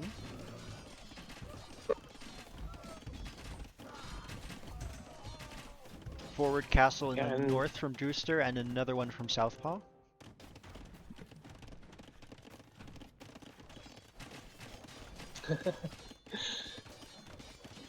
I feel like after playing this tournament, this is classic Drewster and Southpaw. I tend to be a little bit more conservative with my placements than Southpaw.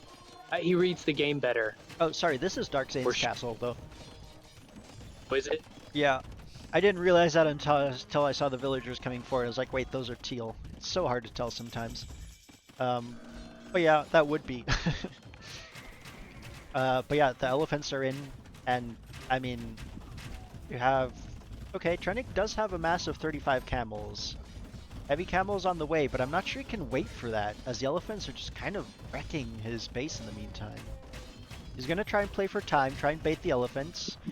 The crossbows are here though, as well as the camels from Southpaw, and able to take out a lot of eco in the meantime.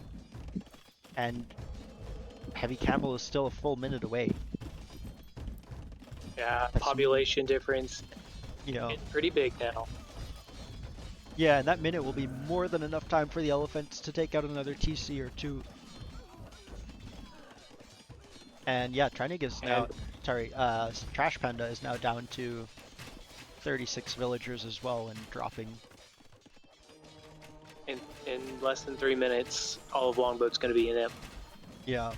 Heavy Camel is Yeah, in now, so Trenig will look for an engagement, but there's still this ball of crossbows behind the elephants, so even if the camels trade decently against the elephants, the damage output from the crossbows behind is going to make this a kind of a rough fight, and more importantly, Trenig has no way of replenishing this army. Does actually get a good fight yeah, out of this. Cleans up most of the elephants, and a number of the crossbows, and even the light cav. But the problem is that Team Longboat can just continue to flood, right? You still have 30, 40 more elite battle elephants on the field working their way forward with another 20 in queue. And if you look at the queue for all of Team Thirisadai, it's 8 villagers.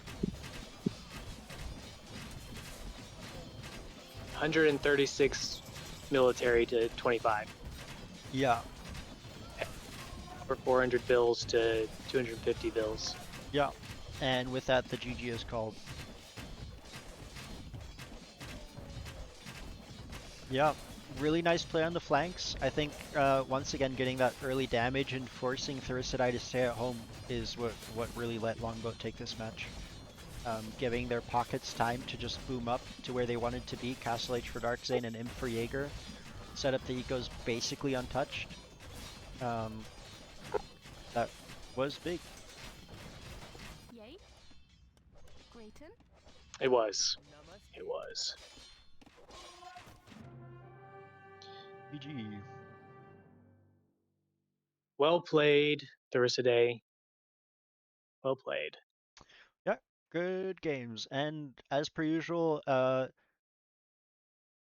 you know, this is match by match, not head to head. So it's still one win point for Thirisadai, who were able to execute their own map very nicely this time around. Um, yeah, Longboat also winning their home map, and then the decider, I guess, the more neutral map, which was Two Rivers, going in favor of Longboat this time. Um, I think both teams played Longboat last, or played Two Rivers last game, but yeah. I think they did. I think they did. Yeah, you can see Jaeger with just the massive score lead. I think, yeah, twice the score of the next player on either team. What a boom, man. What a boom. 4.46 KD. That's ridiculous. I mean, it's better than the Archer player, so Yeah, it's those elephants, man. yeah. Almost 60,000 res collected.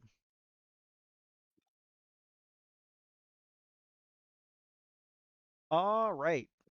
Well, that concludes set number 2. Whole team's KD. Yeah, yeah, yeah. The KD for each player was good, but 4.46 takes the cake.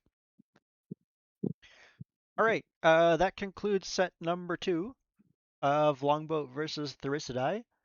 Uh, Stay tuned if you're still around and available. We are going for a third set because it's the weekend and we can.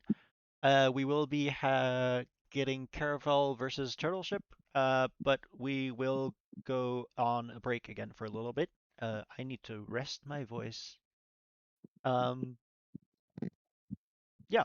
I'll turn back on fishing and I'll see if I can throw up a text box or something for when we continue. Hold on, let me just do that real quick. Eh, eh, eh.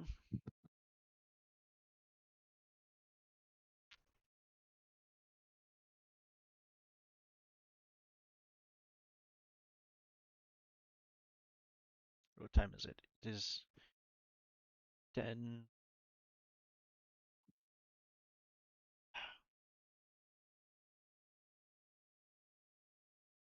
What time is it over there? In 7 hours behind, so that's man, math is hard. Just 3:30. just say in Well, I would say in 15 minutes, but then like that gets weird for people who arrive in. and it's 4:30, so I Yeah, exactly. Okay, so I got it at times. All right. think at this point All I right. can tell you that for sure. And we need a color that's actually visible. So let's try.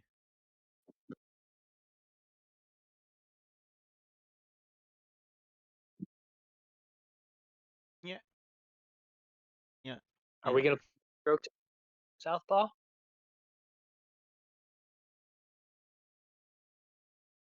Are we gonna what? Play heat stroke? Oh, He's talking about community. gotta. You gotta. You gotta. You gotta. Okay. I will be back in a bit.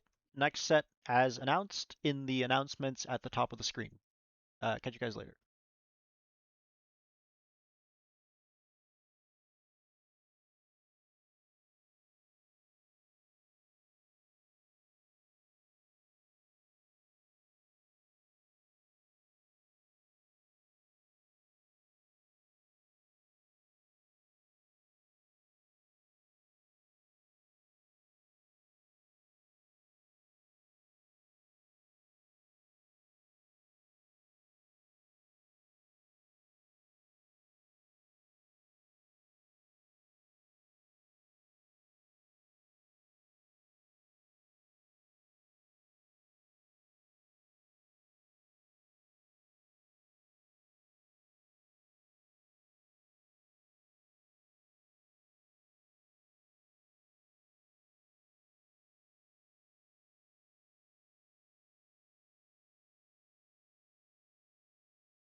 All right, everybody. We are just about ready to head into set number 3, which will also be the last set of the day. And we'll conclude our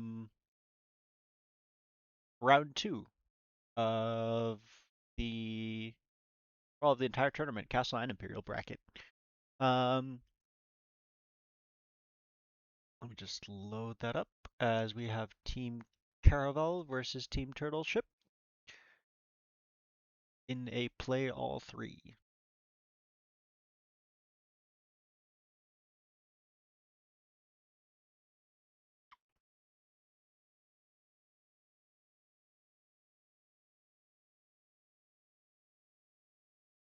Dun, dun, dun, dun, dun.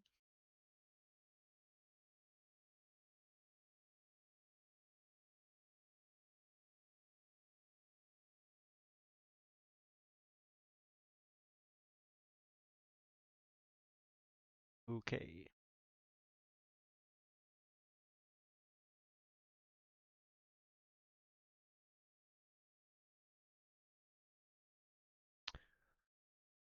All right. Yeah, Snowy, you are more than welcome to come in and cast during whatever time you are available. If you're not, that's totally fine. We still have some of the round 3 sets left, the ones that haven't been covered yet, which we'll presumably do sometime next week, and then hopefully we'll find a time that is more convenient for you. I do know that uh, this is a weird midday starting time. Okay, sounds good.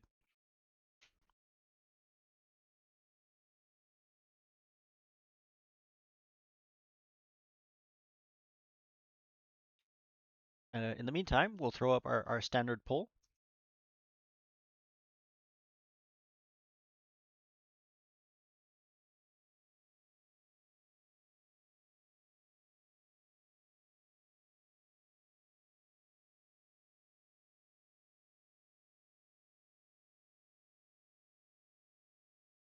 Boom.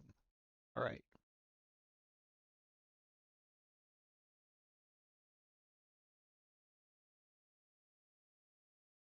Interesting. All right. Hey, look, you got a destroyer, Islar. Congrats.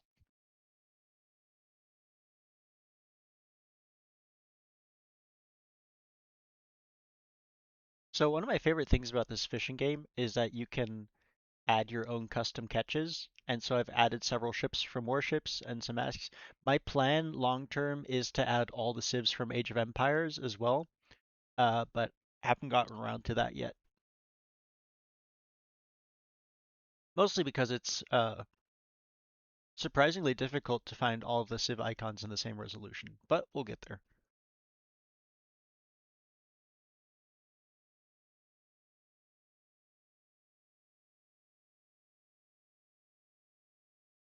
A Jagger Warrior. I could add unique units instead of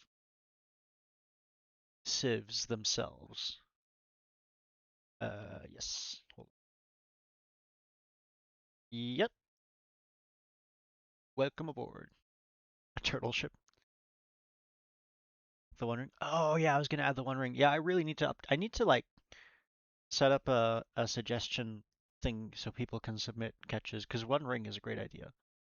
Uh, 1 second. All right.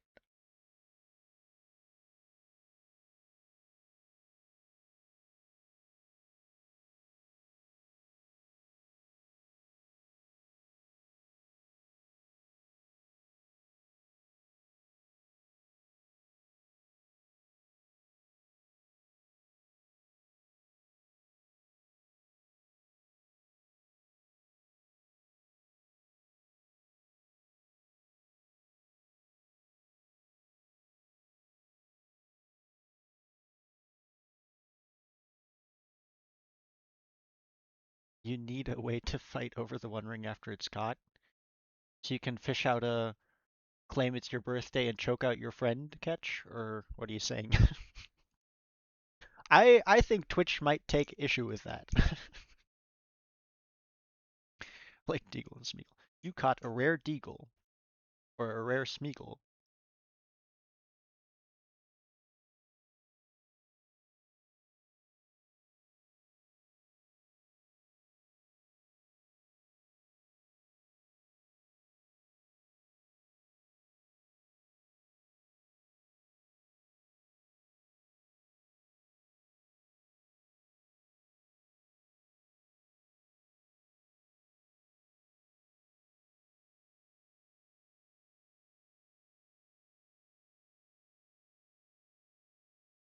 It swaps owners on birthdays. There you go.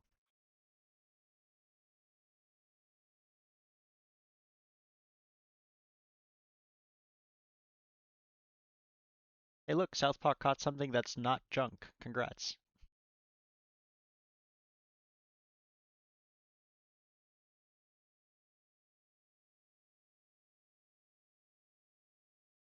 Yep, no rush. Can you do anything with the gold? Uh, no. So all it does is count up to. You can do, I think, exclamation mark leaderboard or exclamation mark score or something to see the leaderboard of people who have earned the most total gold. But you can't actually do anything with it. There you go. So actually, um, with that legendary catch, Juby has gone all the way up to fourth place, which is pretty impressive.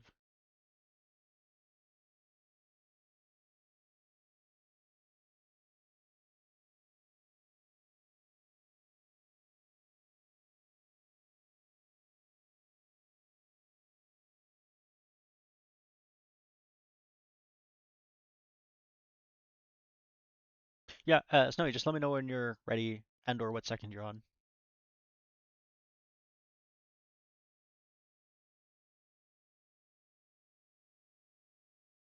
Yeah, yeah, no rush. Just yeah.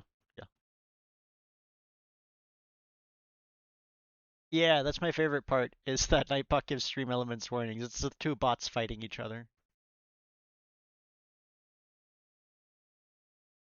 Oh, nice. It's Henry's shoe. Congrats.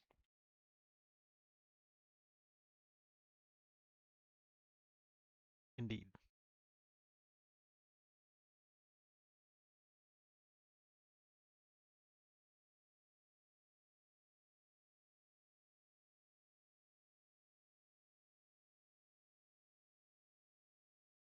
Oh, yeah.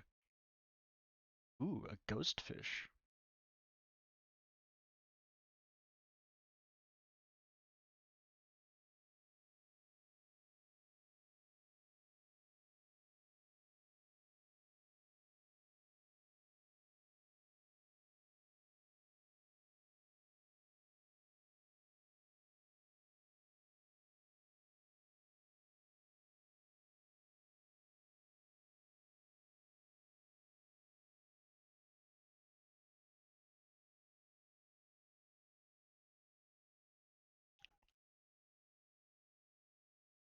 Cool, cool, cool. Give me just 1 second to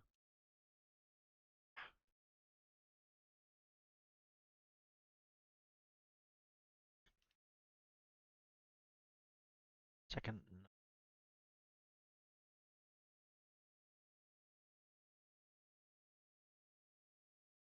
Okay. Okay. Then we are ready to start in three, two, one, go. All right, guys. Ah, welcome to the final set of the night. Um,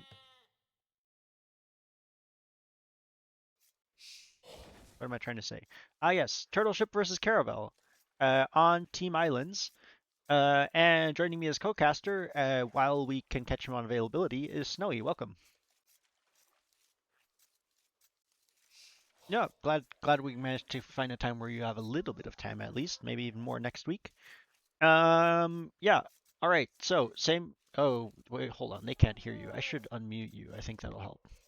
Okay. You should be Probably. audible now. Yeah. Okay. All right.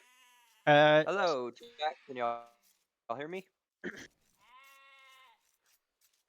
Team Islands with Vikings, yes. I don't know if you guys did the prediction poll for if we're gonna see longboats, but we have two teams with Vikings, so you know. Uh, Before that though, Snowy, what was your favorite map this tournament? Oh, Sardis, hands Sardis? down, Okay, no yeah, question. with a strat. Yes. Mm. Did you guys realize on that first set against Caravel how close it was? Caravel. So you guys Uh, pushed in and you were about to hit Juby with I think like 2 or 3 rams and 2 or 3 knights. But then right at as Yes. that army came in, Fletcher happened to have 2 monks there that managed to barely convert the 2 knights that had high HP and kill the low HP one, and because of that the rams were exposed.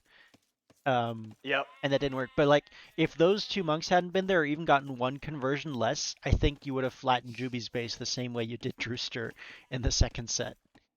And there was like two or Yes. three instances in that match where it was just like, oh man, just timings working out really poorly for you guys, which was unlucky for you guys, fortunate for the other team. Yeah. We had some miscommunication with teamwork, and Mhm. then my scouting. If my game sense was better, I would have known to hit Daniel's castle. Mhm. And then after that, would have gone straight for Fletcher, and we would have won. But Mhm. yeah, my game sense was off. The map situation, I didn't realize the map was situated the way it was. Yeah. Was your guys' second round Vietnamese pick, was that to make sure you knew where the enemy players were? Oh yes, that's Okay. why. Yeah, That's that's what I why. figured. Yep. Yeah. Um, yeah, you guys definitely had a solid strat, and like in round two, where you weren't unlucky in those times, you did get unlucky there on the trade workshop, the way it was positioned in a forest that like would make all the scouts route away Yep. from it. But other than that, like things did go decently for you guys, and you guys pulled it off very nicely. Yes. Uh, Um. That's the reason Southpaw was actually in that game, and mhm. Vietnamese just helped me win that game because I knew hitting Drewster after he went long swords, knew he was only 1 TC, and once we take that TC down, he has no eco left. Oh, nice. Uh, 1 second. Otter, thank you so much for the raid, with your community. Good to have you. Welcome, everybody. You are just in time for the beginning of the round 2 set of Team Turtleship versus Caravel, starting on Team Islands. My name is Clef Ender. I'm a variety caster. Do warships and then this yearly Age of Empires and some other stuff. How is your stream, Otter?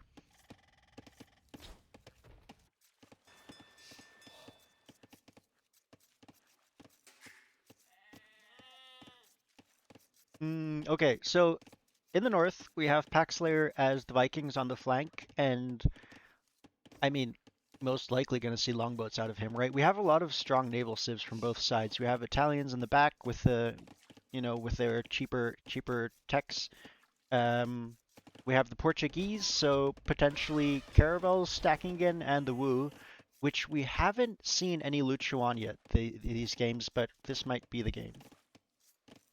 Good, great, exhausting, exhilarating. Didn't plan 4 epic sets for 4 hours for 10. Oh my gosh, dude. 10 hours is an insane amount to be casting. Feel free to stick around, but if you need to take off and rest your voice and take a nap and get water and whatever, feel free to do that. Um, I totally understand if you need a break after 10 hours, but yeah, thank you so much for rating, and thanks for the follow. Um, Surprising amount of matchup on the Civ. So we have Italians and Vikings in the south as well.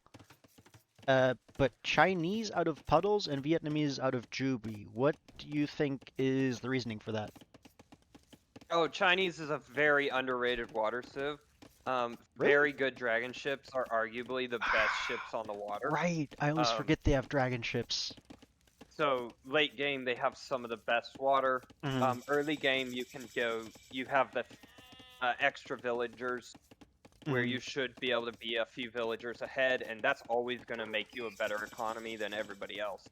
Yeah. Yeah, that's fair. And on Team Islands, you do definitely have the ability to boom up, so not a bad choice as a pocket civ, I guess. And then Vietnamese, I know. I mean, it gives away the civ positionings, which might be nice for landings. But I do expect more of a land play. The Vietnamese water tree isn't. I mean, it's decent. They get galleon, they get heavy demos, they get elite cannon galleon. No shipwright though. But honestly, I Yeah, kind of expect the pockets to go land more than water. for Team Turtle Ship, they're going to go a lot of water. Mhm. That's just how they play. But Juby doesn't go much water, so I could definitely see her going a bit of landing, causing trouble. Mhm. Now, we do have forward docks for 3 out of the 4 Caravel players, so Juby the only one back docking, so you might actually see aggression. Do also see double and even triple docks out of Team Turtle Ship, so the flank's definitely planning on going water. And other than that, it looks like we're just having our standard boomy approach. Lots of fishing ships being pumped out by both sides. We got up at the top, we've got fishing ships from One Fiddle getting attacked by Pack Slayer. Puddles sending fire Yeah. ships over to help guard. Yep. Ooh, and these galleys might actually. Oh, that is a super weak villager. If Paxler catches that, she might go down. Nope, but the dock goes up. And oh no, the villager goes There goes down. the villager. Oh, that was she almost got away. That would have been crazy. Heroville. Okay, Castle Age already on the way for one fiddle though. And I guess we'll probably see longboats coming out pretty quickly then. That's It's Turtle what Ship it would has look an like. 11 eco lead already. That's crazy. It's the idle TC time. That's fair. Hold on. One Fiddles and Puddles has a lot of idle time. Mm. Idle Tuesday. Oh yeah, And yeah. then they're also Mm. getting behind on the Okay. fishing ships because they're losing water control. Okay, but a lot of players on Turtle Ship also have a fair amount of idle time. Like if you look at it, the only players with less than a minute right now are Paxslayer and Fletcher, and even they each have like 30 seconds. So Yes, that's true. it's been a messy game for everyone, I guess. But yeah, finding nice value against the fishing ships here. Islar is sniping them down one by one, which is really nice. But front dock's being added by Thorin now. And we have a bit of back and forth. Fire ships will push away the galleys, but can't really chase them down or they'll get sniped. Yep. Full water play looks like from Team Turtle Ship. Mm.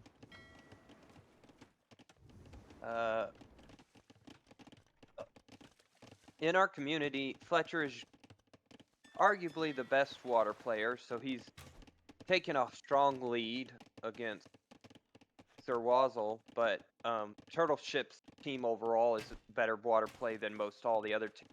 Mm-hmm. Yeah, that's fair. And I do kind of assume that this is gonna have been Turtle Ship's pick, or maybe the neutral map, I guess. I know that was one thing that we looked at and we decided we probably want to ban Team Islands against against both Caravel and Turtle Ship. This was a neutral map? Okay, that's fair. Alright, one fiddle, we have longboats on the board. So it's longboat, fire ship versus double galley. But if these armies don't meet up with each other, I think Caravel will take this fight pretty easily. Packslayer will notice that though, will move around, and honestly, these two navies could just collapse on these fire ships and longboats and potentially win?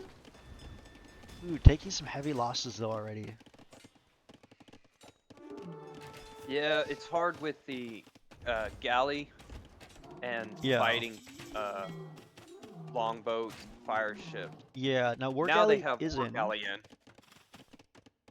but only for Islar at the moment. On the other side, Down in the yeah, south, Sir Wazzle's taking a commanding lead over yeah, Fletcher. and we'll take out the fishing ships and we'll push away. Now Fletcher is on his way up to castle, and I think we'll probably be able to keep these galleys alive. Oh, but that villager's gonna get cooked. Yep. Alright, with War Galley in though, Turtle Ship is pushing back against this navy in the north and should be able to clean that up actually. They have such a big HP lead. Which is a nice find, and they'll get that before... Yeah, Puddles reaches Castle Age, but doesn't have time to research War Galley before his navy goes down. And Fletcher's galleys in the south continue to be pressured. He does have War Galley coming in 30 seconds, but he's going to have to disengage still for the moment. And military is a lead of 20 ships, or units, I guess, for Team Turtle Ship at the moment. Oh, demo! Okay, fair enough. Alright, but war ships are in, and with that, Fletcher will be able to whack away at these fire ships very nicely. Is still being pressured though, Sir and Wazzle needs a better army control. yeah, but Wazzle is still burning away all these docks in the front. So while Fletcher is winning the fight, he might be forced to redock in the back, which will cost him time and give water control over to Turtle Ship. Yeah. There was just like, he split, he had right at the corner of the island, he had Yeah. 2 fire ships fighting and 2 others back, but now he's taking a very good fight. Yeah, and this is cleaning up Fletcher's navy. Yeah, this is really good, and Fletcher can only run so far because Thorin has war galleys on the other side as well.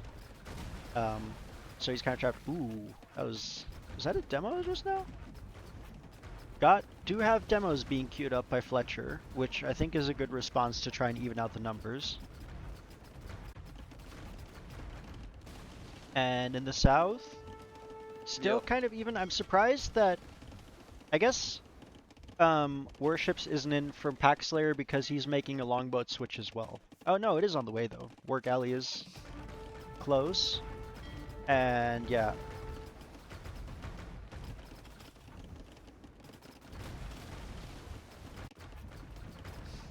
Yeah, and with that, Turtle Ship is winning all the water fights at the moment, and that means that the only one left on water for them will be Juby with the fishing eco in the back. Yeah, all of Caravel's fishing has been cleaned up except for Juby's. Yeah. It is snowballing. But Now Team Turtle Ship has full. Fletcher still has a demo in this dock, and that'll find some decent value, just, you know, not enough to turn the fight. Okay. Islar's initial navy has been pushed back though. Fletcher trying to redock in the south, but getting stopped by Sir Wazzle. And the fires will just get, have to disengage in the north here as well.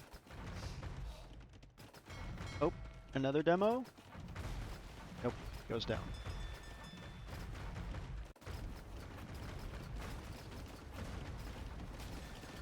Okay, so in the meantime, Caravel will transition into heavy eco boom. You can see all their players on 2 to 3 TCs. So they will actually, you can see the eco gap is closing as we have 2 players from Turtle Ship who are still on a single TC. Second TC just now coming down for Thorin. And nobody on more than 2 TCs from Team Turtle Ship. So now that they have this water control pretty solidly is going to be a time to think about, you know, converting that into land pressure, maybe getting some transports and landing. Because otherwise, sure, you've got water control, but Caravel is just going to outboom you. Yeah. What are the eco numbers? It's 212 for Team Turtle Ship and 206 for Team Caravel. Yeah, for as more TCs for Team Caravel, they haven't been able to actually use them. Yeah, and I mean, part of that is also that, you know, you have, what, 20 some, about 20 fishing ships for Team Turtle Ship, and, well, Caravel still has 11 fishing ships for Juby, actually, but other than that, they've basically been pushed off of water. And actually, Juby is now going into fire ships as well to help the team out a bit. Or to possibly defend herself, as Wazel's navy is now creeping around the sides to threaten her fishing eco as well. Oh. Down at the south, we've got a castle drop. Yep, from there's the Sir landing I was Wazzle. asking for. Great position. He's denying that front gold. He can guard it with navy. Now, which is the Wu's castle unit? Is that the fire archers or the Geon swordsmen? Yes, the fire archer. The So fire archers. What I would like from Sir Wazzle is just throw down some barracks and then run in with Geon swordsmen and just clean up the eco. Yeah, it looks like he is going for fire archers at the moment, though, as Fletcher drops a defensive castle in response. And looks like One Fiddle is looking to push back a bit on water, but is going to lose just to numbers. And, I mean, the water control is pretty oppressive right now. We do have Imp, yes, from Islar already coming in, which is crazy fast. Remember, Italians do get the cheaper up age up cost, which is super helpful for that. But if we start adding Italian cannon galleons, I think they even get elite cannon galleon, right? Yeah, you can deny so much shoreline. It's going to be really difficult to get back on water against Imp Italian navy. Yeah. Yeah, ballistics on the way as well. I don't mean to put down anybody, and maybe people disagree, but I'm not super impressed with the imp timing. It's when you have that commanding lead, I think you should be able to get that timing down. 30 minutes or 31 minute imp, but still good timing from. Yeah, I mean, it's not. Or what I'm trying to say is it's not a fast imp. It's not a fast imp, but with the fact that you're on 2 TCs and constantly producing military behind it, I think it's really good. Like, you have Juby, who has had an uncontested boom this entire time with free fishing, just now going up to Imperial Age. So to be able to beat the other team to Imperial Age, even though your player's investing in military and their player hasn't, is going to be really nice. Although, definitely. Of course, the eco lead, Juby, is on what, 70 villagers, and actually Izar's on 65, not that far behind.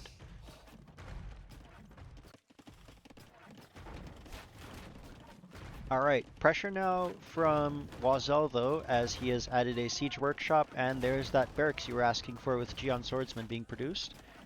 Does have, okay, has the first armor upgrade, but not a lot of upgrades on any of these units outside of that. I guess the fire archers have the armor and attack, but only feudal upgrades at the moment. Do they have the unique tech in for the building range? No unique techs in. Okay. That would be very important for Sir Wazzle to pick up if he can, so he can just start destroying, outranging the oh town yeah, that center, is castle. Yeah. Yeah. Deal fire damage to ships and buildings. Yep, that'd be helpful. Now, he is on a single castle and is still producing fire archers, so I'll have to decide whether he wants to pause fire archer production for that. On the other side here, One Fiddle is being pushed off of water pretty hard. And yeah, those docks will go down as well. And let's see, we have Galleon and Fast Fire coming in for Islar, which isn't bad. I do want to see cannon galleons as soon as possible.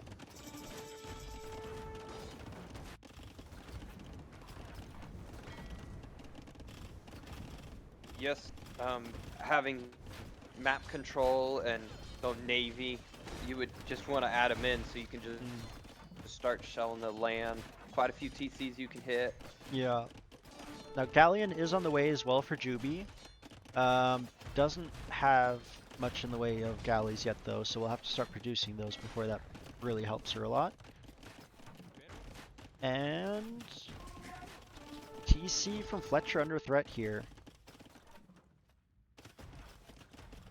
And yeah, the island from Team Caravel is just being slowly but consistently surrounded, right? You have the entire front coast being hit, you have both sides and ships working their way around to the back. Now, Puddles does have a castle here, which is going to help push back this navy and also protect these docks that are going up. Yeah, you see Izar is gonna pull back for the moment, and there he starts queuing up cannon galleons. First one is out, which is fantastic. And Imp on the way for all remaining players now. So we're gonna see what the next transition is. Yeah, for Puddles, he'll be going into dragon ships, try to do a timing to take over, try to take back the land. Yeah, I wonder if that's gonna be enough though, because the fire ships are strong, but it's basically him against 3 to 4, well, 3 navies, I guess. Wazelle still has some ships, but is mostly off of water and concentrating on land for the moment. From personal experience, as good as dragon ships are, they still can't 1v3. Yeah. And we do have Elite Longboat coming in and Bracer for Pack Slayer's Longboats. But yeah, I think we need more landings from Turtle Ship here. Wazelle is exerting pressure, but it's not really moving forward. Kind of in a standoff here. Now, to be fair, you have the cannon galleons from Islar, which are going to be able to start ranging stuff, and that'll help with the push. But kind of a lot of idle military for the moment, as we have Shipwright coming in for Islar. So presumably going to stay I'd love to focused on water. see Imp unique tech from Sir Wazzle. Very important for the traction trebs and the leash wands. Oh, okay. He has gotten the Castle Age tech in the meantime. I missed that.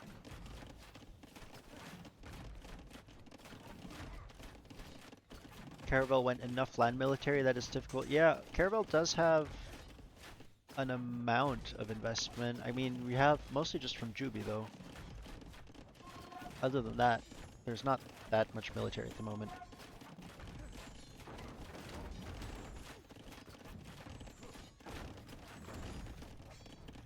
I mean, to be fair, cannon galleons are going to be able to do some serious damage around here, so you can use that to support this push. Just at some point, you need to move on. Now, of course, the score lead is 1500 already, which is not insignificant. So I don't know whether Elite Longboat coming in for one fiddle, who apparently still has a dock somewhere.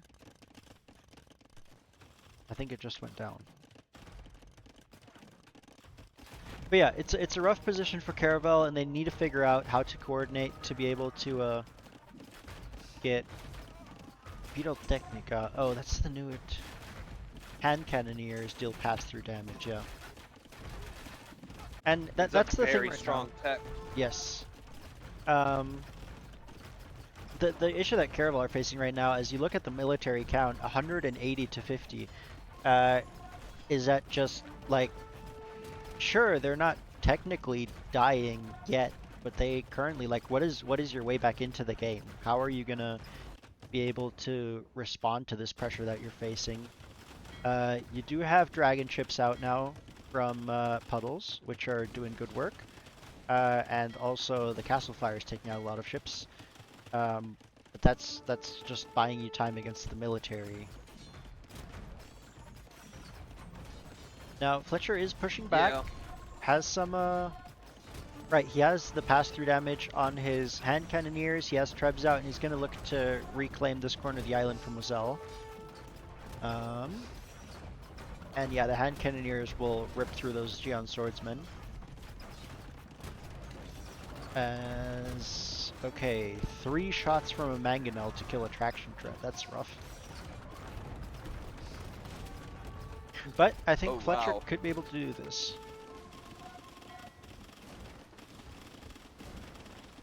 And yeah, I mean, in larger numbers, I think the dragon ships do decently against the longboats, but if you're sending them in one at a time, that's not going to work super well. Yeah, and you just need to micro against the dragon ships. 'Cause Yeah. they're still a fire ship, but Yes. if you don't micro, they'll cook things pretty fast. Yes. Now there is a bigger group here, so if Puddles sends this group against the longboats, I think that's actually enough to take them down, especially because Paxlayer hasn't been paying a lot of attention and microing. He will start pulling back now. Yes. Yeah, now he's paying attention. But he is outnumbered. With the micro though, he might still be okay. Or No, he maybe won't not. be okay. He will has to not. run. well, yeah, I was gonna say if he kites back, he might still be to win this. I don't actually think so. I think he's gonna lose this. The question is how much he can take with him. Which he's doing a decent Yes. job of that. However, Wazel's base has been cleared off. We do see Lu Chuan coming in now, which is the weird combination of like longboat and cannon galleon that the Wu have. But that's also going to be pretty decent. And we have a landing here from Islar with a triple castle drop coming down, really trying to secure this position. And looks like we're going into condos. Yep. I would have really liked to see the unique tech from Wu. It's just such Yeah, a good tech for their traction trebs and their Luchuans. Just Mhm. does so much more damage to buildings. right, the additional projectiles. Yes. For the moment, Wazel is castle-less, so not going to happen. However, Yeah. Paxlayer has joined this landing and is raising a castle of his own, so we might see elite berserkers soon. And this third Maybe. castle is denied for the moment for Islar, but still has those alive. And triple barracks here from Paxlayer as well, so looking at infantry presumably.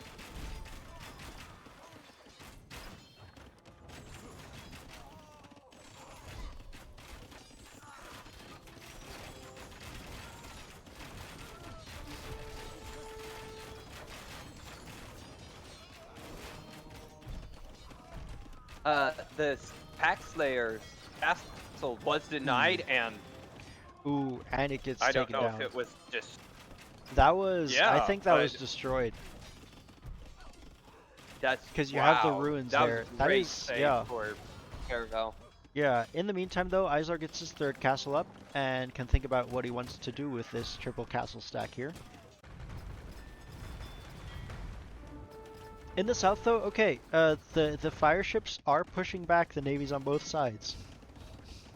As we have a fire ship versus dragon ship fight going on in the western corner.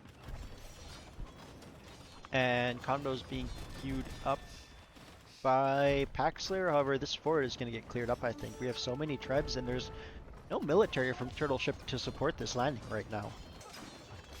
No, the castles are great, but you just don't really want to build Junie's crossbowmen into anything. Yeah, Caravel has. Honestly, they should have just. It's hard, but they should have gone a bunch of skirms. I don't even hate the triple castle drop from the Italians, but then I think they should have spaced them out slightly further and then built Paxlayer's military buildings behind, and then just let Paxlayer go into military. Yep. I think that would have worked out well, but castles are still standing. It's going to take some time and investment to push this back, and in the meantime, Thorin has some navy out here, still taking down docks. Lu Chuan is here working away at the docks. And even with losing those landings, Turtle Ship still has the full map control, right? Everything but the enemy island. And if these trebs, I think even if these trebs move into range these castles, the bombard cannons can't get them. Ooh, nice hill position here from Paxlayer, but there are 5, 6, It's gonna get 7, stopped. 8, 9 trebs on the same Up screen in that the I'm seeing north. right now. Up in the north, we had a battle from some longboats and dragon ships. dragon ships were doing better, and then they passed wrong and are getting Yeah. kind of cooked now. Ooh, yep. Getting force pack, and now the numbers are enough that yeah, and nice micro there from Packslayer pulling back, gonna micro down a bunch of these fires. But yeah, all the castles are now under attack, and there's still no land army to really do much with this push. Although, as I say that, there's enough condos out that a lot of these trebs have actually gone down. I think there's like 4 or 5 trebs that got dropped there. Oh wow, yes! That's pretty nice find from the cannon galleons. Alright, still, okay, cannon galleons can now work away on these bombard cannons and the treb as well, which is going to be helpful. I found really nice find for Team Turtle Ship to start trade in the back. So they've basically got a trade route already going, and Yes. Team Caravel, they do actually have some trade going. But the water trade is going to be so much more effective. Yeah, and those trade carts are routing around the front, so if Turtle Ship ever gets a good hold on the front there, that trade is all going to run right through it. But for now, Caravel manages to repel another landing, push them back off water, or push them back off the island onto water. Turtle ships are definitely still on water and are taking out a castle here as well. Another big fight here. Castle denied for the time being from Puddles, and that might just go down to the longboats, that actually do pretty decent damage. It's really getting to me how Sir Wazzle has not clicked his Imperial Age unique tech. Well, and he's got it behind hero. Yeah. He just got his castle up, and then yeah, I guess he's getting his hero, and now Sitting Tiger is coming in. But these docks are getting cleared up one by one. Wow, that is a quick imtech though. That was what, a 30-second research or less? That is, man.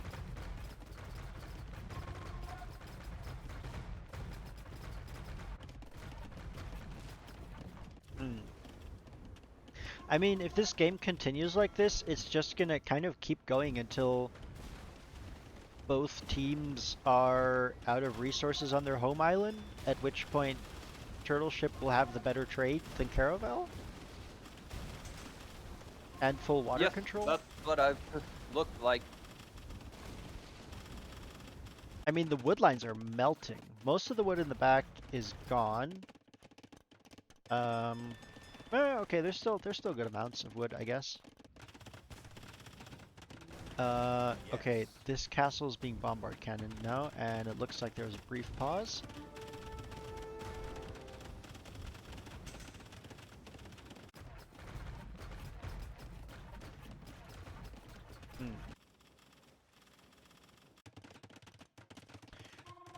Okay, front docks coming up for Juby now though, and a castle to secure this position, and a lot of the trade from Turtle Ship has routed to the front of the island. So even huh?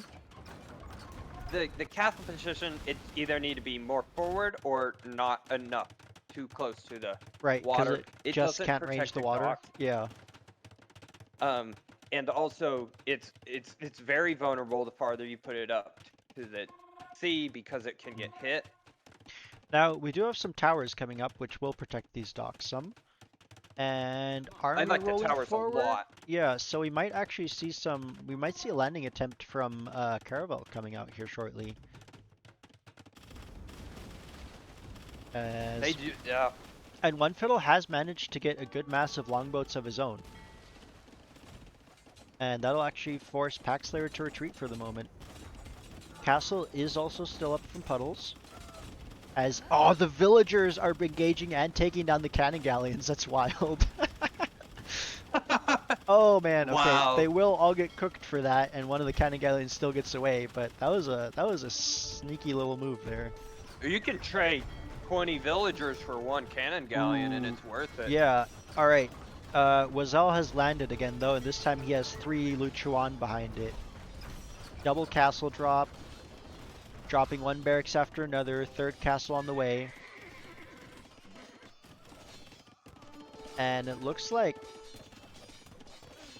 mostly light cav spam in response from Fletcher.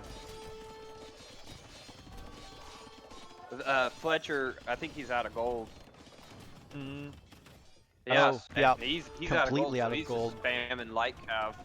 Yeah, and I mean, One Fiddle still has 4k gold, but other than that, things are looking rough for most of Team Caravel. If you compare that to, I guess Islar is low on gold as well, but every other player from Turtleship has, you know, over 1,000 gold available.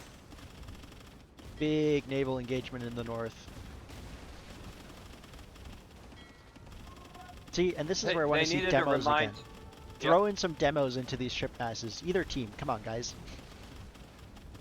Oh yeah, those would be big hits.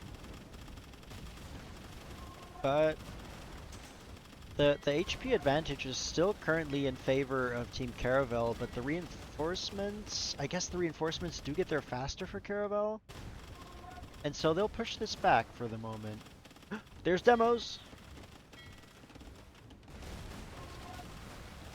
And those will find decent damage. Clean up some of the front dragon ships, which means a lot of the other dragon ships are kind of trapped behind this ball of pushing longboats for the moment. In the south, we have traction trebs pushing forward. And yeah, We've the light got cav are just... a landing from Caravel. They're gonna just about head out, right in the middle of the map. Oh. Oh, maybe after they pick up the rest Ooh. of the reinforcements. Ooh, but oh no, the dragon ships are dragging all the fire ships right to where the They need to ships are go. loading up. Juby has to go They now. need to go now before those fire ships get there. Or those elephants need to get out. Oh, this could be terrible. There's 2 trebs in this ship. Oh, she's unloading everything. She Yeah. just needed to go. Yeah. That is, I mean, it's nice for the dragon ships to find this trade, right? But, at the same time, that means the dragon ships dragged all the fire ships from Isla over here to find the docks and deny this landing. So that might actually hurt more than it helps. Ooh, over here now, Fletcher pushing back has taken out 2 of the 3 castles, but that is 7 traction trebs now. And Halb's being spammed. And now Sir Wazzle having that impact in, he can use those trebs to just fight armies as Yeah. a long-range onager. Which is crazy, and he's And they'll building more just castles. destroy. We have a landing on the north corner as well from Packslayer again. Has a castle up and a lot of barracks. This is being pushed back by trebs and castles again though, and elephants. And there is a landing that happened from Team Caravel. There's light cav all over the eco and trade in the center of Team Turtleship's map. Now those will eventually run into this castle fire, so it should be fine, but so much chaos right now. Sir Wazzle needs to add his own trade, because his team's got trade, he just doesn't. Yeah. Alright, but a GG is called. And Turtleship will take this, and yeah, I think this push got 2 point was, oh, look, oh no, look at all that trade that got stuck there. Oh, I guess that was with the resign? I don't know if that was a pileup, I don't know. because that is just 2 rows of trade carts just stuck on this market. Huh. Yeah, One Fiddle died in the north. Yeah, both of the different flanks were rough. Oh, I see. These markets up here were destroyed, so you had to retask. Okay, yeah, that makes sense. So yeah, with the gold being gone, well played, Turtleship. Take game 1. Really nice job taking control of the water, right? Winning a lot of fights and getting in their techs quickly. Did a really nice job of that. And yeah.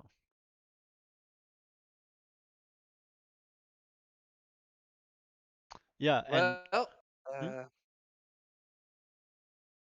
What were you gonna say? Oh no, I was just looking at the eco and scores and all that.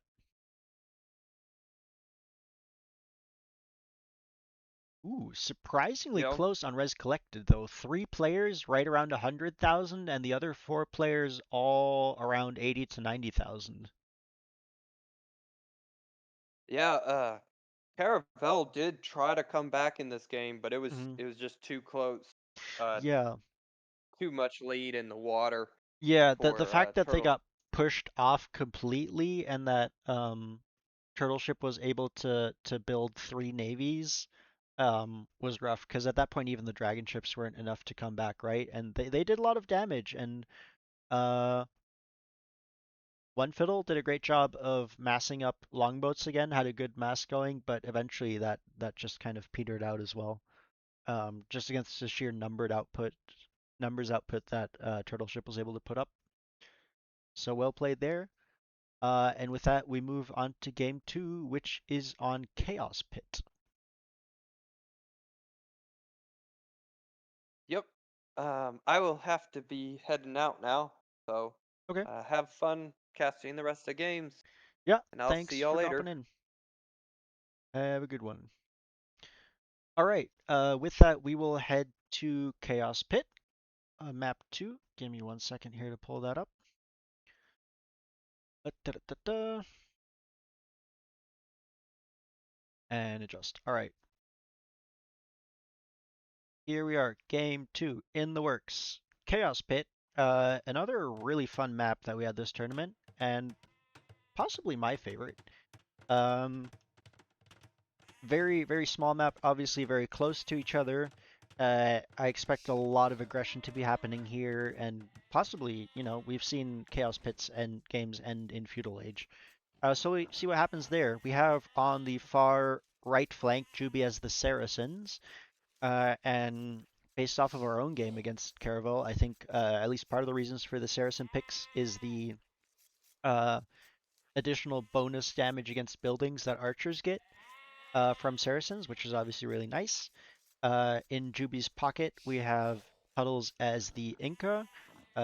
Towers from Incas are obviously going to be really strong. And, a lot of infantry options. We'll see what happens there. In the other pocket, we have One Fiddle as the Magyars, which is a classic feudal brawl civ with their scouts getting the attack upgrades for free. So I very much assume we'll see scouts out of One Fiddle and Fletcher as the Ethiopians. Most likely an archer play, maybe siege later on as we go up. On the other side, we have Paxlayer on the far left flank is the Armenians. Does have the advantage of the mule carts, right, which is going to make it much easier. Both the cutting out and then moving on to the gold can just use that same mule cart. That mobility seems really nice for Chaos Pit now that I think about it. And also taking out the other scattered resources. Um, in his pocket, Islar has the Huns, presumably also looking to go scouts early. Sicilians from Thorin, possibly also towers. I'm interested that both of the towers players are in pockets, not on flanks, like I would have expected. Uh, Bosi, and then Wazel as the Byzantines, maybe looking for a more defensive approach or potentially taking advantage of the cheap Byzantine trash since gold is hard to get to since it's on the outside of the map. Um, Interesting here that the generation of the team lineups, like they're in an oval shape where even the pockets aren't super far away from each other, which is really different. We had uh, a different layout where essentially red and blue would switch teams, so black would be a really safe pocket if red wasn't an enemy player, and the same for like orange if blue was an ally. Um, I don't know if that's the scripting or just the way this generation happened to be, but yeah, we have multiple players moving out to the woodlines, presumably looking to chop out for the gold. Um, Nice little seal off here that One Fiddle found is going to make it pretty safe. Whereas some of these other woodlines are going to be much more exposed. But yeah, we'll see how that happens. Now, other civs that we saw in here that were considered in the past were Celts, just to chop through real fast. Um, Persians for a douche, good old-fashioned douche. Um, but looks like that's not going to be the case this time. A little bit of a slow start. Now this is a map that has a whole lot of berries, and you can see actually one fiddle deletes his back mill and goes for the front mill, which makes sense. You have 2 clusters of berries and the hunt right here. So I don't think that's a bad move, actually.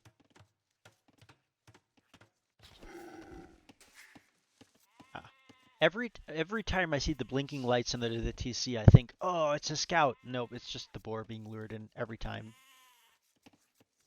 Look at this guy pushing deer. What a pro. Look at him go. That's actually not bad. Why is this... Okay, why is this villager transporting wood from there to here when there's a lumber camp right there? Riddle me this. Alright, Fletcher and Paxslayer are on their way up to Feudal Age, and we'll hit that at almost the same time as Paxslayer also manages to take out the scout from one fiddle. It's a nice little find. And Islar's on the way up as well.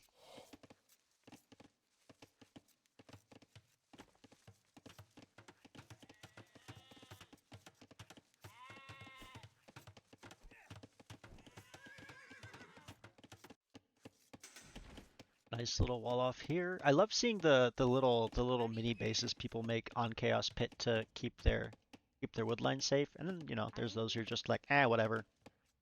They'll be fine. Should be actually kind of like walling off a whole section here.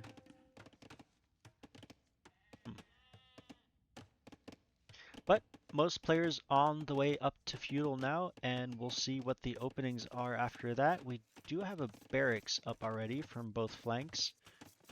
And spears out for Paxslayer. Archery range for Fletcher, so gonna see archers from him, which, you know, on this small map is gonna work just fine. Paxslayer does see that archery range, so is presumably gonna want to switch off of spears, which don't historically do all that great against archers. And, you know, maybe go into cavalry himself. I guess he does have Islar in his pocket, who's just now dropping in a barracks.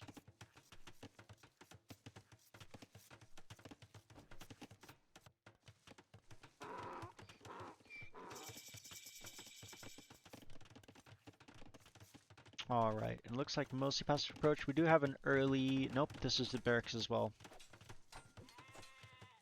Alright, so only Fletcher really committed to a play at the moment. Very nice little egg base coming up here for Thorin. And yeah, Spearman chasing down some scouts. Who is in turn being chased by an Eagle Scout. And we have a tower. Okay, so Byzantine's player actually is the one to tower. And that is a lot of villagers from Puddles, though, who was possibly looking to tower himself. He has 48 stone. Did he tower some? Oh, he has a tower foundation there. Okay, so he'll recuperate some of that stone and be able to drop the tower here instead. But that does mean he's lost an extra bit of stone, and Wazelle will just rush this down. Villagers are here and will engage spearmen as well. This is a nice little find from Wazelle to stop and deny this. And yeah, I don't know if this tower even goes up. Okay, we'll go up, but it's not gonna be up for long. Yeah. So that's nice little bit of defense there from Wazelle. Will win out the tower war, and additionally has his own tower kind of pressuring these berries, or being annoying at least. On the other side, we have scouts coming out for Islar, scouts coming out for one fiddle. And archers from Fletcher actually move around the outside, so he might try to trap these villagers inside. However, there's 12 wood on here, 6 wood on there. I think Paxslayer will be able to get out before the archers arrive there.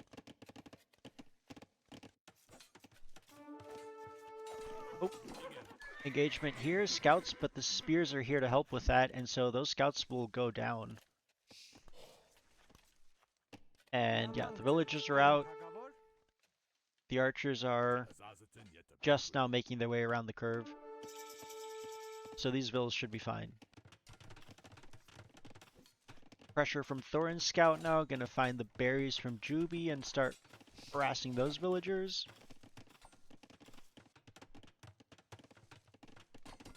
And another engagement here. The spears will take out this one spear. Now, I think these spears are in danger of running into TC fire and just dying. Yeah.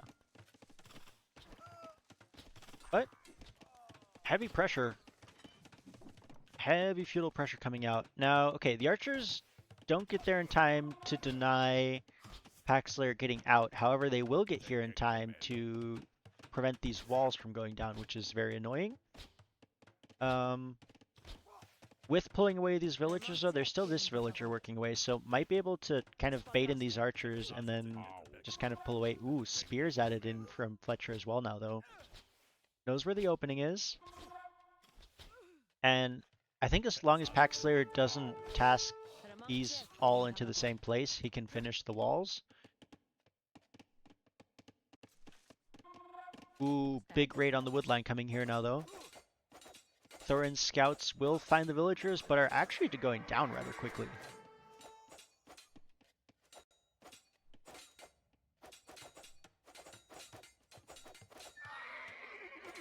Yeah, and the scouts will be forced to disengage. Nice vil fading from Juby. Skirm army gets cleared up over here, and these walls have not completed. Now there are still some villagers here that can potentially finish this up, and scouts here from Islar to clean up this army. And it looks like Paxlayer will now move out to complete these walls.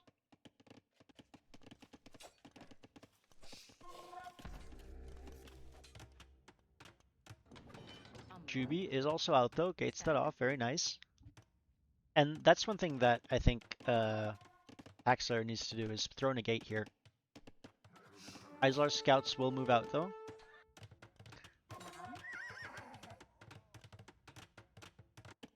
Alright, Juby is through. Puddles is through. Wazelle will be through shortly. And Fletcher is through. Okay, so most players are out by now. And on gold. So I think we're going to be seeing players making their way up to castle. Thorin has... No, Thorin is missing the gold for it, actually. Could almost buy his way up. Nope. I don't know what he invested all his food in, but it's gone. Oh no, never mind. He clicks up. So 3 players from Turtleship actually going up. That is a lot. And that's going to give them a heavy advantage because no one from Caravel is on the way up yet. And additionally, Turtleship has the military advantage currently. Sending in more raids. Now, if Juby garrisons right now, she can kill most of these spears. Yeah. Nice fight from Puddles there, using the TC to help him out. But long term, this is going to be rough for Caravel. Ooh, scouts from Isar. There's a hole here.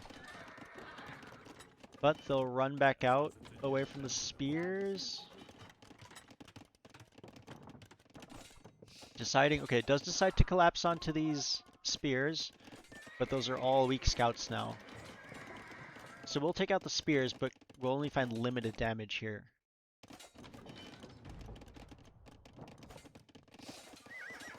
And yeah, Fletcher will just have the villagers engage and push this away. More spearmen on the way, so he'll be fine. On the other side, this tower is being rushed down by Juby with, yeah, swordsmen. And Puddles is coming forward with another tower. So Caravel is going to go ahead and try and make something happen militarily here. And oh, big raids coming in here. We have archer mass coming in and some archers from One Fiddle. And yeah, Paxlayer is going to be forced to retreat for the time being. Going to lose 2 more villagers here, presumably. Or 3 even? Just 2. Does have some skirmishers here, but there is also a scout, which to be fair is taking a lot of damage from the TC. But there's more scouts, and so Paxlayer is going to have to hold on a second. He is in Castle Age. No, he's still in Feudal. But hopefully his teammates will be here to bait him out, help him out. Yes, this is this is the closest gold, which is pretty rough. However, Castle coming down very nicely is going to force... Well, it's actually going to force Juby back, because on the inside you have scouts here as well, so Juby is essentially isolated from the outside, and Puddles is losing gold villagers as well. And this pressure is slowly getting cleaned up. We have knights coming in from Islar now, though, which will help a lot. And Castle Age is just now on the way for Fletcher and one fiddle.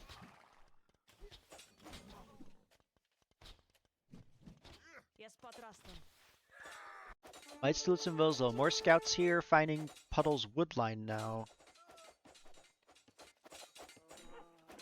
And this is nice from Turtleship. They're slowly but surely kind of constricting Caravel, cutting them off from the outside, right? You have 2 of the 4 players now who are no longer on the outside of the map. Do have this nice little 4 towers forward from Puddles. So that's annoying for Wazelle, who's probably going to want to relocate his eco somewhere else. So much happening. More TCs being dropped now, though. Eyes are up to 3 TCs already. And taking a look here at Fletcher's eco is one fiddle. Oh no, so one fiddle's on his own team. Never mind. And Puddles is even repairing this one tower.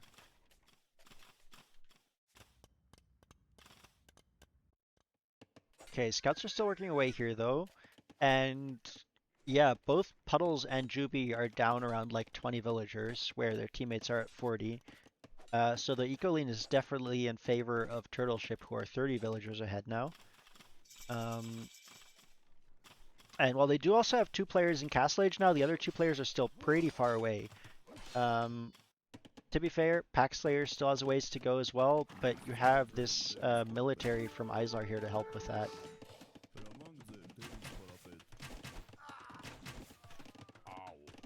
That is a good massive crossbows though for Fletcher, and remember it's the Ethiopians, so they're faster firing and they have the Saracen bonus of building damage.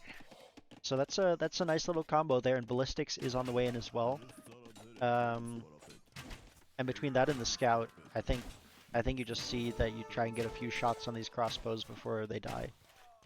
Yeah, the death ball begins. Indeed. Over here, towers are slowly being pushed back. Looks like scouts are helping out to kind of prevent the repair villagers from being too annoying.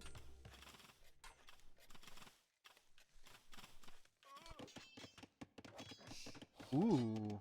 But we have cataphracts out now.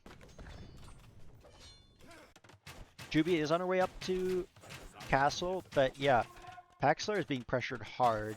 A castle would be really helpful for him right now to stay here. Does have a tower coming up, which will help a little bit. And we have not an insignificant army here with a second armor upgrade on these knights already. But we're up to 27 crossbows versus 10 knights.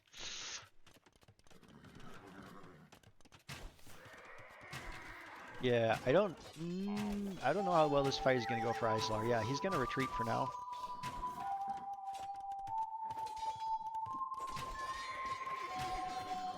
Yes, whistle of death indeed. I need to turn up the blurps. Those are super quiet. Give me a second, guys.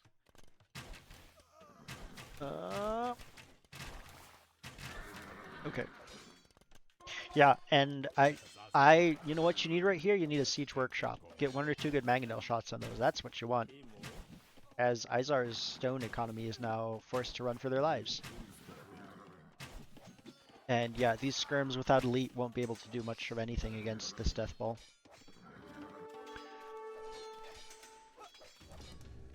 We do have siege here now.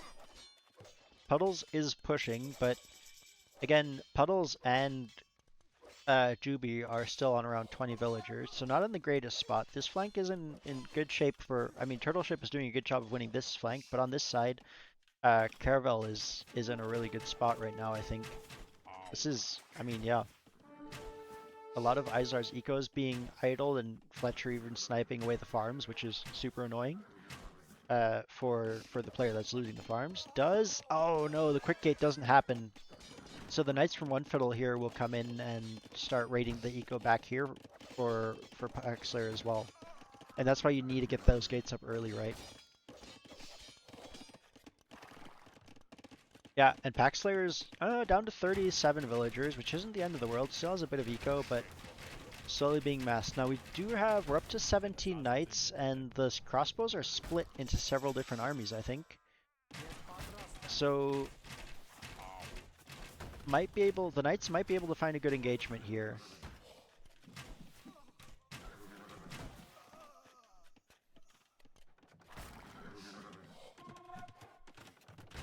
And if you can push this crossbow mass through the TC, that's even better. But Fletcher will look to just group up his death ball, which is the correct move for him. And yeah, don't want to engage against that group of knights. And up to 40 crossbows now. Well, okay. As I say that,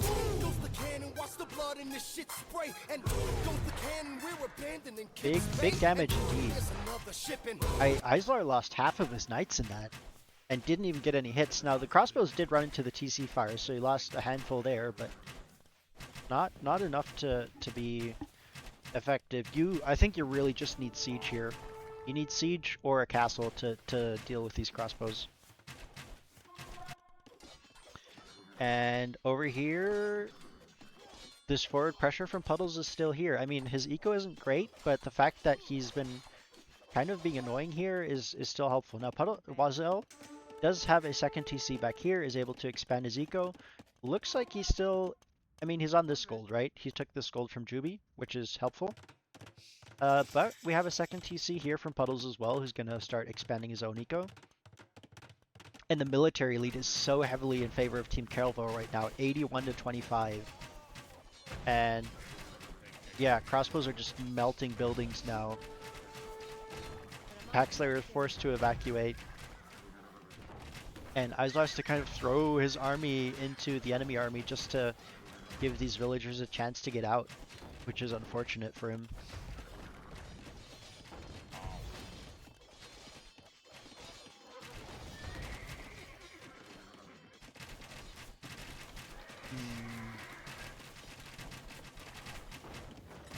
Heavy market usage, yeah, and the death ball continues to grow. Castle now from Wazel on Juby, which will be annoying. Would like to see it just a few tiles further forward, but it'll definitely be a problem for her. Oh, raids are in on Islar's eco now, and he can't fit these villagers in the TC, so he'll be forced to Vil fight. Oh, that is rough. Does at least have fletching on his TC. But the eco advantage for Turtleship is gone, right? 6 villagers behind now. And this is open. Need to wall off here and here, or even just here. Because more knights are on the way. Castle does go up for Wazel. This will allow him to start pushing back against Puddles. But the big problem, the crossbows are still here. Just knock down that gate. We do have a castle coming up here. If that goes up, that's going to be super helpful. The crossbows are closing in though. Okay, but they're distracted.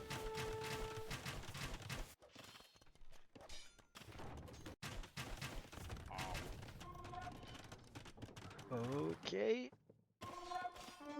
Castle goes up. Crossbows are not paying attention. Crossbows lose some numbers. Okay, couple of crossbows go down. And Paxlayer needs to run with more army. As Imp is on the way. This is about to be a ball of 32 arbs. Wazel is also on the way to Imp. we'll be able to start really pushing here. But Knights are in on Izar as well, taking out the entire wood line and then going to be able to run in onto this TC, which again does not have enough space for all these villagers, and another wave of Knights from One Fiddle on the way. Crossbows are just melting buildings. Yeah, this Ethiopian Saracen Deathball combo is pretty wild, and you can see there's a big eco out in the back here now as well.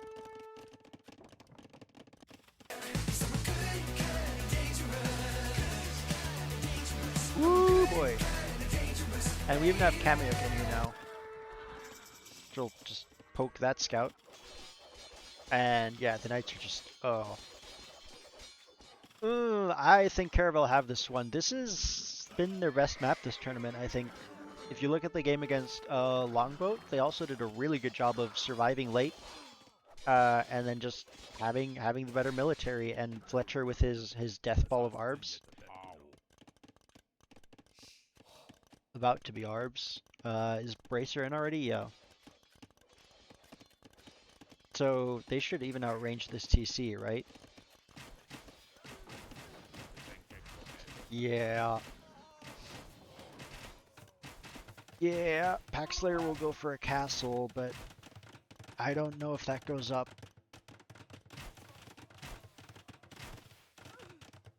Fletcher will just dive under there to try and deny this castle. This might actually be close.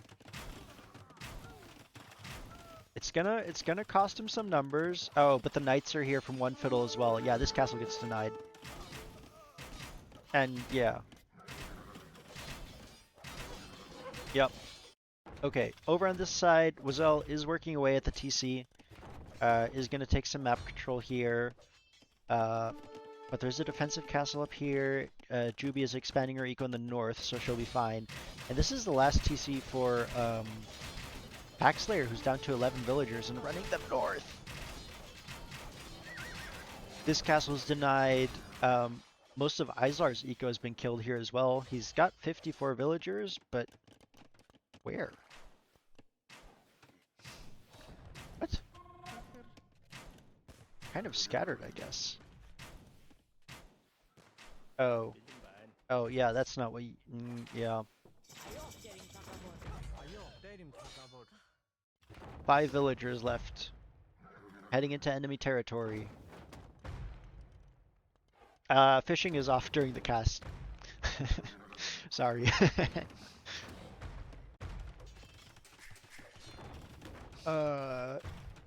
So Wazelle is making headway, but not as much ground as Turtleship is losing on this side. And yeah, the armies will just kind of bypass this castle as this Death Ball of Arbs goes looking for more targets. He's down to 26, has lost a fair amount of HP, but there's just not much army that can counter this at the moment, right? Izar is just trying to set up his eco again, and yeah, Packslayer is just trying to survive at the moment. To be fair, that wouldn't be the first player we have dipped down to 5 players on this map and then come back and win the map. But that did happen a little bit earlier. Do have Arbs here as well from Fletcher though, which will help defend against any attacks. Yeah. 65 kills, half of those eco kills as well. 37k damage dealt. And the Knights from One Fiddle are now Cavalier. So another TC will go down. And they'll just move right along. There's not much in the way of defensive castles, right? You have this one, but it's got bombard cannons on it. Ethiopian bombard cannons, which, okay, torsion engines isn't in, but still, that castle will go down, and I think that tech got denied. What was being researched here? First Crusade is in, but it must have been in earlier. Cavalier is on the way for Thorin, but this is not something you want to see in your base. Yeah, and 70 eco difference now, 118 army to 50. And I think this game is just about over. Paladin coming in now as well for Thorin as he runs his entire eco back, but there's two more armies on their way to clear that up. Ooh, nice surround on these arbs by the Cavalier though. We'll take out the bombard cannons, we'll find some good damage against these arbs. It's just But the is it numbers enough? aren't quite there. It is not enough. There's more arbs from Fletcher on the way. I think the best prep here for Team Caravel. Hey Southpaw. How's it going? You okay with the surprise co-cast for the last game as you wrap up this one? Well, I'm okay with it, but we'll see how chat feels about it in a moment here. Probably not, but who cares? They'll be like, about "Oh no!" This does make me feel a little bit better about our own game against Caravel on this map. Oh yeah? Hello there. Because I do it's- see that we hit the wrong flank. Yes, 100%. I think if we had hit Fletcher with our 6 strat, we would have won that game, hands down. It would have been fantastic. As the GG is called. But yeah, good preparation from Caravel on this map. Very nice play. And with that, we will be 1-1 in the series. Which means game 3 will be decider of the series winner. And yeah, 139 arbs created, which is, yeah. Yep. Yeah, very impressive play by Fletcher on this map. Oh, It you was a guys really sick also strat. wanted Wazal on the Fletcher flank, so you guys had the same issue we did, where That's the so spawns are funny. reversed of team lineups. You know what's Oh, funny is we ran so many variations of it and never noticed that. That's crazy. yeah. Well, it's just not something you paid attention to, right? You just kind of assumed Yeah. it. Yeah, well, we can say what would have happened. That's the beauty of it. That's half of why I missed the first 2 set is because now I can always say, well, if I would have been there, we would have won, and nobody can prove me wrong. It would have been a masterpiece. Exactly. We would have 3-0'd every single set if I had been there from the start. And I can say agree. that because I wasn't there. and we got and had our player positions correct. That would also help. And that, yeah. All right. Well, with that, we are gonna go ahead and head into the final game of the series, which is also the final game of the night, which will be Two Rivers. We started on Two Rivers and we end on Two Rivers. It's We also a made this. really good map. Like the games have been very complex, I feel like, Mhm. and like highly entertaining. Yes. Yeah, and you've seen Also, teams adapt their strategies from round 1 to round 2, which is pretty cool. yeah, I also discovered after rewatching these games that I play very poorly on that map, at least in the position I was in. So now you know what map to play against me. Yeah, now we know. All right. Well, I have this game ready. Let me know when you're set. I am waiting for Age to load my replays. No, skill issue. Give me just a second. Almost there. PC issue, maybe. I don't know. Yeah. Who's to say? Who's to say? Probably a 3-0 for my PC. Hey, if it takes know. more than a couple hours, I can always send chat fishing in the meantime. I'm almost there. It's loading in capture Yeah. now. Oh, good. Yeah, You've man. been You've been seeing- casting for a long time, man. Yeah, dude. I think this is the longest cast that I've done. I don't know, man. My voice is gonna be dead tomorrow, probably. I had some surprise company come in. Otherwise, I would hop on sooner. And then I turned the stream back on, and I heard your voice, and I was like, Yeah. "This man needs a co-caster. Yeah. Let's do it." 7 hours. And think I'm about that. at 8 That sounds seconds. like a lot, but Oscar, who rated us, went 10 hours. That's crazy. 10 What a hours? guy. 10 Oof. hours, yeah. I mean, if we played this game on slow speed, we might hit 10 hours. Well, or if we casted the remaining, there's 2 more sets, I think. Yeah. For round but 3. this is okay, man. We're almost there. Yeah, this is I'm at the final game of second round 8, 2. by the way. Second to 8. Okay, let me Yes. just catch up to that real quick. News now Southpaw learns the same lesson all of us Team Halberdier did in our practice games regarding Two Rivers.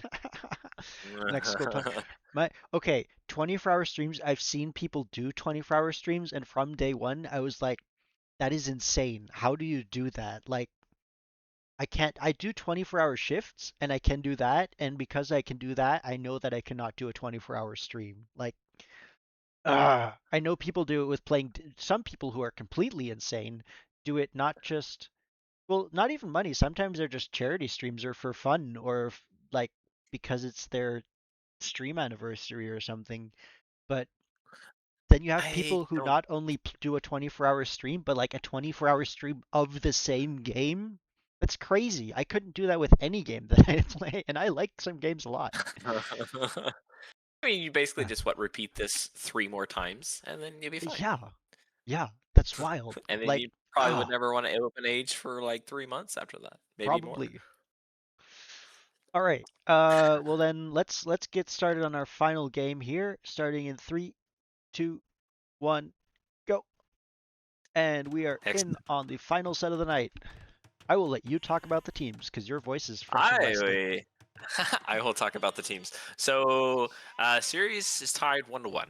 We have Turtle Ship in the southern hemisphere of this map. Once again, Wazzle on the forward flank position in the blue, at least for me, Yep. playing as the Spanish. It's a little bit of a swap from his previous civs. I think he played Japanese in round 1. I believe. Yes. So interesting civ choice. I'm curious to see what his plan is with that. In the deep pocket, we have Thorin as Dravidians again. So wouldn't be surprised if we see a boom into Elfin Archers.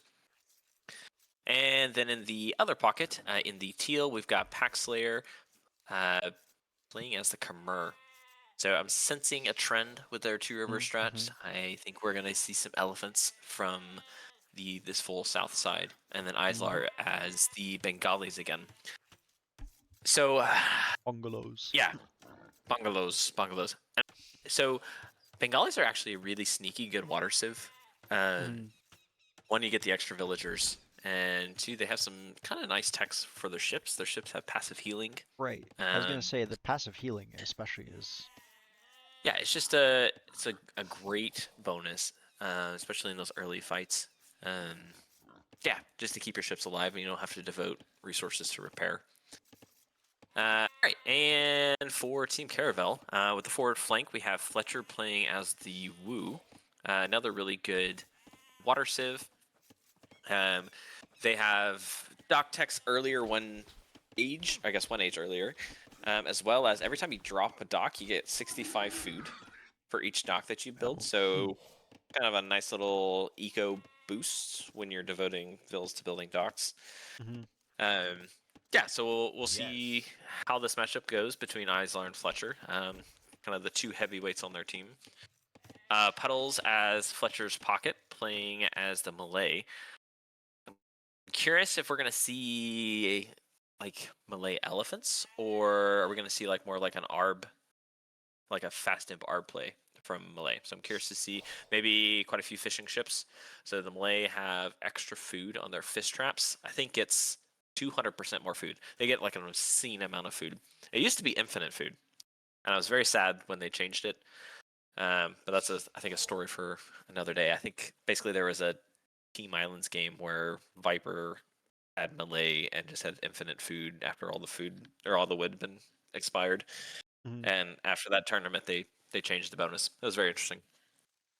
Then we got Juby playing as the Koreans. This is actually a civ that we had considered playing on this map at one point for War Wagons, because we thought War Wagons on these shallow chokes could be really good.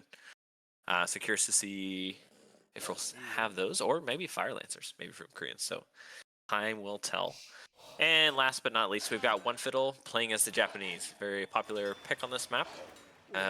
Been talked about a lot. They have bonuses for cheaper lumber camps and bills, so they can save some wood, which helps get those docks out earlier, and their fishing ships just work faster and have more HP. That's actually an interesting matchup between Spanish and Japanese. Like, I think Japanese could struggle a little bit if Spanish go like a fast castle Conquistador play. Unless, I think that's the case, One Fiddle will be best served if he just dropped a couple towers on the shoreline just to kind of protect that from happening. Nice. But so far, kind of a quiet game. Ecos, I mean, they're practically even. We do have some fishing ships coming out for Sir Wazzle and for Puddles, and a dock for Juby as well. So we have docks from everybody on Caravel except for One Fiddle, who's going for the Mega Walls. He kind of had a bit of a rough map generation on this one. Just more area with to the cover. weird double split. That's annoying. Okay, do you remember in, yeah, I think Lair Community Cup 2, One Fiddle's Gates? He had, I don't remember what map it was. I think it was like 4 lakes. He did like some weird wall with like some crazy gates. And it's just like been burned in my memory. Anytime I play him, I just expect like unique gate play from him. Mm-hmm. Huh. I don't remember that. Did you see the lame that happened? One Fiddle lamed Wazelle, took 2 of his sheep, Yes. and it looks like they almost called a re, is what Wolfgang is saying in chat. Yeah. Nice. Oh boy. The Sir Wazzle is known for his lames, and everyone expects it. But I don't know if Sir Wazzle expects to be lamed. That was a nice play. Nice play. Didn't answer till I paused the games. Yikes. Okay, however, this sneak forward has been discovered and will get cleaned up.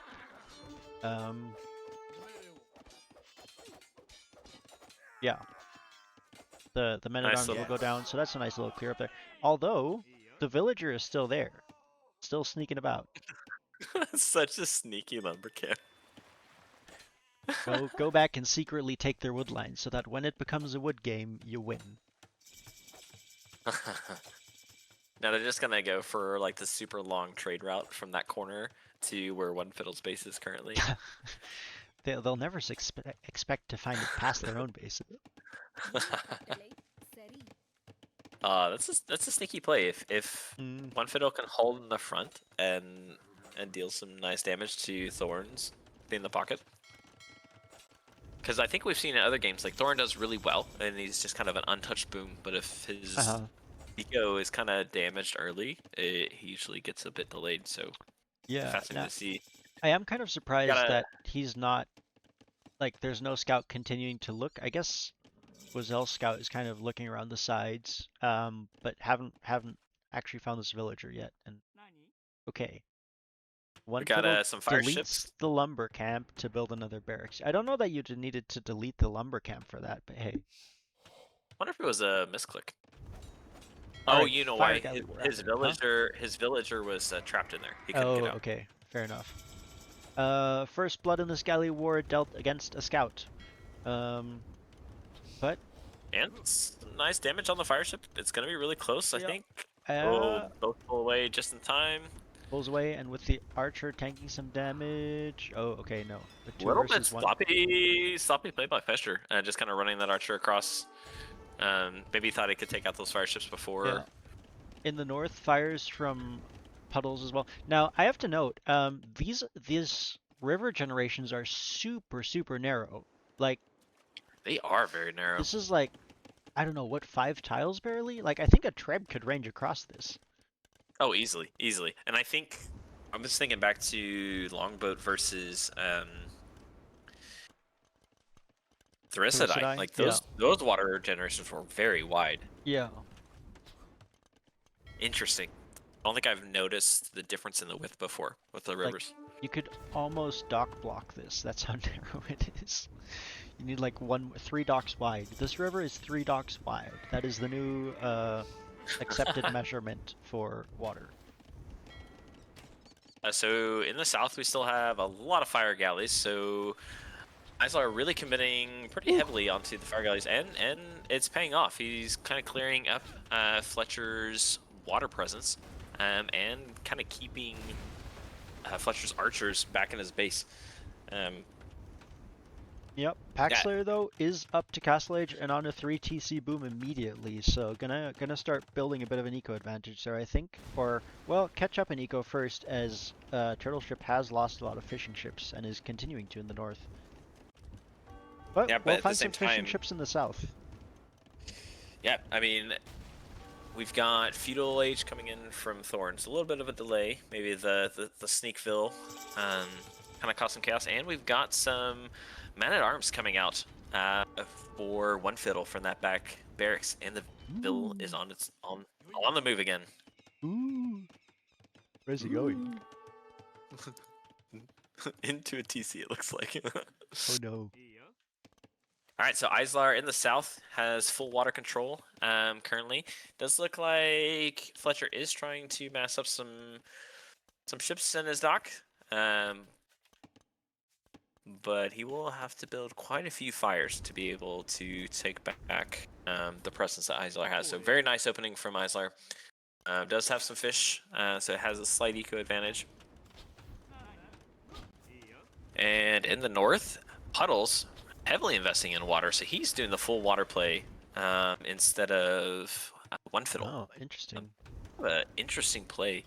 I kind of like it, but I think it needs to be Potentially? followed up by like a fast castle for pressure from Yeah, I was gonna One say, Fiddle to I really think one capitalize Fiddle, on that.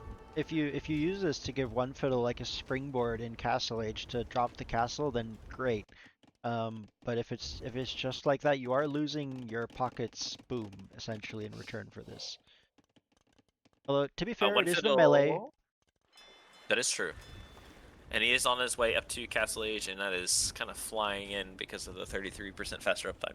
Mhm. One Fiddle kind of wrecked Thorn's eco. Like, he hasn't killed a lot of Vills, but Thorn's eco is not looking very pretty. A lot of Vills just kind of standing around, not really sure where they need to go. Which honestly is a great play. I know we kind of got wrecked because we never touched Thorn's eco on that side, so might be Yep. paying some dividends. Galley War's still going on here, but in the meantime, Izar has managed to clear up the fishing eco from Fletcher, which is great, and is slowly winning out on water, I think, still. Both players still heavily investing, though. Yeah, that HP regen is so nice. Like, he doesn't have to have a Vil forward. He's still getting that extra HP back on his fires. Okay, I don't like one Fiddle and Puddles going water. Especially when it's not being contested. Feel like a bit of an overinvestment. Ooh, I like GB's forward TCs, so they're kind of locking down that center a little bit, kind of gaining access to those extra minerals. Oh, and we have an elephant out from Thorin. I think that elephant is going to do quite well versus the Men-at-Arms. Though the Spearman might take some HP off, but it was mostly dead. So. Yeah, attacks the Spearman first as well. Now, Wazzle sending a Conquistador back to help with that? I don't actually like that. Yes, but we have another sneak forward house and lumber camp from one Fiddle in the far south corner now. We should do like the Life of the Villagerville video, kind of like pros do, and just follow this Ville's life throughout the entirety of this game. We'll do another cast of this stream, but we're just going to be honed in on this villager for as long as he lives, and that's just going to be the whole video, is just watching this one villager, what he's up to. Expected harder play on top water. That's fair. But Puddles is doing what I thought he might do. Look at his fish traps, man. Oh man, beautiful. I think that's the first time we've seen good-looking fish traps on this map. All right, how much food do these fish traps have? See if I can actually click them. 2,060 food. Wow, that's crazy. That's not a new one. Yeah, 2,100 food on a fish trap. That is not going to expire anytime soon. Yeah, that's yeah. Gonna last quite a while. Okay, so Team Turtleship has controlled the water in the south, as now Fletcher's docks are being another one was denied and one was killed. In the north, though, Caravel has the control of the river, so it is going to play out to the middle strip of land, I think. Ooh, you know what would have been interesting if Juby came forward and docked the second pond, and then just built a couple like turtle ships. That would do quite well, I feel like. I know they've changed turtle ships a little bit, so I'm not sure how well they do versus fires anymore, but before they used to destroy them quite well. Oh, and it'd be rubbing it in the face, right? Look at me, I'm the real turtle ship. You're not Team Turtle Ship. I am the turtle. I'm the turtle ship team. I mean, it was kind of like the last set when Thirisadai was building longboats versus. Yeah. Yeah, I was like, oh. I think that is one thing I'm very sad about this tournament is our team name is Longboat, and we never drafted Vikings to play them anywhere, and that was a little sad. I mean, we played. The only 2 maps that we played that had any water was 2 rivers that we played twice. Yeah. I think if we had played, I mean, that was the plan. If we had had Team Islands, is to play Longboats. So. All right. Fletcher is redocking in the center, which might actually give him enough of an element of surprise that he can snipe a bunch of fishing eco here, which would already be a win. Izar, though, is starting to take control here, going to place a cast on the forward edge of the shallows, which And we have shit goes up. Yeah, and Imperial Age coming in from Pack Slayer. He is having a very nice boom, though, honestly, Puddles, 93 eco. That's crazy. Combination of 2 TCs plus all the fish. Yeah, I mean, he has 4 docks, and he has, okay, to be fair, he has like 10 fishing ships on 1 shore fish, which isn't the most efficient, but he's adding more fish traps. Yeah, I think as he gets the wood, he's just building those traps. And now, Which... okay, One Fiddle's barracks down here actually stayed alive, and he's able to use it for research and is sending in some more pikes to harass right now, which That's is amazing. Are we gonna see a back castle from Thorin kill the barracks? Hilarious. Oh, it's just a TC. I was all excited there for a second. Oh, he right. has no stone. Okay. We do have one of these Geon swordsmen starting to punch through the palisades here, but at the same time, Elite Battle Elephant is on the way in from Pack Slayer.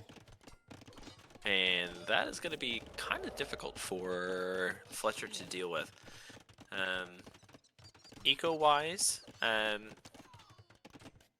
Finding some definitely nice raids here, is- One Fiddle. It is. Couple military kills there. Sir Alright. Wazzle doing a nice little boom, and I think he's just kind of controlling with his conks. Looks like he's doing some forward raiding. Oh, he's got five conquistadors in Fletcher's base and just doing some nice field picks.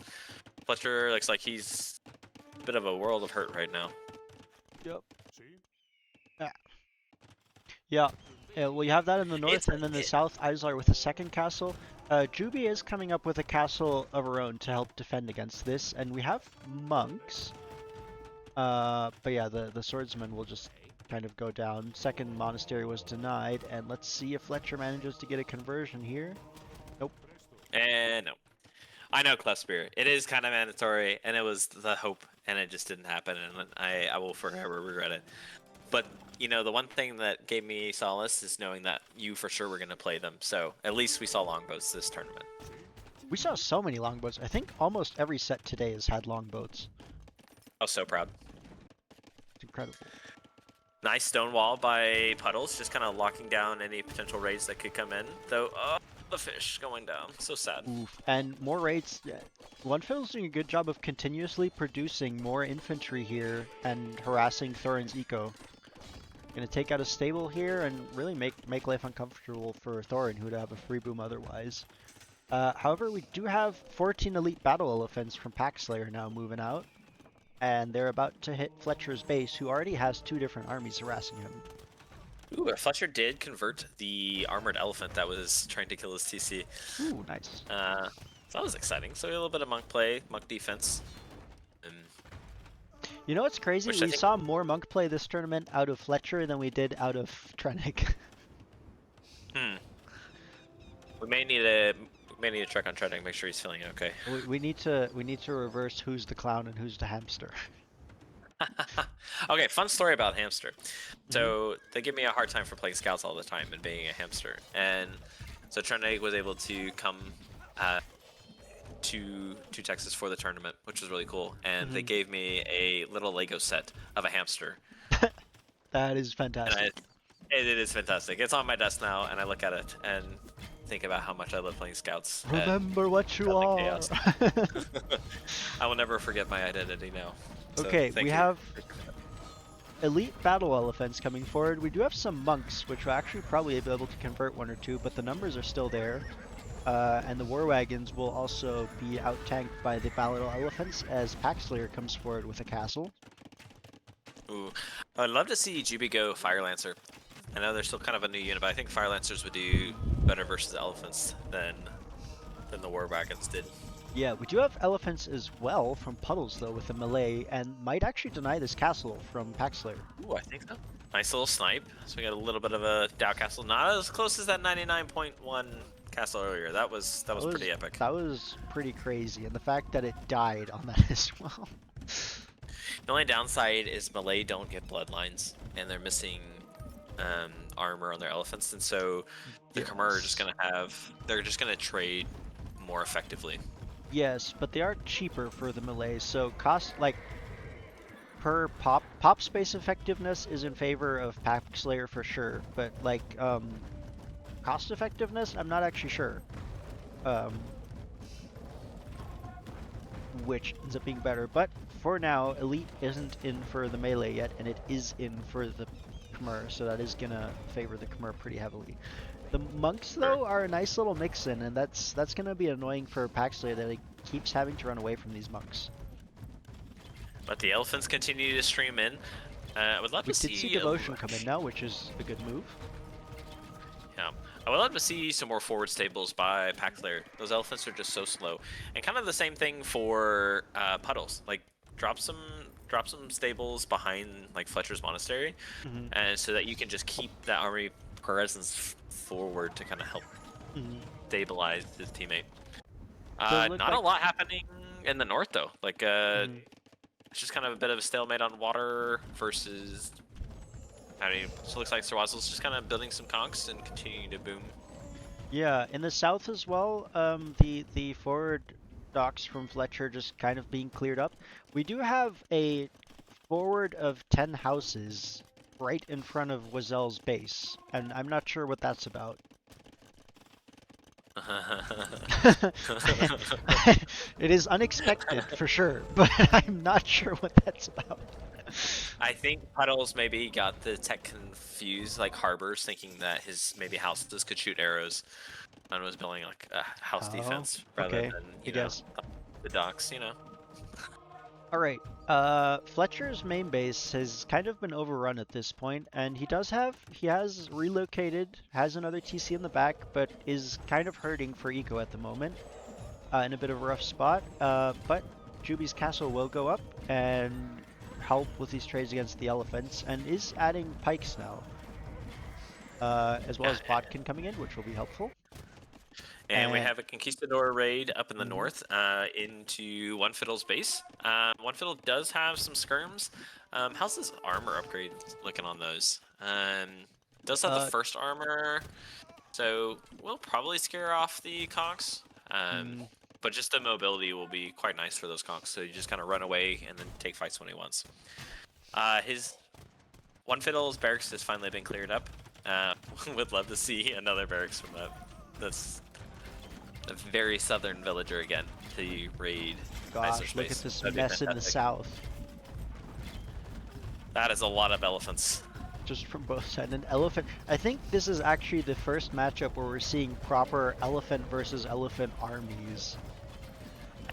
And you're seeing the cheaper cost coming from the melee. There's way more elephants from the melee than Khmer right now. So Puddles is doing a really great job. His eco is set the way it needs to be at 138, 56 army, and yeah, Paxslayer is only at 96 vills. All those forward vills kind of went down with the castle, and it just hasn't replenished his eco from there. Yeah, Wazel is still raiding in the back though, finding big raids on Juby's eco, who I don't think... Okay, does find that now. Garrison's 1 Ooh, but has... Okay, what is this? 40 eco kills on these 9 conks. Wow. That is wild. That's incredible. Imagine if that forward spot was walled off. I wonder if that could kind of turn the tide a little bit, because Juby's down to 53 vills now. Yeah, another castle denied from Paxslayer though. at 86%, is starting to mass up more elephants. And we have elephant archers from Islar now as well. Not elite That's at the a moment. lot of elephants. And we have another wave of melee elephants coming in. Now the other advantage that Paxlar's elephants have is the ball of galleys in the behind that is supporting. There are a couple of war wagons, but just one or two right now to support.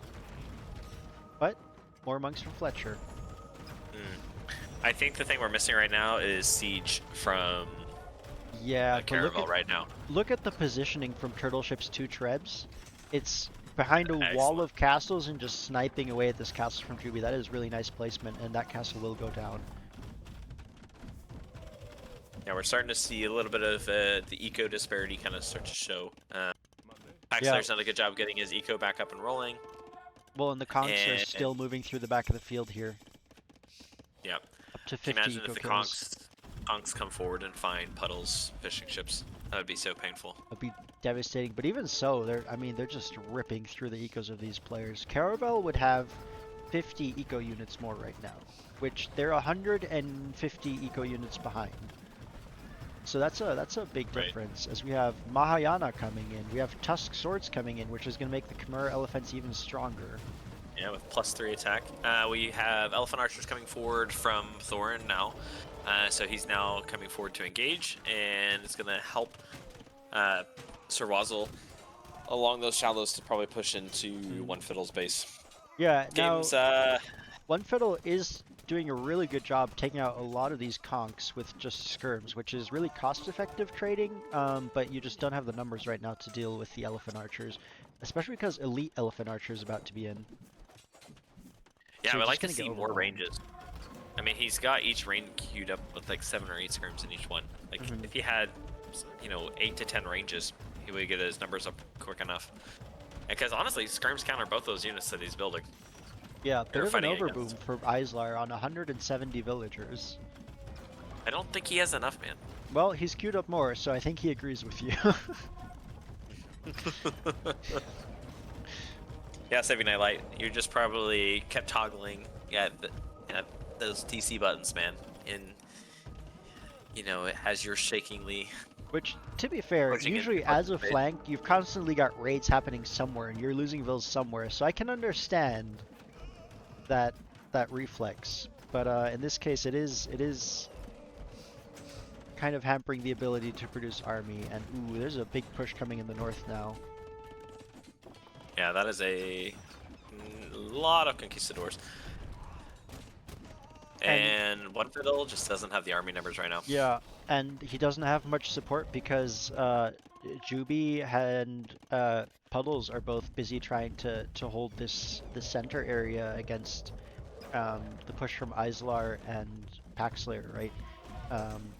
So they're kind of committed somewhere else as Fletcher tries to reboom, who's just now starting to add an army again.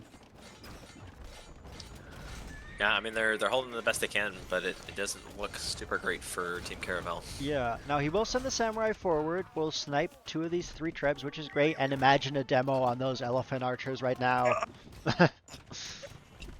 The docks are there. Even just send forward your fire ships. Like, Yeah.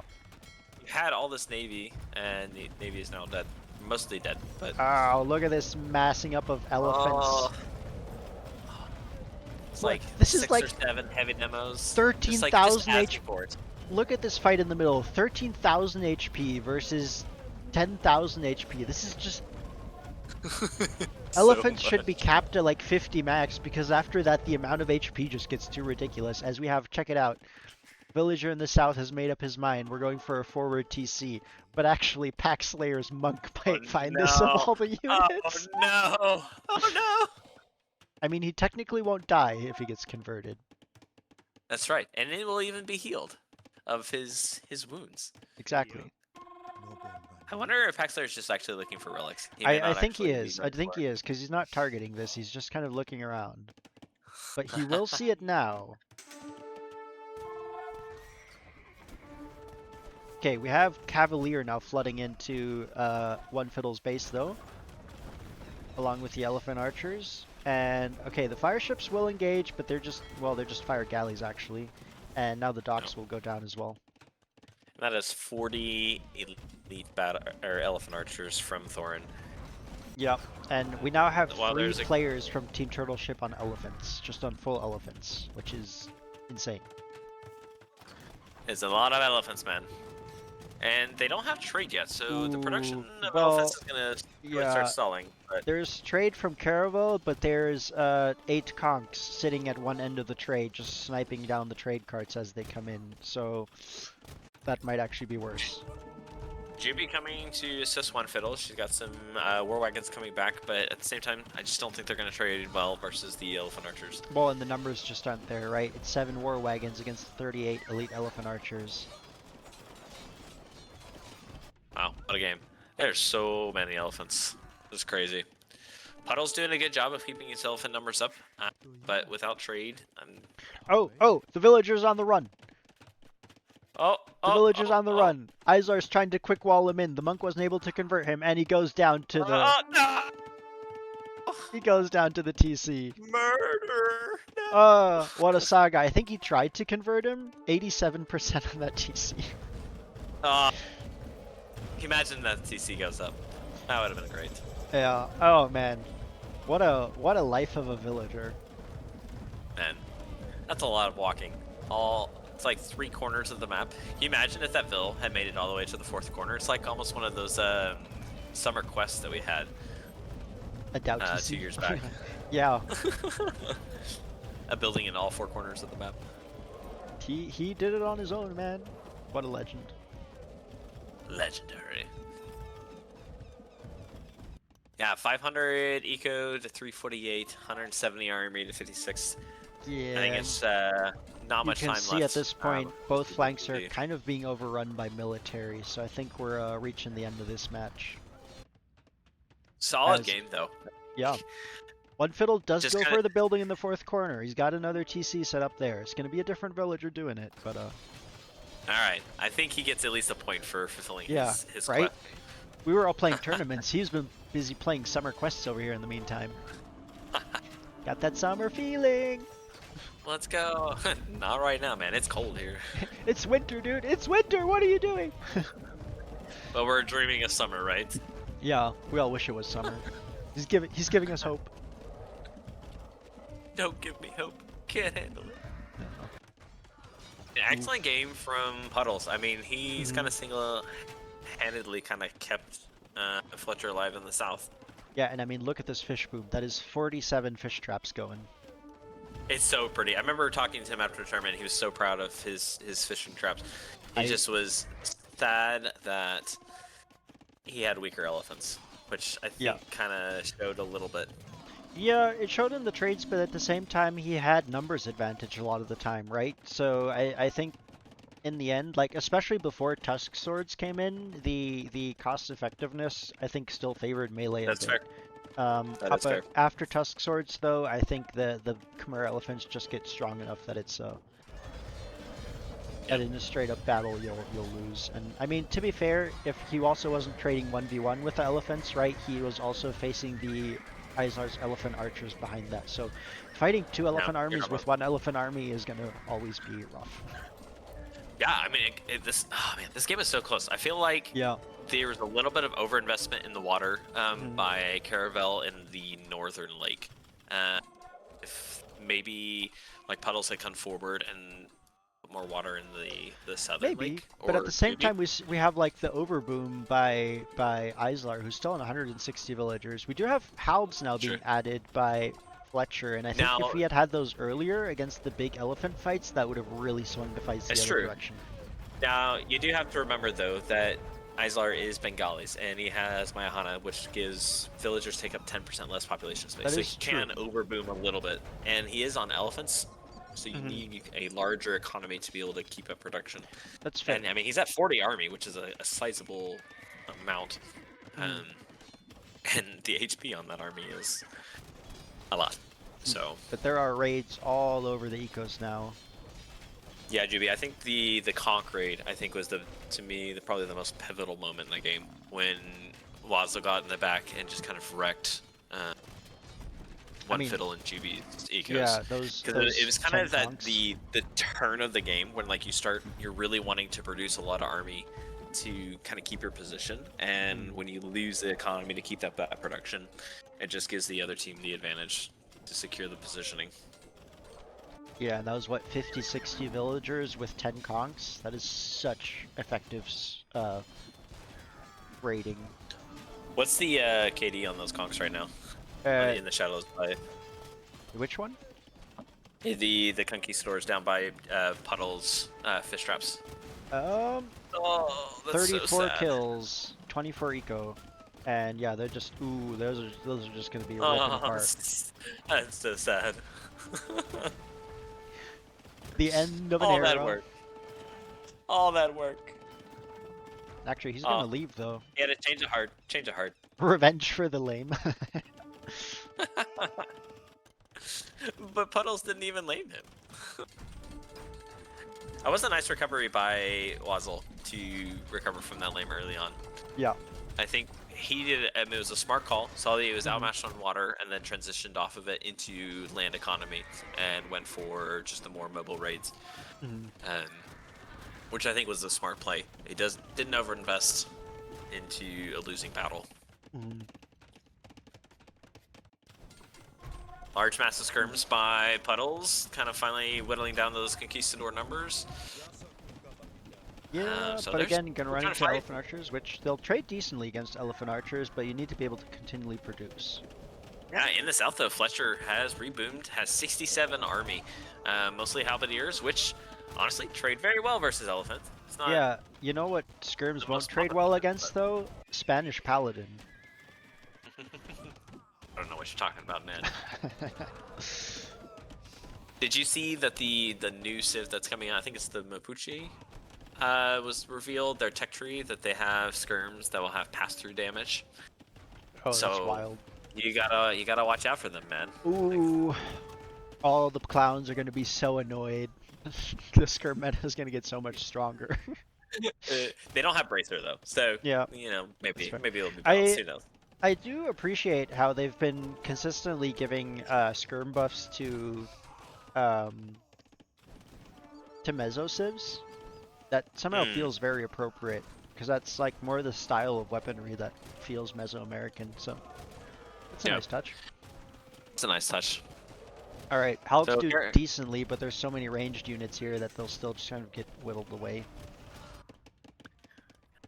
It'd be interesting if Caps Rage had a live like KD tracker, like Team KD, that we could see throughout the game. Does it have it? It has just hover KD over- per player. I guess they have like the military value number, but like that changes. They have the total KD, and in 1v1s you can also see the eco KD separate. Or you do have the eco KD here. 277 eco kills for Wazel. 278. 279. Let's just keep counting. All right, we're just gonna switch back to this because that is a crime that is happening. All right, GG is called. Well played. GG. Really solid job. Really fun stuff. I love the sneak from One Fiddle, but nice recovery from Turtleship, and yeah, really good raids from Moselle. Really solid strat. Really nice combined hit onto Fletcher, forcing him back. Yeah. Man, imagine if One Fiddle had waited until he had like 20 longswords and then came into Thorin's base Oof. and I just mean, like he did. think TC after TC. No. That would have been epic. Yeah, great game. Turtleship had, I think, a really good feel for the map. Their strats work very effectively each game. Yeah. And 18 conversions from Fletcher, and I think most of those were on elephants. I mean, there wasn't really many other type of units. Well, that's why I'm fairly certain about that. But hey, that's good value, right? I mean, 18 elephants. You know, if people are better at math than me. But you can see a lot of HP these peak these peak res collected actually like 117 to 125 puddles, almost keeping pace with Islar, just off of those melee fish traps, right? Yeah, I mean And he relic had a gold as well. fantastic boom. Yeah, He played really well that game. yeah, I think this is the Conquerates, man. We've yeah, seen a lot of conquistadors this tournament. yeah, I and genuinely largely surprised. effective. It's fun. I feel like Mm, they're every year certain units are highlighted more than mhm. others. Like last year, I felt like it was just Rams all the time. Rams and Like dude, battering Cav Rams. archers. Was it last year or the year before? Yeah, We had so many it Cav was last archers year. every game. Yeah, it was last year. Yeah. Fascinating. I guess it's just based on the style of maps that are played, but yeah, Mm, it's fun to see different units. mm. Nice. Yeah, GG's. Good Yeah. games. Man, there were some really good sets today. That Oh was yeah, really fun. for sure. Like even though like Hussar Halberd was a 3-0, like it felt really close. It was close. And honestly, Team Islands, if it wasn't for the time Yeah, day, I'm yeah. not sure which way that would have gone. I would have loved to see that play I out. gosh, that's so hard to I call. I think Hussar probably would have had it because they had a pretty good land presence and right. like their island was untouched and they could have Hmm. trade going in the center. Dude, I think that game, man, if Gunslinger had Bracer on his galleons before he took his first fights, Would have been huge, yeah. it would have been huge. But Uh, yeah, that was some epic game. That was an epic game. And then the Sardis game and run two for Longboat versus Thirisadai was such a wacky game. uh-huh. Oh yeah, for sure. Now they're well Ooh. executed strat. It's cool how I feel like each team had like their one strat that they practiced that worked really well. Yeah. Yeah, well, and a specific map that just worked out really well for them, right? Um, Yeah, I think each team had at least one map that they won basically every time they played it, yep. which is cool. That That's the is whole really point cool. of all maps, right? Mm. All right. Well, that concludes all three planned sets for today, and takes us all the way through round two of Blair Community Cup 5. You also lost. Oh yeah, Fire Phoenix was out of the game completely. That's true. That's right. It was a That's right. 4v3. And you didn't have very much eco either, Thalion. Yeah. Although to be fair, I think Alpha Grip and Dino Dragon had like 30 villagers each as well, so they needed time to You're not resume. wrong. But yeah, yeah, and that's why I'm saying it could have gone either way. I think. All right, but yeah, thanks for being here, everyone. Hope you enjoyed these games as much as I did. Um, and we will presumably there's one more set of Imperial bracket to be casted between Turtle Ship and Thirisadai, I believe, and the two more games of Castle Age bracket, which will be between Skirmisher and Halberdier. Yeah, Yes, that sounds correct. right. And Yeah, then so I hmm? think the skirmisher halberdier determines the winner for the castle bracket, Yep. and the turtle ship versus Thirisadai had major implications on who would win um, for Imperial. Mhm. So yeah, little wait to these last games to be cast. Yep. Yeah, and we'll schedule as I figure that out. Next week is unfortunately not basically completely free like this week has been for me, so it'll be a bit more tricky, but we'll find a day and I'll throw it in the Discord when we're uh casting those. Yeah, and community games is starting in 2 hours. Yep. So if you haven't had enough age or you're itching to play after watching games all day, come on and let's have a good time. This is your chance to get in a very quick power nap so that you are all set for when games begin. You're speaking for yourself, I'm assuming, correct? Yes, I'm having a quick 8-hour power nap before I wake up tomorrow. All right. Well, thanks everyone for dropping in. Have a lovely evening and enjoy the games, those of you that are playing. Hope to see you again next time. And yeah, thanks also to all my co-casters. Good to have you guys on.